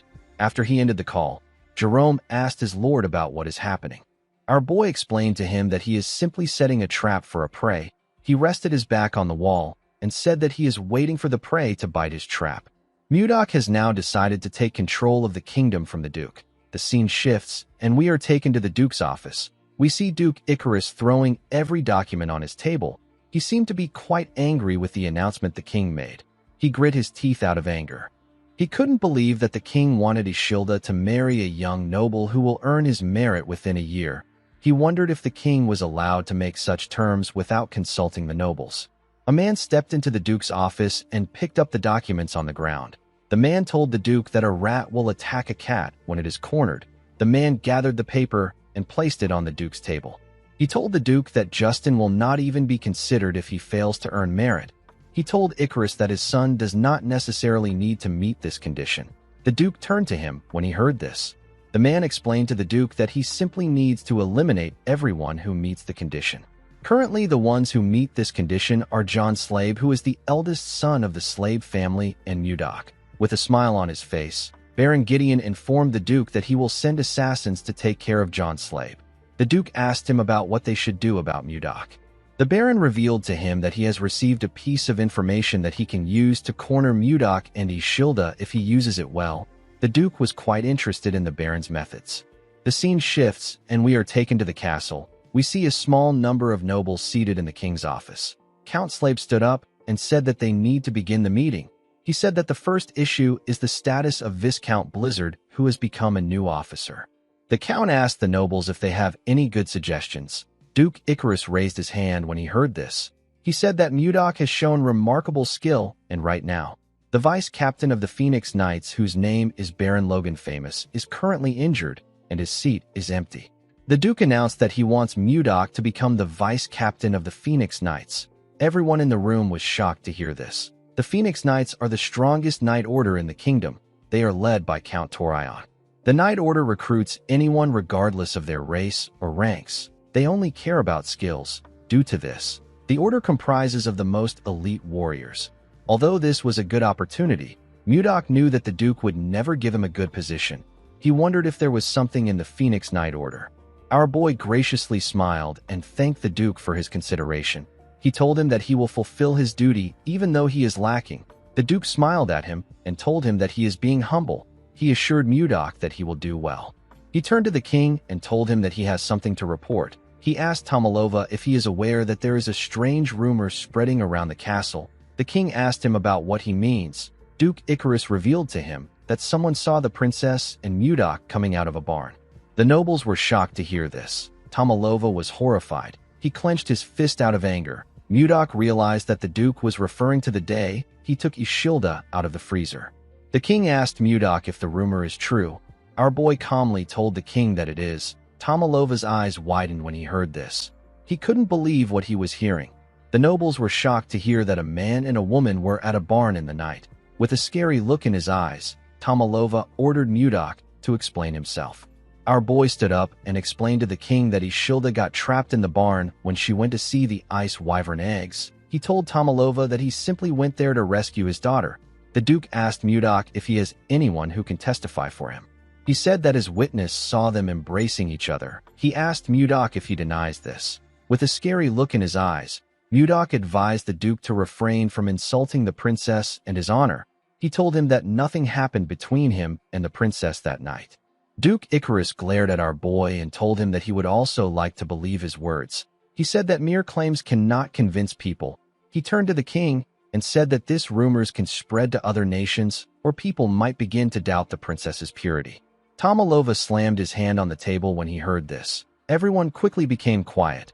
Tomalova stood up and announced that the small council meeting will end now. He left the room after saying this. As he walked towards the door, the Duke called out to Mudok and told him that he can never escape his sight as long as he is in the castle. He walked out of the room and slammed the door on Mudok. The scene shifts and we see Ishilda wake up somewhere. She found herself in another place. She was in her nightwear. While she was looking around, someone moved past her. Ishilda quickly called out to the person. When the princess turned around, she saw some people talking about how a woman abandoned her parents and sided with the barbarians. They said that the woman doesn't even know how to repay her father's kindness. Ishilda didn't understand what these people were talking about. While she was looking at them, she noticed that everyone on the street was staring at her with their sinister eyes. The people were talking about how she spent the night with a man in a barn. One of them called her a princess with no dignity. They said that she was dirty. Ishilda became scared. She told them that it is not true. Suddenly a hand grabbed her arm from behind. Ishilda was shocked to see the hand. The people held her down and told her that she is dirty. Ishilda begged them not to come close. She struggled to escape their grip, but she could only scream. While she was screaming, the girl woke up from her nightmare. She looked around and tried to catch her breath. She noticed that she was covered in sweat. The princess was quite scared. In the next scene, we see some carriages heading to a very luxurious mansion at night. When the people in the carriage came down, the servants opened the door and allowed them to step into the mansion.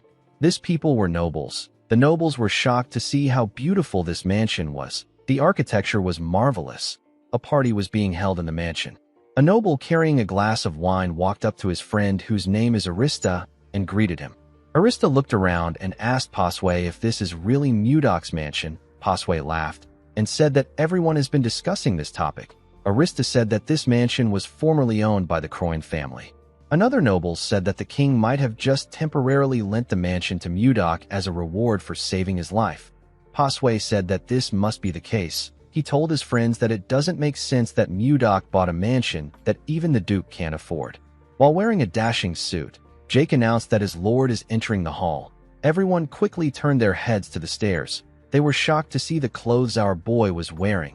Mudok wore a western suit that matched the fashion of the Central Plains and wore the ornament that people in the Central Plains wear. He referred to the nobles as distinguished guests and thanked them for coming to his party. He said that this event was held to celebrate him becoming a viscount. He said that he also organized it to introduce himself as a member of the kingdom's small council. He raised his glass and introduced himself as the Lord of Carolon, the vice captain of the Phoenix Knights and the master of this mansion. With a smile on his face, Mudok introduced himself as Viscount Blizzard. After his introduction, the party continued. The nobles couldn't believe that Mudok was actually the owner of this mansion. They wondered about how someone who was formerly a commoner was able to achieve this.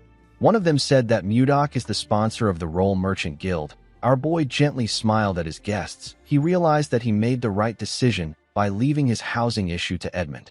The nobles changed their attitude towards Mudok after seeing his mansion. It didn't matter if they belonged to the royalist faction or the noble faction. Mudok knew that he needed to show that his wealth is superior if he wants to change the minds of the noble faction, which is centered around the Duke. This is because power, wealth, and authority is what moves them. A noble known as Roine walked up to Mudok with his friend and thanked him for inviting him to the party. Our boy thanked him for attending. Roine told him that he hasn't seen the princess in the party. Mudok explained to him that the princess informed him that she will be unable to attend the party because she is unwell. With a smile on his face, Roine said that something might have happened yesterday for her to be unwell. His friend laughed when he heard this. Mudok glared at the man when he heard this. Roine told him that there has been some rumors about him and the princess. With a disgusting smile on his face, The man asked Mudok if the rumor is true. Our boy crushed his cup with his hand when he heard this question. Before he could do anything, a huge man appeared in front of him and asked Rowan to take back what he said. With a scary look in the man's eyes, he told Rowan that he is mocking the royal family by insulting the princess. He told him that he won't get a light punishment if this news reaches the king's ears. Rowan and his friend became scared when they heard this. He turned around and said that the man should mind his business and focus on taking care of his territory. The man explained to Mudok that Rowan acts this way because he hangs out with Duke Icarus and he thinks that he is someone important. He asked our boy not to worry about the idiot. Mudok took a look at his hand and thanked Baron Vincent. He told him that he would have lost his temper and shot the men if he didn't interfere.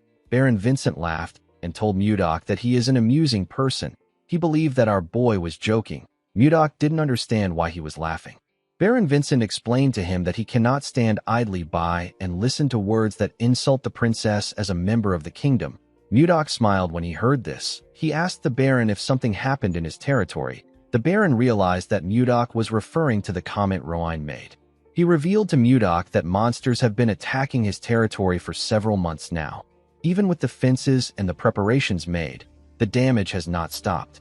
Baron Vincent said that he can only feel bad for his people. Mudok asked him if he has tried requesting for help. The Baron smiled and said that even the kingdom's soldiers can't defeat the monsters. He said that he is the one who should solve the problem since it concerns his territory. Mudok told the man that his first mission as the vice captain of the Phoenix Knights has been decided. He informed the Baron that he will help him subjugate the monsters in his territory. Vincent was shocked to hear this. He couldn't believe that Mudok wanted to help with the monster subjugation of a small territory. He believed that our boy might be able to do it with the support of the Phoenix Knights. Vincent bowed his head and thanked Mudok. Our boy told him that it was his goodwill that moved him. The moment he said this, something in his clothes began to blink. Mudok turned around when he saw the thing. He told the Baron that he has to leave since something urgent has come up. He told him that he will see him later when it is time to leave. Mudok moved to a corner and took out a communication stone.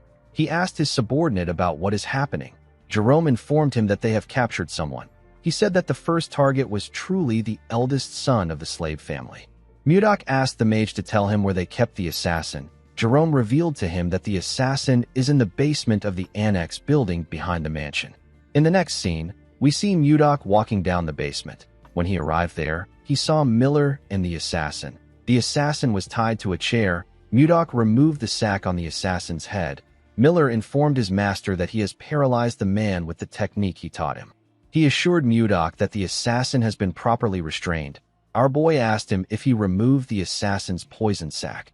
Miller told him that they took out the man's suicide poison from his molar. Mudok covered his hand with a unique energy when he heard this. He placed his hand on the assassin's head. The man began to shake. He looked like he wanted to scream. A minute later, our boy let go of him. The man's eyes turned red. He went on his knees and referred to Mudok as master. He asked our boy to give him his command. Miller was shocked to hear this. He asked his lord about what just happened. Mudok let out a sigh and asked the assassin to tell him his name, the name of the person he served, and any useful information he possesses. The man introduced himself as Sis. He said that he received orders from Duke Icarus to kill John Slave. Mudok let out a sigh. He already expected this. He released a dark energy and ordered the man to tell the Duke that he successfully assassinated John. He ordered him to report the Duke's every move. The man accepted his orders. Miller asked his lord if he is using brainwashing magic. Mudok revealed to him that he used the demon's soul arts. He said that it is a soul-controlling technique. Miller was surprised to hear this.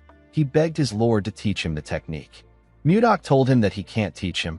He explained to the boy that the demon's soul arts is a brainwashing technique used by the demon cult to recruit new members. If the user isn't at an overwhelmingly stronger level than the target, the technique won't work. Mudok told Miller that he won't be able to use the technique on anyone even if he learns to use it. Miller was sad to hear this. Mudok turned to Sis and asked him to leave. The man disappeared the moment he heard the order. Our boy decided to start his counterattack against the Duke. In the next scene, we are taken to the Duke's mansion. We see a man enter the Duke's office. He asked Icarus if he wanted to see him. The person who entered the room was Sis. The Duke asked him if he finished the job well. Sis assured him that he dealt with John Slave. Upon hearing this, Duke Icarus asked the man to leave. Sis bowed his head and turned around. Before he could leave the room, Duke Icarus asked him to wait.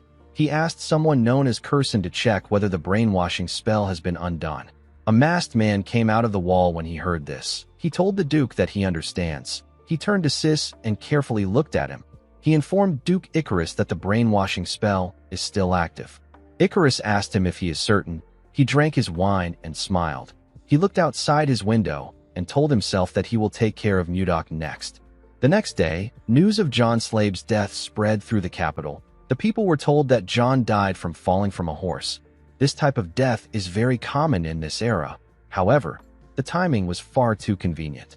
It didn't take time for rumors to spread like wildfire. Unfortunately, no one knew the truth. They didn't know that John was alive, and everything that was happening was Mudok's plan. The scene shifts, and we see Mudok and Miller walking through a snowy forest. Miller told his lord that the capital will be in chaos right now. Mudok smiled and agreed with him. He said that the only candidate who could challenge him has been killed. He told Miller that this is what everyone will be thinking. He said that everyone will be wary of the Duke. Miller told his lord that there is something he is curious about. He asked him about why he isn't announcing the truth right away. He explained to Mudok that he can get the Duke arrested right away since he has evidence of his crime. Mudok told him that he can't do this. He explained to Miller that they need to make sure that they are able to completely take the Duke out.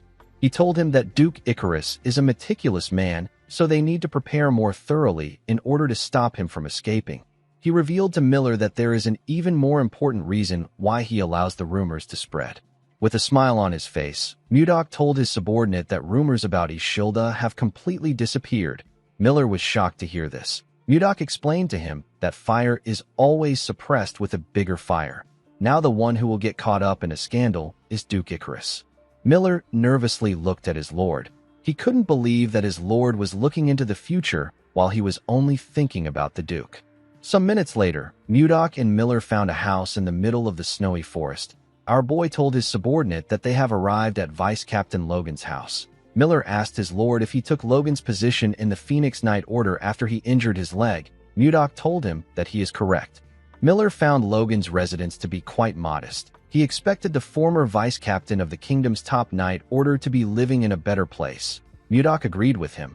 He revealed to Miller that Logan got discharged in disgrace. He was discharged on an insubordination charge. Right after his leg got hurt, he attacked his superior. Miller looked around and told his lord that something is odd. Mudok agreed with him.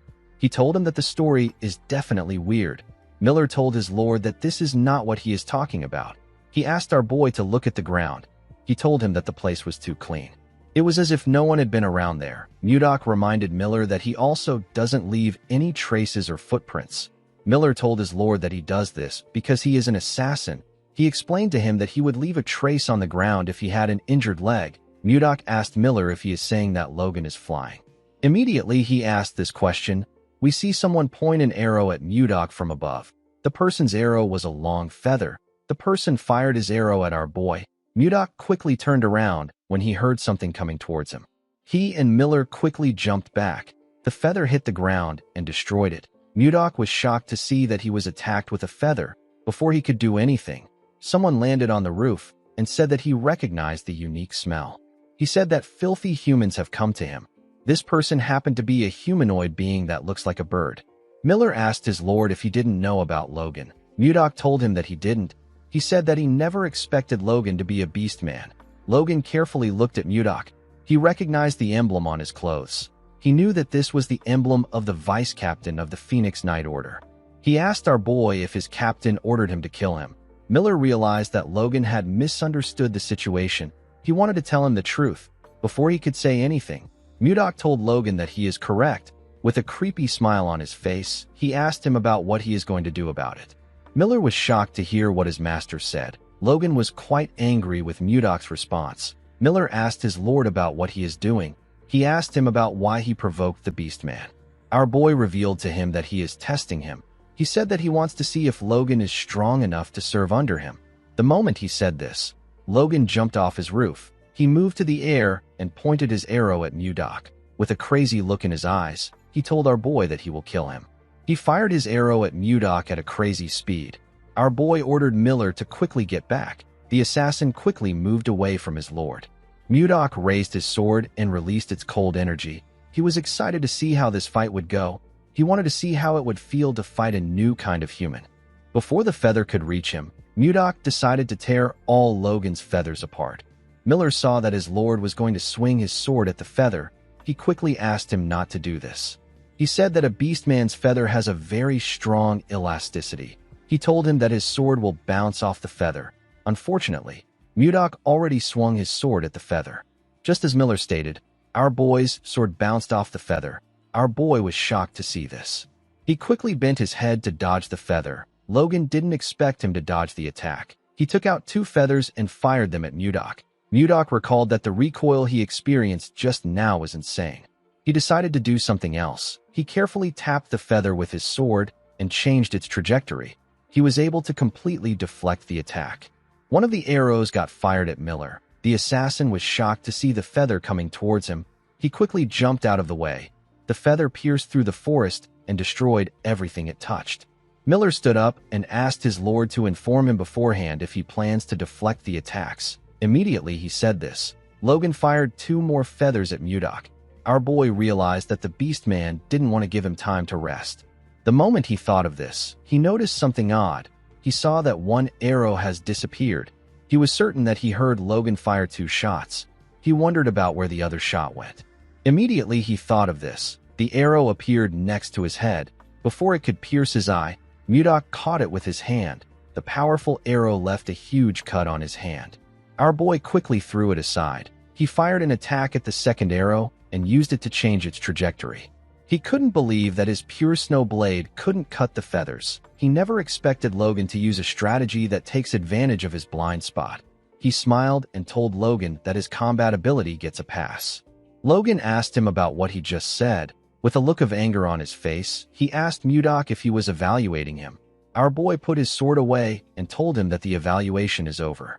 He disappeared in front of Logan when he said this. Miller and Logan were shocked to see this. Mudok reappeared in the air and smiled. He told the Beastman that it is time they sort their hierarchy. Logan was shocked to hear our boy's voice behind him. He quickly turned around. Before he could do anything, Mudok gave him a punch that shattered his longbow and pushed him down. He charged at Logan while he was falling. He charged at him with the light air void foot arts. It is a light step art that lets him freely move in midair. He moved close to Logan and told him that his longbow is gone. He clenched his fist and asked him about what he will do now. Logan became nervous. He quickly used his leg to block Mudok's attack. He released a unique energy from his leg when he blocked our boy's attack. He felt a large amount of pain in his leg. Mudok was surprised to feel the unique energy Logan released. He watched the Beastman fall to the ground. He took a look at the odd energy in his hand. He said that something feels off. He asked Logan to tell him how he got his leg injured. Logan was annoyed to hear this.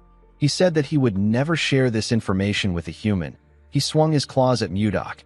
Our boy easily dodged his attack. He covered his hand with his energy. He used it to hit Logan in his injured leg. The Beastman called him a bastard. He swung his fist at Mudok and told him that it is cowardly to attack an injured leg. Our boy dodged his attack and clenched his fist. He hit Logan in his injured leg with a large amount of energy. The Beastman screamed when this happened. He asked Mudok if he is truly a warrior. Our boy ignored him and hit his feet. He also used his energy to hit Logan's thigh. The Beastman told him that a warrior should fight fair and square. He screamed and begged Mudok to stop. He swung his injured leg at our boy. Although Mudok was able to block the attack, it blew away the things around him. Our boy smiled when he saw this. Logan couldn't comprehend what was happening. He removed the bandage on his leg and raised it up. He couldn't believe that his leg was healed. He wondered about how it happened. He knew that his injury was something no doctor on the continent could cure. Mudok told him that it would have been impossible for a doctor to resolve his problem since he wasn't injured. He revealed to Logan that he was cursed. The Beastman was shocked to hear this. Our boy explained to him that there was some ominous mana wrapped around his leg. He told him that he used his energy to disperse it. Logan couldn't believe what he was hearing. He asked Mudok about the kind of human he is. Our boy told him that he is the human who he will follow and trust. The scene shifts, and we are taken inside Logan's house. We see a well-roasted boar placed in front of Mudok and Miller. Logan asked Mudok to dig in. He revealed to him that the dish is a traditional dish in his tribe. Miller was very excited to eat the boar. He said that he has been starving for some time. He stretched out his hand and said that he will enjoy the meal. Before he could grab a piece of meat, Logan hit his hand. With a look of anger on his face, he asked Miller to tell him why he wants to eat the food. He told him that the dish is only for his benefactor. Mudok grabbed a piece of meat and told Logan that Miller is one of his people. He asked him to treat Miller well. Logan reluctantly accepted our boy's request. Miller smiled when he heard what his lord said. Logan gave him a dead rat and asked him to get lost. Miller was annoyed to see this. He told Logan that he is so mean. He asked him about why he is treating him and Mudok differently. Logan told him that this is the best he can offer a mere human. He asked Miller to go hunt for his own meal if he doesn't like the dish. While they were arguing, Mudok was enjoying his meal. He didn't expect the meat to be so delicious. Before Logan and Miller could start fighting, Mudok called out to Logan. He asked the beast man to tell him how his left leg got hurt. He revealed to him that he heard he confronted the captain of the Phoenix Knights about the cause of his injury. He asked Logan about why he confronted his captain. The beast man told Mudok that he will explain everything. He said that he will tell him about the day he lost everything. According to him, Torion secretly came to see him on the day he got promoted as vice captain. The captain was acting friendly that day. Logan found this strange because Torion is a race supremacist. He had always seen Logan as a thorn by his side. The captain made a shocking proposal to Logan. The beast man couldn't believe what he was hearing. He threw his glass of wine at the wall. He stood up and walked towards the door. He asked Torion if he believes that he would ever accept such a proposal. Torion advised him to choose wisely. With a creepy smile on his face, he told Logan that there will be no chance to turn back once he leaves this room. Logan let out a sigh and advised the captain to worry about himself. He was annoyed to see how the night captain was acting. Immediately he thought of this. Curson appeared behind him with a spell in his hand. He fired the spell at Logan's leg. The beast man felt a large amount of pain in his leg. His eyes turned red. He instantly passed out. When he came to his senses, he found himself lying on a bed in the infirmary. At first, he thought that everything that happened was a dream, but when he took a look at his leg, he saw that his leg was truly injured. Logan couldn't comprehend what was happening. He screamed his captain's name out of anger. A while later, we see Torion walking in a hallway. He turned around when he sensed something behind him. Before he could do anything, Logan used his claws to scratch his face. He landed a huge cut on Torion's face. The scene shifts, and we are taken back to the present. Mudok told Logan that he understands what happened. The beast man bowed his head and thanked Mudok for helping him. He didn't expect our boy to heal him and tell him that he was cursed. He said that he will find the person who did this. Mudok asked him not to bother. He told him that he already knows who it is. Miller and Logan were shocked to hear this. Miller asked his lord about how he knows this. Mudok explained to him that he doesn't know the curse user, but he knows his employer. He asked Miller if he remembers Sis. Miller assured him that he remembers the assassin who tried to kill John Slabe. Our boy revealed to him that he felt something foreign when he casted the soul harvesting technique on Sis. He told Miller that this was the same energy he felt in Logan's leg. Miller was surprised to hear this. He said that the injury must be connected to Duke Icarus. Logan was shocked to hear this. He asked our boy if he just said Duke Icarus. Mudok asked him about why he is reacting like this. Logan revealed to him that the proposal he declined was related to the Duke. Mudok asked him to tell him what the proposal was about. With a nervous look on his face, Logan revealed to our boy that the proposal was about rebellion. He said that the Duke wants to overthrow the current royal authority and establish his own dynasty. Miller was surprised to hear this. Our boy smirked when he got this information. He realized that the Duke has finally stepped into his trap. He knew that this information was going to change the game. The scene shifts, and we are taken to the Duke's mansion. We see Icarus standing in his office. He welcomed the captain of the Phoenix Knights and asked him about how his injury is. Torion told him that it is getting better. The man was now wearing an eye patch. He asked the Duke about why he called for him. Icarus turned to his wall and reminded Torion that Mudok has recently joined his Knight Order. He stabbed the map with his dagger and ordered Torion to lure Mudok to the location he hit. He told the captain that he will become the next Duke if he can lure Mudok to this place. Torion was shocked to hear this. He bowed his head and assured Duke Icarus that he will complete the mission. Icarus was happy to hear this. He believed that he had set the perfect trap. he promised to make the place Mudok's grave. In the next scene, we see a beast man bleeding on the ground. Mudok was standing in front of this beast man. His fist was covered in blood. Torion stepped out of the shadows when he saw this. He smiled and asked Mudok about what he is doing. Our boy turned around and glared at him. An hour ago, we see Baron Vincent welcome Mudok to his territory in his armor. He thanked him for coming. Our boy told him that there is no need for him to thank him. He reminded him that he promised to resolve the monster problem that arose in his territory. He walked forward with the Baron and told him that he arrived late because he had some urgent matters to deal with. He said that he asked the Phoenix Knight Order to come there a week ago as a stopgap. Vincent said that they have been able to resolve their immediate crisis thanks to the help of the Knights. The moment he said this, Mudok noticed something odd. He asked the Baron about why he looks worried when the immediate crisis is already resolved. Vincent turned to Mudok and told him that there is something he has to share with him even though he is indebted to the Phoenix Knight Order. He asked Mudok if he knows what is happening inside the Knight Order. He said that cruel acts are taking place internally. He told our boy that there is a hate crime aimed at excluding other races in the Knight Order.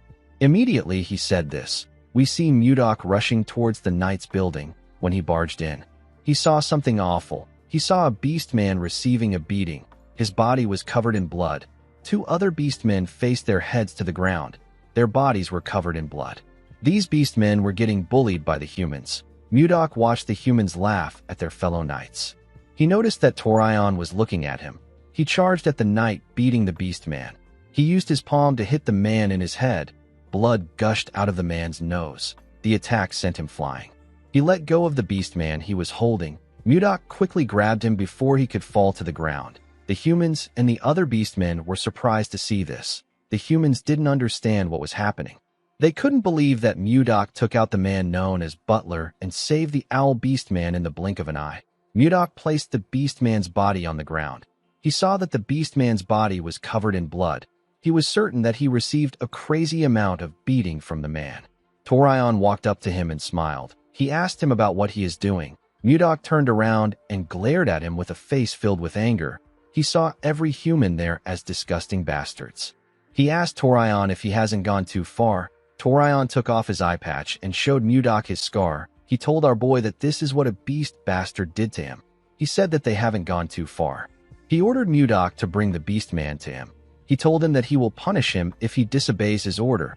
Our boy let out a sigh and helped the beast man up. He asked Torion to punish him if he wants what he is plotting with Duke Icarus to be exposed. The captain became scared when he heard this. He wondered if Mudok was talking about the Duke's plan for treason. He didn't understand how Mudok knew about this. He asked our boy about how he knows about the plan. Mudok turned to him and released his energy. He ordered him to stop persecuting beastmen if he doesn't want to die on the execution grounds. Torion became scared when he heard this. He watched the door as it slowly closed. While walking through the hallway, the man asked our boy about why he helped him. Mudok revealed to him that he has also experienced discrimination before. He remembered how he was treated by the leader of the Murim Alliance. He told the man that he was scorned and called a barbarian in his homeland. He said that he was never acknowledged by others because of this, and he couldn't be with the one he loved. He told the beast man that he stepped in because he knew the pain of discrimination. He asked him about why he chose to just endure it. He knew that he could crush the humans with his strength. He asked him about why he did not do this. The man agreed that he could easily defeat the humans. He told our boy that any room for talks and negotiations would forever disappear if he does this. Mudok recalled that Wayan once said something similar to him. He told the man that his path seems difficult. He stretched out his hand and told him that he will support his dream. The beast man smiled and grabbed his hand. He assured him that his dream won't take long to achieve. Mudok gently smiled and told himself that he hopes so. He said that he wants to see a future that Wayan would be proud of. The next evening, we see the Knight Order marching into an eerie forest. Mudok rode his horse in front of the knights. Butler stared at him as they marched forward. He was annoyed with the fact that our boy humiliated him in front of his subordinates. He remembered going to meet his captain. He asked Torion if he is just going to let Mudok run wild. He told him that they need to do something. Torion opened a map and said that they do not need to get their hands dirty. He pointed at a location in the map and told his subordinate that they simply need to lure Mudok there. Butler asked his captain about what is in the location. Torion smiled and said that they don't need to know. He told Butler that they simply need to lure Mudok there. As he walked forward, Butler realized that they will soon arrive at the location. He remembered hearing that Mudok is a sword master. He wondered if there was something that could actually threaten our boy in this place. While Butler was thinking, Mudok looked around the eerie forest. He could feel an unusual energy in the air. He was certain that he has felt this energy before. The moment he thought of this, Torion raised his hand and asked the knights to stop. He said that there is a group of monsters ahead of them. He turned to Mudok and told him that he has heard rumors that he is a grand sword master. He smiled and asked our boy if he can show them some of his skills. Mudok declined his request. Torion wondered if our boy sensed something. He wondered if Mudok knew that the place where the monsters are is the place that Duke Icarus mentioned. Butler laughed and said that the great grand sword master is scared of something like this. He took out his sword and asked Mudok to watch closely. He used his sword to tear the wolf monsters in front of them apart in an instant. He asked Mudok if he likes his sword skills. He asked him if he is shocked. The moment he said this, a monster bit him in his neck. Torion and the other knights were shocked to see this. He watched the monster sink its teeth deeper into Butler's neck. It released a unique energy from its body. Its body began to regenerate. Mudok was shocked to see this. He couldn't believe that the monster's severed body parts were regenerating. As Butler fell to the ground, more wolf monsters came out of hiding. Mudok wondered if these monsters were Jiangshis. Torion became scared. He didn't understand what was going on. He watched the wolves chew on his knights. Some of them called for help. They said that the monsters keep coming to life no matter how many times they kill them. Torion knew that there would be something in this location, but he never thought that it would be undead monsters. He turned his horse around. Before he could do anything, someone called out to him. When the captain turned around, he saw some monsters coming towards him. Mudok appeared in front of him. He raised his sword and thrust it at the monsters. He fired ice shards from his sword. The shards pierced through the monsters' bodies. Mudok said that Duke Icarus is a cruel bastard. He said that he did not expect the Duke to abandon an entire knight order just to take him out. Torion was annoyed to hear this. He couldn't accept the fact that he was abandoned. He hated the fact that he and the beastmen were in the same situation. He rode his horse forward. He didn't want to accept this situation. Mudok was annoyed to see what he did. He called the captain a bastard. He couldn't believe that someone who calls himself a captain would abandon his subordinates and run away. He recalled that he hasn't heard the full details about the Duke's plan. He decided to chase after Torion. Before he could take a single step forward, a huge monster landed behind him. Mudok quickly turned to the huge monster. The monster roared loudly when it saw our boy's face. Mudok could tell that this monster was going to be a tough opponent. The scene shifts, and we see someone pour a healing potion on Butler. The man was able to regain consciousness. He realized that someone used a healing potion on him. He assumed that the person was Captain Torion. When he raised his head up, he saw the owl beast man standing in front of him. He was shocked to see her. The man coughed and said that Torion has run away.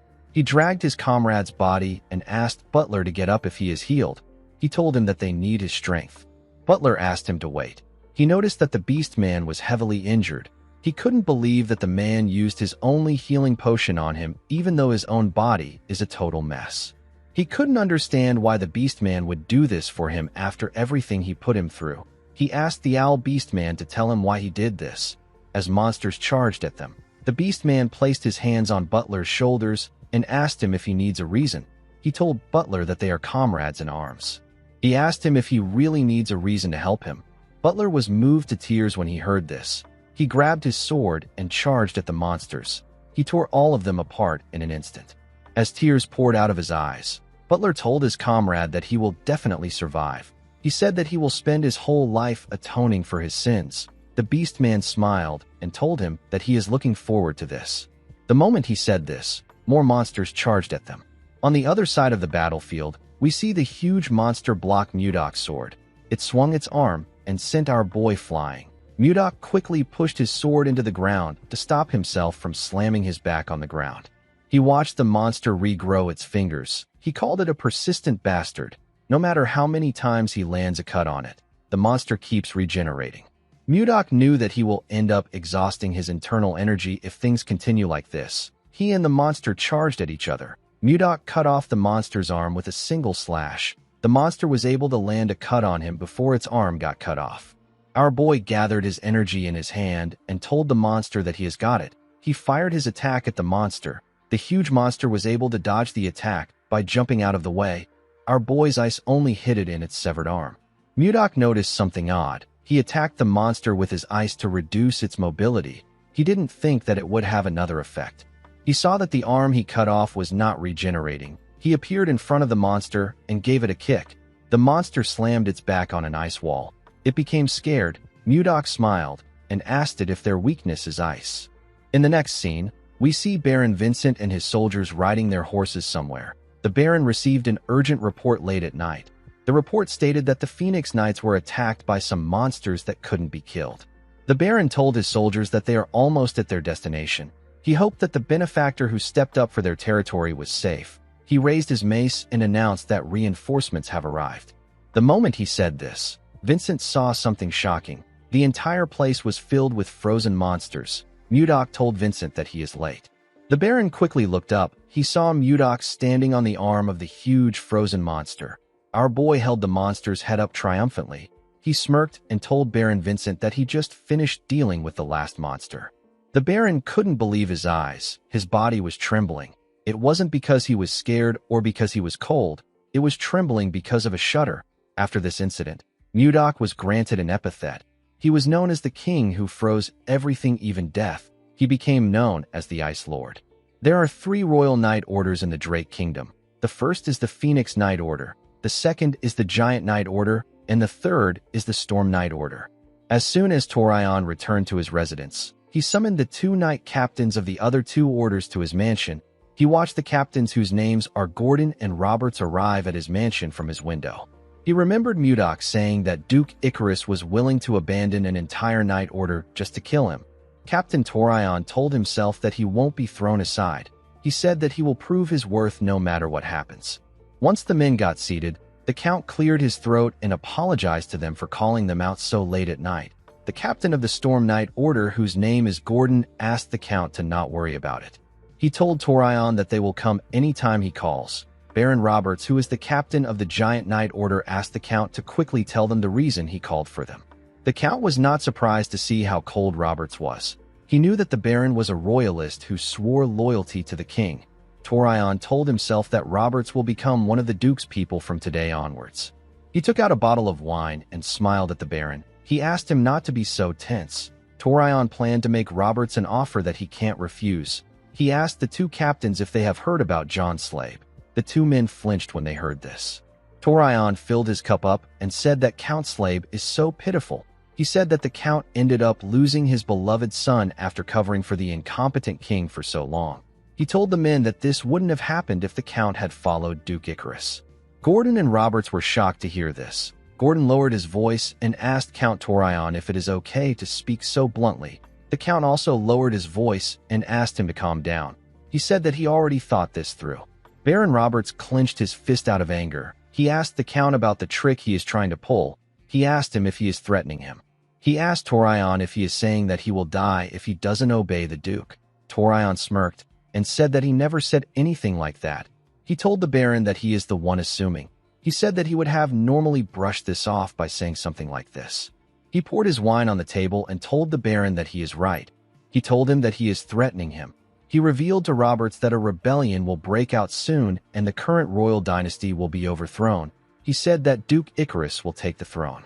He revealed to Roberts that the Duke has already promised him and Gordon positions. He asked Roberts to choose wisely. He asked him if he doesn't already know that the current king has no power. Count Torion already knew that Baron Roberts holds a considerable amount of influence within the royalist faction.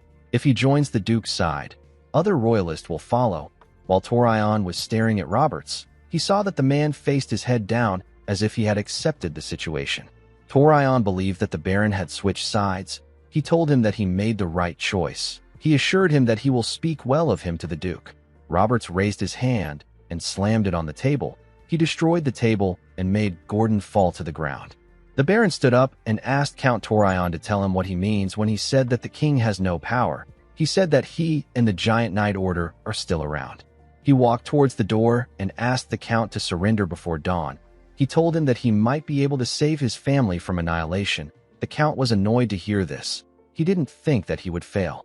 Immediately the Baron left. Count Torion and Gordon heard someone laughing behind them. They quickly turned to see who it was. Someone slowly rose out of the spilled wine and told Torion that he is quite pathetic. The woman asked him if he has failed again.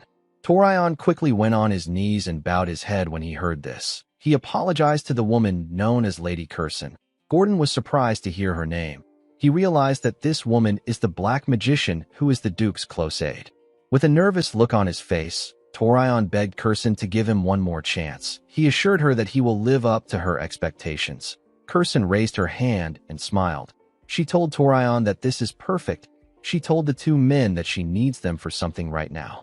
Immediately she said this, she fired something at them. A bright light shined in the room. Curson looked outside to see Roberts. She informed Duke Icarus that she has dealt with Torion. She asked him about what she should do about Baron Roberts. She was communicating with the Duke with a skull-shaped device. Duke Icarus ordered the woman to get rid of Roberts. Curson accepted his order. After giving the order, the Duke threw the skull to the ground.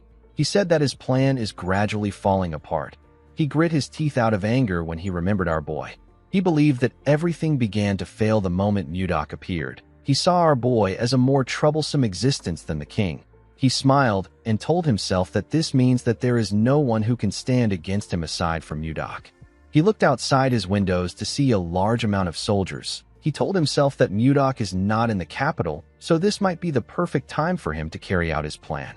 In the next scene, we see Baron Vincent and his warriors burning the bodies of the undead monsters. The Baron and his knights already set out some food for the members of the Phoenix Knight Order.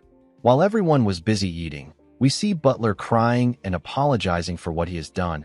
He went on his knees and apologized to his comrades. He told them that he is sorry for discriminating against them and harassing them just because they were beastmen. He told them that he knows that an apology won't be enough to get their forgiveness. He said that he will spend his entire life atoning for what he has done. Mudok placed his cup on his table and told the Owl Beastman that he was correct when he said that it won't take long for him to change people. The Beastman placed his hand on his head and told Mudok that he is still far from his goal. He turned to his comrades and said that they still need to push forward to get more than a brief moment of happiness. They need to get a lifelong relationship. Mudok didn't say anything when he heard this. He remembered Wayan when he thought about achieving a lifelong relationship. He finally understood the reason why the woman insisted on talking and negotiating. He now realized that Wayan wanted more than a brief moment of peace that is gained through force. She wanted to grow old together with our boy. Mudok asked Wayan to forgive him for only understanding her now. The moment he thought of this, he heard his communication stone ringing. He picked it up and asked Shuert to tell him what happened. The captain nervously called out to Mudok. He said that it has begun. He looked at a large fire and informed Mudok that the rebellion of Duke Icarus has begun. 4 hours earlier, we are taken to the office of the captain of the Giant Knight Order. We see Roberts getting ready to fight. The man had already informed his subordinates that Count Torion and Gordon have defected. He asked them to prepare themselves because they will be capturing them tomorrow. The moment he remembered this, the captain heard some footsteps. When he turned around, he saw Gordon and Torion. Roberts was surprised to see them. He didn't know when they arrived. He nervously looked behind him to see his sword. He didn't think that it would be so far away. He decided to stall for time by talking. Immediately he thought of this. The two captains charged at him. Their faces looked completely different. They had turned into monsters.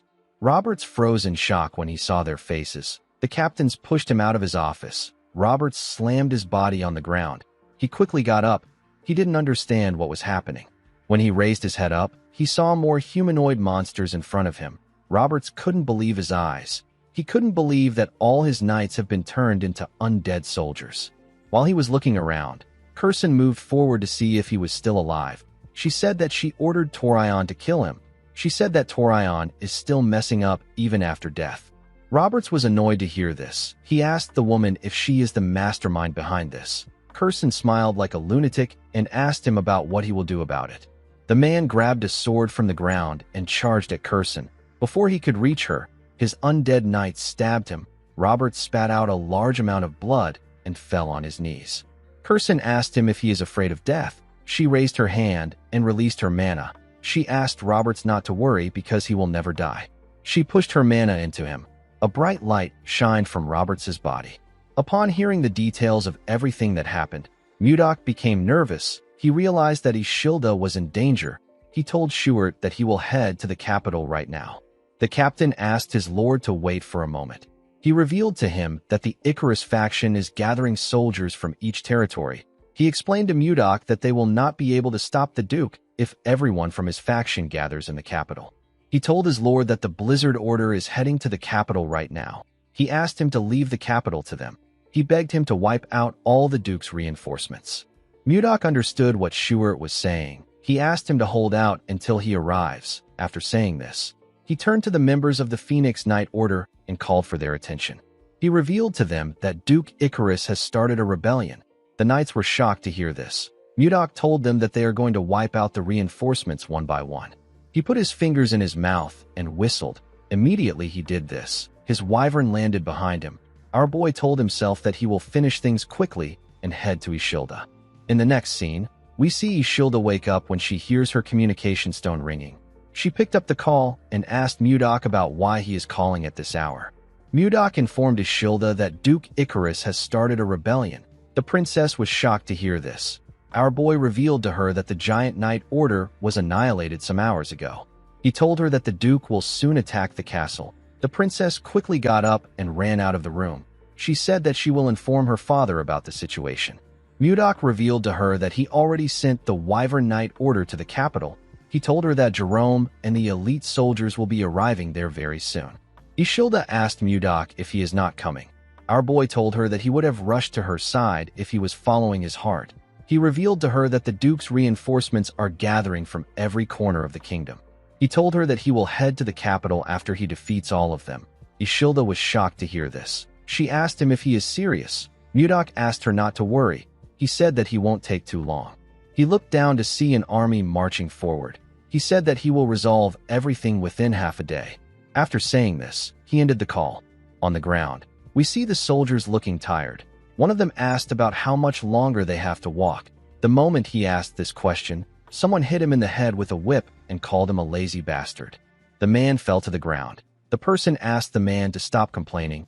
He told him that he needs to diligently move his feet. The man who hit him is known as Count Crancy. He belongs to the Icarus faction. He is one of the Duke's reinforcements. As soon as the Count got the Duke's order, he left his territory. He wanted to arrive at the capital first and earn some achievements. He saw his soldiers as fools who were dawdling and making him lose his opportunity. Count Crancy raised his whip and ordered the soldier he hit to get up right now. Before he could move his hand, Mudok appeared above him with his wyvern and asked him to stop. The Count was shocked to hear someone's voice above him. He quickly raised his head up to see Mudok. Our boy asked him to surrender. He told him that he doesn't have time to argue over the details. He said that he will not show mercy to anyone who doesn't surrender. The Count immediately knew that he was screwed. He knew that he stood no chance against Mudok and his wyvern unit. The moment he thought of this, the Count noticed that everywhere was so quiet. He was certain that the place would have been loud with wing beats if the wyvern unit was nearby. A knight called out to him and informed him that their scout did not spot any ambushers nearby. Count Crancy grit his teeth when he heard this. He realized that Mudok was alone. He laughed out loud and told our boy that he almost fell for it. He said that Mudok was bluffing with a wyvern unit that doesn't even exist. He covered his whip with his energy and hit it on the ground. He asked Mudok if he is planning to fight 1,000 men alone. Our boy didn't like this situation. He wanted things to end quickly. He jumped off his wyvern and said that he doesn't have time for this. The Count was surprised to see our boy coming down. He ordered his soldiers to get him. Count Crancy smiled brightly. He believed that this was an opportunity for him. He knew that their victory will be guaranteed if he is able to offer Mudok to Duke Icarus. Immediately our boy got close to the ground. The knights got in position. The moment Mudok's leg touched the ground, he released a large amount of energy. His energy was blinding. The Count had to cover his eyes. When he opened his eyes, he saw that him and his horse were frozen. It wasn't just them that was frozen. The entire area froze in an instant. Mudok carefully drew his sword and asked anyone who wishes to surrender to drop their weapons and lie down now.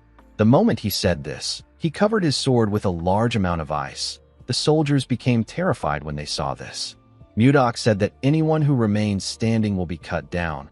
The soldiers quickly dropped their weapons and bowed their heads. They all announced their surrender. The Count realized that he has messed up. His legs were frozen, so he couldn't even lie down and surrender. Unfortunately for the poor bastard, Mudok swung his sword and ended his life. Some minutes later, we see our boy sitting on his wyvern. He informed the soldiers that the Phoenix Night order will arrive soon. He ordered them to stay right there. He asked them if they understand. The men told him that they do. After giving his order, our boy moved to the sky with his wyvern. He used his communication stone to contact Shuard. He informed him that he has dealt with the Crancy unit. The man asked him to head northwest. He informed Mudok that another reinforcement unit is there. He told him that there are about 1,000 strong combatants in the unit. He asked him if he will be alright alone. Mudok smiled and asked him not to worry about him. Our boy wanted to end things quickly so that he can go to the palace to save Ishilda. The scene shifts and we are taken to the capital. We see several knights and soldiers standing behind the fortress wall. Count Slabe and some mages stood on the fortress wall. They were all ready for battle. The Count informed his warriors that their enemy is coming. He said that the Duke's undead knights are getting close. The Count was shocked to see the amount of undead knights that the Duke created. He realized that he would have been helpless if he did not plan beforehand. However, the situation is different now. He ordered the mages to get ready. Mudok had already informed the Count that the Duke will launch a surprise attack on the capital with undead knights. Our boy also told him about the weakness of the undead knights. Immediately, the undead knights got close to the fortress gate. The mages activated their magic and froze everything beneath them. All the undead knights got frozen. The Count was happy to see this. He told his warriors that they can do this. Immediately, he said this. The undead knights destroyed the ice that held them down and jumped over the fortress wall. Count Slabe was shocked to see the undead knights coming towards him. He wondered if ice was not their weakness. While the soldiers were busy with the undead knights, Curson moved towards the capital with more undead knights. A huge undead soldier destroyed the fortress gate and allowed Curson to enter the capital. The soldiers announced that the gate has been breached. They said that more undead knights are entering the capital. Before she could move forward, Curson saw someone on the ground. She smiled and referred to the man as the king's loyal dog. The man turned out to be Count Slabe.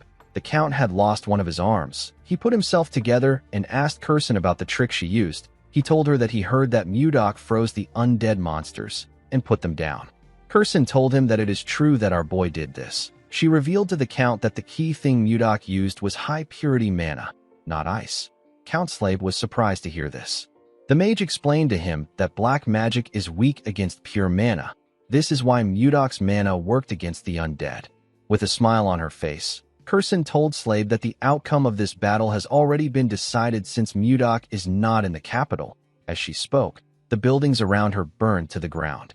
The Count was annoyed to see this. The huge undead next to Curson raised its hand and swung it at the Count. Slabe apologized to the king for his failure. He closed his eyes and said that this might be his end. Before the undead could hit the Count, someone with white hair raised their hand and attacked the monster with the white ice divine palm. The person fired a large amount of ice at the undead and sent it flying. The Count and Curson were surprised to see this. Curson quickly turned to her undead. She saw that it was defeated. She knew that only our boy could do this. She turned to him and asked him about how he could get there so quickly. The person in front of her smiled and said that she is not the Viscount. The person turned out to be Savina. The girl's hair had begun to turn white. She said that she is Mudok's first disciple. Curson was shocked to hear this. She could tell that Savina wasn't lying. She noticed that the girl had the same mana purity as her master. The moment she thought of this, she heard a loud sound behind her. Curson quickly turned around to see the large amount of ice that appeared behind her. Savina told Curson that she is unlucky that pure internal energy is the weakness of her undead. She said that her master already taught them the rejuvenation of body and mind. She told the mage that the undeads are nothing more than punching bags to them. Immediately she said this, we see the other disciples standing on the frozen bodies of the undead. Their hairs were also slowly turning white. With a smile on her face, Savina said that her master doesn't need to intervene. She told Curson that the Blizzard Knights are enough to handle her. Curson told the girl that she is arrogant. She gathered fire in her hand and asked Savina if she is bragging because she stopped the undead. She made her fire bigger and asked Savina if she thinks that she got to this stage with just black magic. Immediately she said this. Curson fired a sixth circle spell known as Inferno at Savina. The attack caused a huge explosion. Although Savina had a pure mana, it was not very strong. Curson was certain that there was no way she would be able to block her attack. The moment she thought of this, she saw something odd. She saw that someone had blocked her attack. She asked the person to tell her who he is. The person turned out to be Jerome. Jerome turned to Savina and asked her to take care of the undead.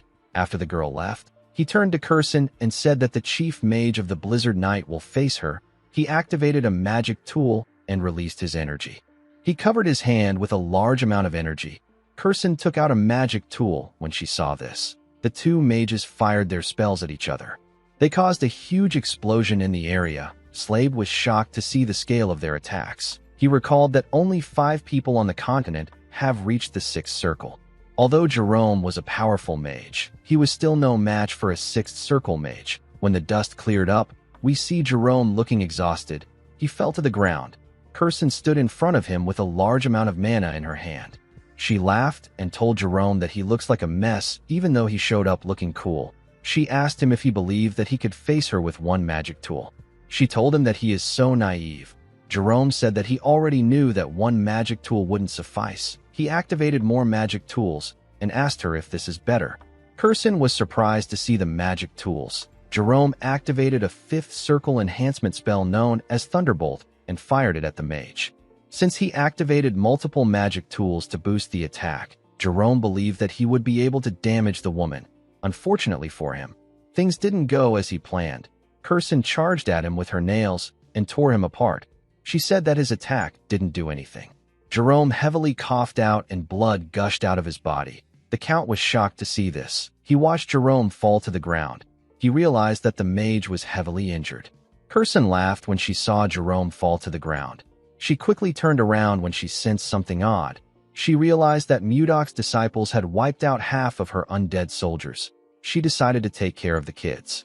Before she could leave, Jerome forcefully raised his hand and attacked her with a fourth circle spell known as Spark. Curson did not expect this. Even the Count was surprised to see that Jerome attacked her. Curson turned to Jerome and called him a cockroach bastard. She manifested a huge skeleton and told Jerome that she will end him if this is what he wants. The skeleton opened its mouth and fired a sixth circle spell known as Agony at Jerome. The man quickly covered his body with a shield. The Count was shocked to see the power of the attack. Everything the magic touched got destroyed. The Count called out to Jerome and told him that he will get killed if he continues holding out. The moment he said this, the Count saw something odd. He saw that Jerome was already losing consciousness. As he slowly closed his eyes, Jerome asked himself about what he is doing right now. He knew that it would have been better for him to stay down. He knew that he couldn't match her. He didn't understand why he was engaging in a fight that he couldn't win. Immediately he thought of this. He remembered his lord telling him that this is his nature. Jerome was shocked to hear this. He saw himself floating above his office. He wondered if his life was flashing before his eyes. Mudok was talking to him inside his office. He told Jerome that he is unable to refuse other people's requests, and he works all night even though he complains. He told him that he is basically a pushover. Jerome told his lord that he knows this. Mudok smiled and told him that he would be exploited with no one by his side if he was truly a pushover. He asked Jerome to look around to see the people that stand beside him. The mage saw the beautiful princess, Ishilda, his comrades, and his friends. Mudok asked Jerome to remember his words. He told him that he will be able to move on to the next circle when he knows who he truly is. Immediately he heard this. He got pushed out of his mind. He opened his eyes. His eyes had transformed into something else. Jerome released a large amount of mana. Curson was surprised to see this. She noticed that Jerome had the same eyes as her. She said that this is impossible. She couldn't accept that Jerome reached her level. She couldn't believe that he entered the sixth circle. Jerome manifested a huge man with beards. The huge man and the skeleton quickly charged at each other. Count Slave couldn't believe his eyes. He watched the two entities push each other back. He was quite shocked to see that Jerome reached the sixth circle in the middle of the fight and became the sixth Archmage. Although their powers were at the same level, Jerome was still at a disadvantage because he was heavily injured. Slade knew that Jerome will lose if this fight drags on. He wondered if there was no way to help Jerome. He wondered if they could get a variable that can shake this battlefield. Immediately, he had this thought. We see someone watching the fight from a small corner in the street. The person jumped out of the corner. Count Slade instantly sensed the person's presence. He quickly turned to the side. While he was looking around, Jerome spat out a large amount of blood. Kirsten smiled when she saw this. She told Jerome that he looks completely miserable. She said that she is the one who is going to win. The moment she said this, the person who was watching the fight came out of hiding. The person turned out to be Condal. Kirsten quickly turned around when she sensed his presence. She wondered why a cute, fluffy animal was behind her. She wanted to pet the Yeti. Before she could do anything, Condal transformed into his true form and gave her a bone-crushing blow in her back. The attack sent the woman flying. She crashed into some buildings. Jerome was shocked to see Condal. He asked him about how he managed to get there. Condal revealed to him that Mudok asked him to come. He told him that their lord ordered him to help him. He said that Mudok told him that he would push himself too far to protect everyone until he gets injured. Jerome was surprised to hear this. He gently smiled and fell to the ground. He wondered about how far ahead his lord was seeing things play out. The scene shifts, and we are taken to the command room inside the castle. We see the king, some nobles, and some knights in the room. With a smile on her face, Ishilda turned to her father and showed him her communication stone. She informed him that she just received a report that the dark mage has been dealt with. The king smiled when he heard this. He knew that this was only possible thanks to Mudok. When Mudok first told him about how he plans to trap the Duke, the king was filled with worry because Icarus's forces are extremely powerful. Even though he was doubtful, our boy proved to him that he could handle things. Tomalova watched his nobles and knights cheer for their win. He decided to reward Mudok with what he desires most when the war is over. He planned to allow his daughter marry our boy. Immediately the king thought of this. The two knights standing at the door got torn apart. They were cut down by someone. Ishilda and the king were shocked to see the person. With a shaky tone in his voice, Tomalova said that their defenses were perfect. He asked the man to tell him how he broke into the castle.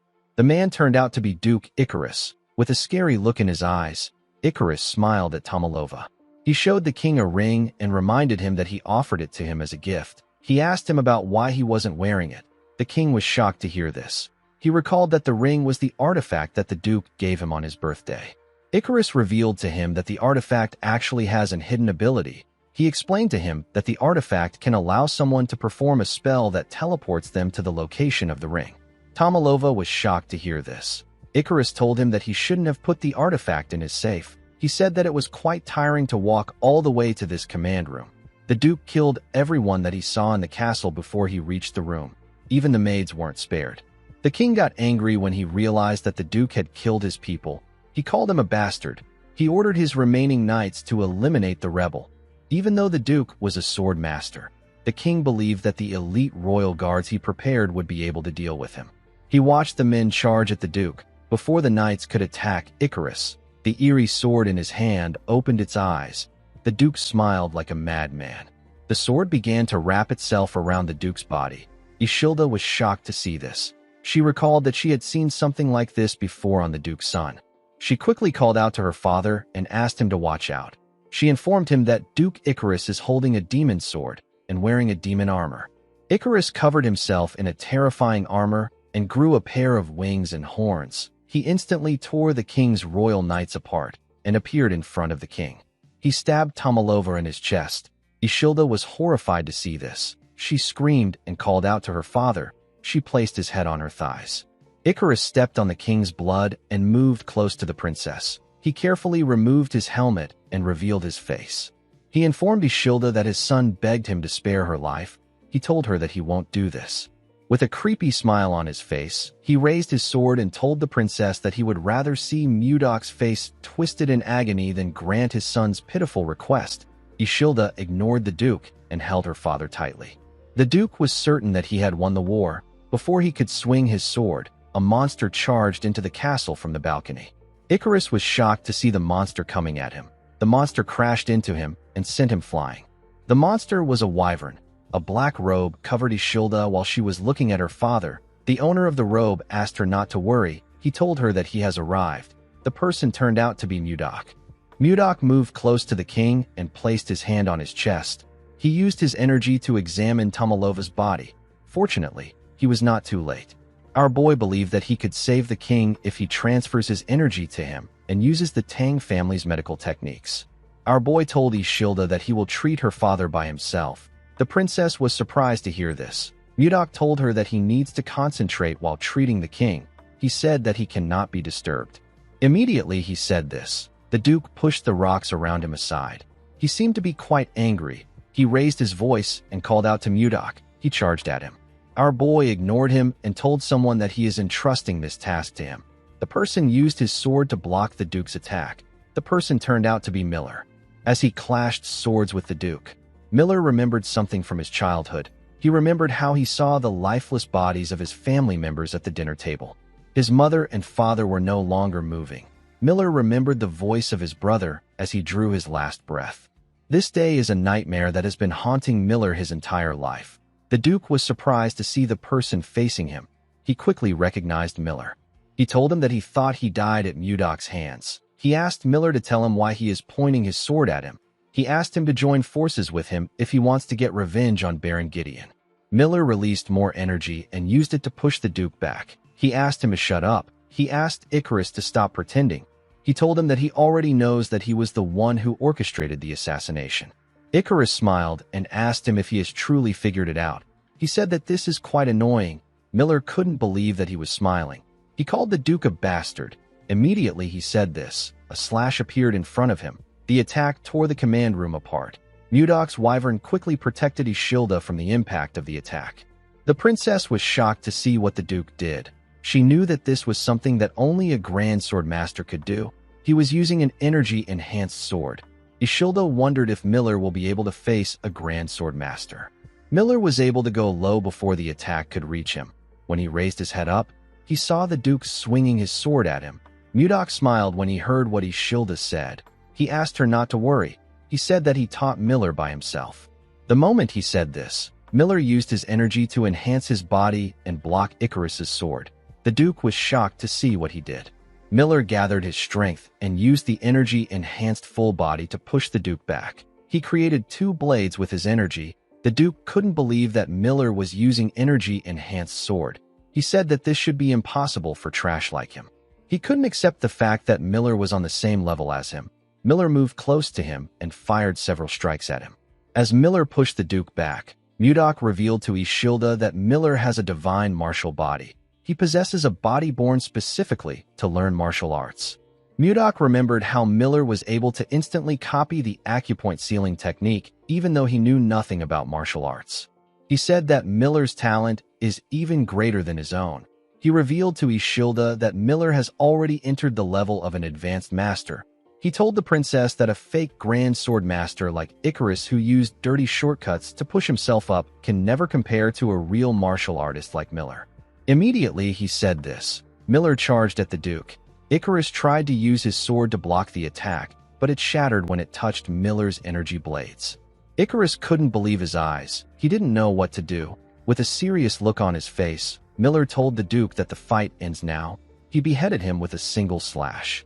Icarus was unable to even react to the attack. Mudok turned to Miller to see what he had done. He gently smiled as he looked at the man.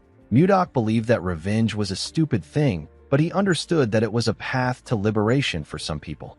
As he stood in front of the Duke's body, Miller shed a tear. He remembered how he always saw his dead family every time he closed his eyes. However, those images were now gone.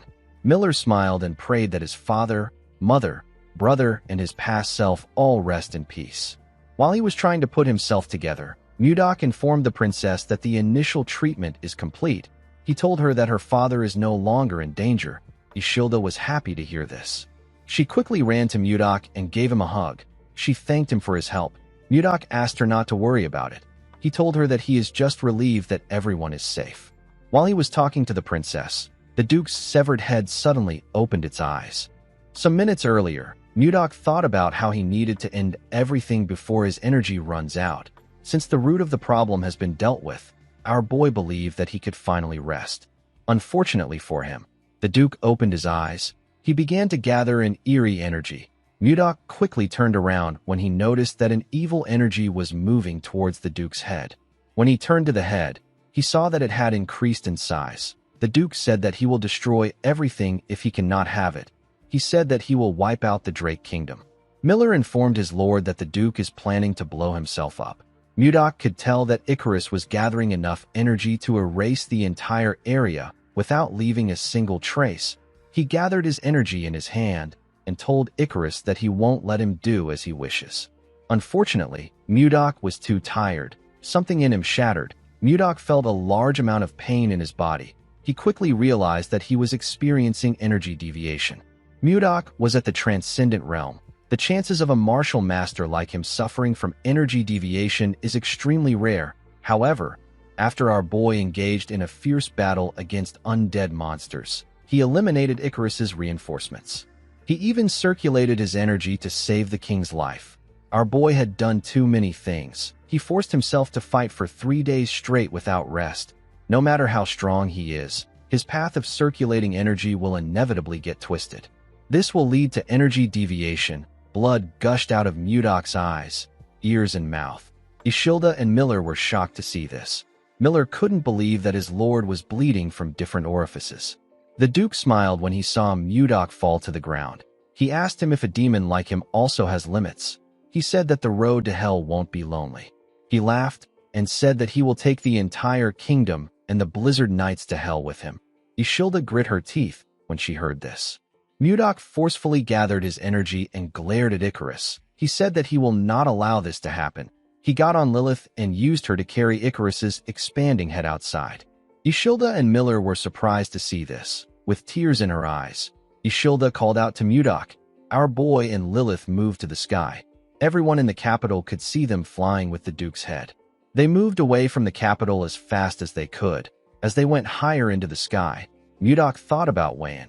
He said that the two of them can't be together in this life. He said that he still hasn't lost hope because he now knows that reincarnation exists. Mudok promised himself that he will find Wan once again if he gets the chance to be reborn. He said that he will go to her even if he has no memories or his appearance changes. He told himself that anything will be fine because he believes that she will remember him just as he has remembered her in this life. As he thought about this, the Duke's head began to swell. It released a ridiculously large explosion in the sky. This was how his rebellion came to an end. 10 days later, we see the king open his eyes. He saw his daughter by his side. Ishilda was so happy to see her father, she quickly gave him a hug. After hearing about the entire situation from his daughter, the king bestowed commendations upon the Blizzard Knights as those with the greatest merits. No matter how many titles and riches they received, no one felt any joy. There was something bothering them. After the king was done gifting the Blizzard Knights, a knight announced that the one with the greatest merits in suppressing the rebellion has arrived. He said that Viscount Blizzard has arrived. Mudok entered the hall with the help of Miller. Our boy was heavily injured. His spirit seemed to be broken. A few seconds before Icarus's head blew up, our boy informed Lilith that it is time for the Duke to explode. Immediately she heard this. She pushed Mudok off her back. Although she didn't say anything, Mudok understood her feeling. He remembered how he held Lilith in his hands when she was born. He couldn't believe that he had to watch her die. He asked her to forgive him. The moment he said this, the Duke exploded. Mudok was able to survive. However, due to his energy deviation, he became no different from a cripple. He was unable to walk on his own. He gathered his strength and knelt before the king. Tomalova turned to his daughter and told our boy that he originally intended on giving him a great reward. He told him that he was going to allow him to marry his daughter. Ishilda was shocked to hear what her father said. Her stupid father told Mudok that he can no longer grant him this reward in his current condition. 1 year after Duke Icarus's rebellion, we see Ishilda standing in front of a statue. It was a statue of Mudok and his beloved wyvern. While looking at the statue, the princess thought about how it has already been a year since she saw Mudok. The scene shifts, and we are taken to the past. We see Ishilda ask her father to tell her what he is talking about. She told him that she loves Mudok regardless of the condition he is in. Tomalova asked his daughter to accept the truth. He reminded her that Mudok can't even walk well. He asked her if he can grant the position of royal son-in-law to someone who has become like this. Ishilda didn't know what to say. Mudok gathered his strength and told the king that he is aware that he is unworthy. He begged the king to give him 1 year. He said that he will personally request for the reward a year from now. Miller noticed that his lord's body was shaking as he spoke. To the people in the hall, Mudok's words seemed like mere stubbornness. This is because 1 year was far too short for Mudok to return to his former state. If our boy asked for more time, it would seem like he was accepting reality. Ishilda was different from everyone in the hall. She could tell that Mudok had not yet given up. This is because his eyes were still shining. The scene shifts, and we are taken to the present. Ishilda said that the year is almost gone.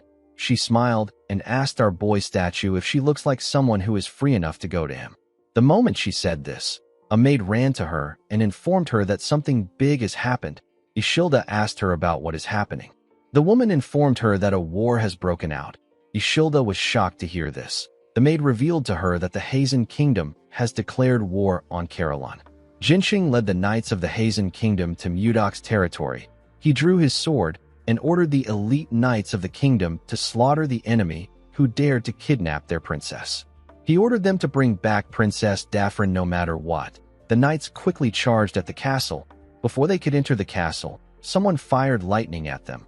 The attack sent them flying. Jerome appeared in front of them and asked them to fall back. He told them that they don't want war. He recalled that Princess Daphne has been with them for over a year. Although they tried to explain to the Hazen Kingdom that it wasn't a kidnapping, the kingdom refused to believe them. Jinxing walked up to the gate and told Jerome that he won't repeat himself again. With a look of anger on his face, he asked Jerome to return the princess. Jerome was annoyed to hear this. He told the count that he speaks of the princess as if she is an object. He said that he now understands why the princess chose to seek asylum with them. Jinxing pushed his energy into his sword and reminded Jerome that he said that he won't repeat himself twice. Jerome was shocked to feel the count's energy. His pressure was immense. Since the count's allies were close to him, Jerome believed that he wouldn't dare launch a powerful attack. Unfortunately, he was wrong. A large amount of plum blossom petals gathered around the count. He released a ridiculous attack on Jerome and his comrades. He created a tornado with plum blossom petals. The tornado tore the knights of the Hazen Kingdom and Jerome apart. The count's attack was powerful enough to clear the sky. Jerome fell to his knees in front of the man. He couldn't believe that the count attacked everyone without caring. He was quite shocked to see that Jinxing flattened the surrounding area and even changed the weather with a single strike. He knew that only his lord could do something like this. He wondered if Jinxing was at the same level as his lord. The count raised his sword and got ready to take Jerome's head. Before he could cut off the mage's head, someone came out of the castle and told him that he has done enough. The person turned out to be Princess Daphne. With tears in her eyes, the princess begged the count not to hurt Jerome. She fell to her knees and told him that she will return to the kingdom willingly and even agree to the engagement. She begged the man to stop. Jerome didn't expect Daphne to do this for him. Jinxing glared at the princess and asked her if he has a reason to stop. He revealed to her that all he wants is revenge. He told her that she was never the target from the beginning. Daphne and Jerome were shocked to hear this. Jinxing raised his sword and said that Mudok destroyed his sect in their world. With a crazy smile on his face, he swung his sword and said that it is now his turn. Daphne screamed when she saw this. Jerome couldn't even move. Before Jinxing's sword could touch Jerome's neck, something appeared in the air and blocked his attack. Jinxing didn't understand what was happening. Even though nothing could be seen, he felt as if an invisible sword was pointed at him right now. Jinxing quickly realized that this was a formless blade. While he was trying to push the sword aside, someone appeared behind him. Jerome quickly noticed that someone was coming. He could feel the person coming towards them with a bone-piercing chill. Even though the person's energy was so cold that it could freeze everything, it still made Jerome's heart beat louder than ever. The mage knew that his lord was back. Mudok smiled at him. Jinxing was shocked to see our boy next to him. He didn't understand what was happening. He told Mudok that he heard he fell into energy deviation. Our boy told him that this is true. He explained to the man that he fell into energy deviation and could no longer use his internal energy. He decided to train in magic. Mudok revealed to Jinxing that he trained his mana instead of his internal energy, and he learned spells instead of martial arts. He began to learn everything with the mindset of a beginner. He took things one step at a time. This was his last resort, so he gave it everything he had. While training, something astonishing happened. He began to accumulate internal energy, although it wasn't in his energy core. Our boy explained to Jinxing that the magic of this world is similar to martial arts. Upon realizing this, he became certain that he will be able to regain the power he lost if he continues to refine magic. Jinxing was annoyed to hear this. He released his energy around himself. He asked Mudok if he is saying that he reached the profound realm just by learning magic. Our boy quickly used his energy to raise Daphrin and Jerome and move them out of the way. Jinxing released more energy and asked Mudok if he thinks that he will believe his nonsense. Mudok smiled and said that he is not at the profound realm. He revealed to the man that he has gone beyond the profound realm and entered the life and death realm. Immediately he said this, he created countless swords with his energy. Jinxing was horrified to see our boy's power. Jerome couldn't believe what he was seeing. Mudok apologized to Jinxing and told him that he has to end things quickly. He said that he has someone waiting for him. He fired the swords at Jinxing. Jinxing froze in shock when he saw the swords coming at him. He couldn't believe that Mudok reached the life and death realm after he entered the profound realm. He thought that he would finally be able to take his revenge. He let go of his sword because he knew that he wouldn't win. One of the swords pierced through his chest and took him out. The scene shifts, and we are taken to Ishilda's room. We see the princess thinking about the fact that their soldiers were ready. She knew that it will take them half a day to reach the White Castle even at their fastest pace. She wondered if Caroline can hold out without Mudok. She gently called our boy's name. Mudok asked her if she called for him. The princess was shocked to hear his voice. She quickly turned around. She was surprised to see our boy inside her room. Mudok smiled brightly at her. Ishilda couldn't believe her eyes. She quickly hugged Mudok. Our boy apologized to her for making her wait a year. Ishilda corrected him by saying that it has been 4 years. Mudok was shocked to hear this. He quickly asked the princess if she remembers her past life. With tears in her eyes, Ishilda said that she does. She revealed to Mudok that she has been seeing the memories little by little in her dreams. They were the memories of a woman named Wayan who lived in the Central Plains. After seeing all Wayan's memories, Ishilda realized that she reincarnated and Mudok came to find her. Mudok froze in shock when he heard this. He gently laughed and said that he had so many things to tell her. He thought about everything he went through in the Central Plains to come to this world. He hugged Ishilda and told her that a single word will be enough for now. The scene shifts, and we are taken to a garden filled with the lotus of love. Jerome and Daphrin were clapping their hands in the garden. They got dressed up for an occasion. Miller, Max, and Schuart were also wearing good suits. The men seemed to be happy for the occasion. The princess stepped out in a unique red robe and wore a beautiful golden crown. Her attire looked exactly like what people wear in the Central Plains. She gently smiled as she walked towards the altar. Today was her wedding day. Condor threw petals in the air as the princess walked past them. Everyone there cheered for her. Tomalova stood at the front to watch his daughter walk to the altar. At the top of the altar, Mudok waited for his bride in a dashing suit. When Ishilda stood in front of him, our boy took out the pendant containing the lotus of love and put it around her neck. With a bright smile on his face, Mudok told the princess that he loves her. Ishilda smiled brightly when she heard this. She moved close to Mudok and gave him a kiss. As she did this, a lotus of love bloomed and shined brightly. Every lotus of love in the garden bloomed for Mudok and Ishilda. Guys, we have come to the end of Ice Lord.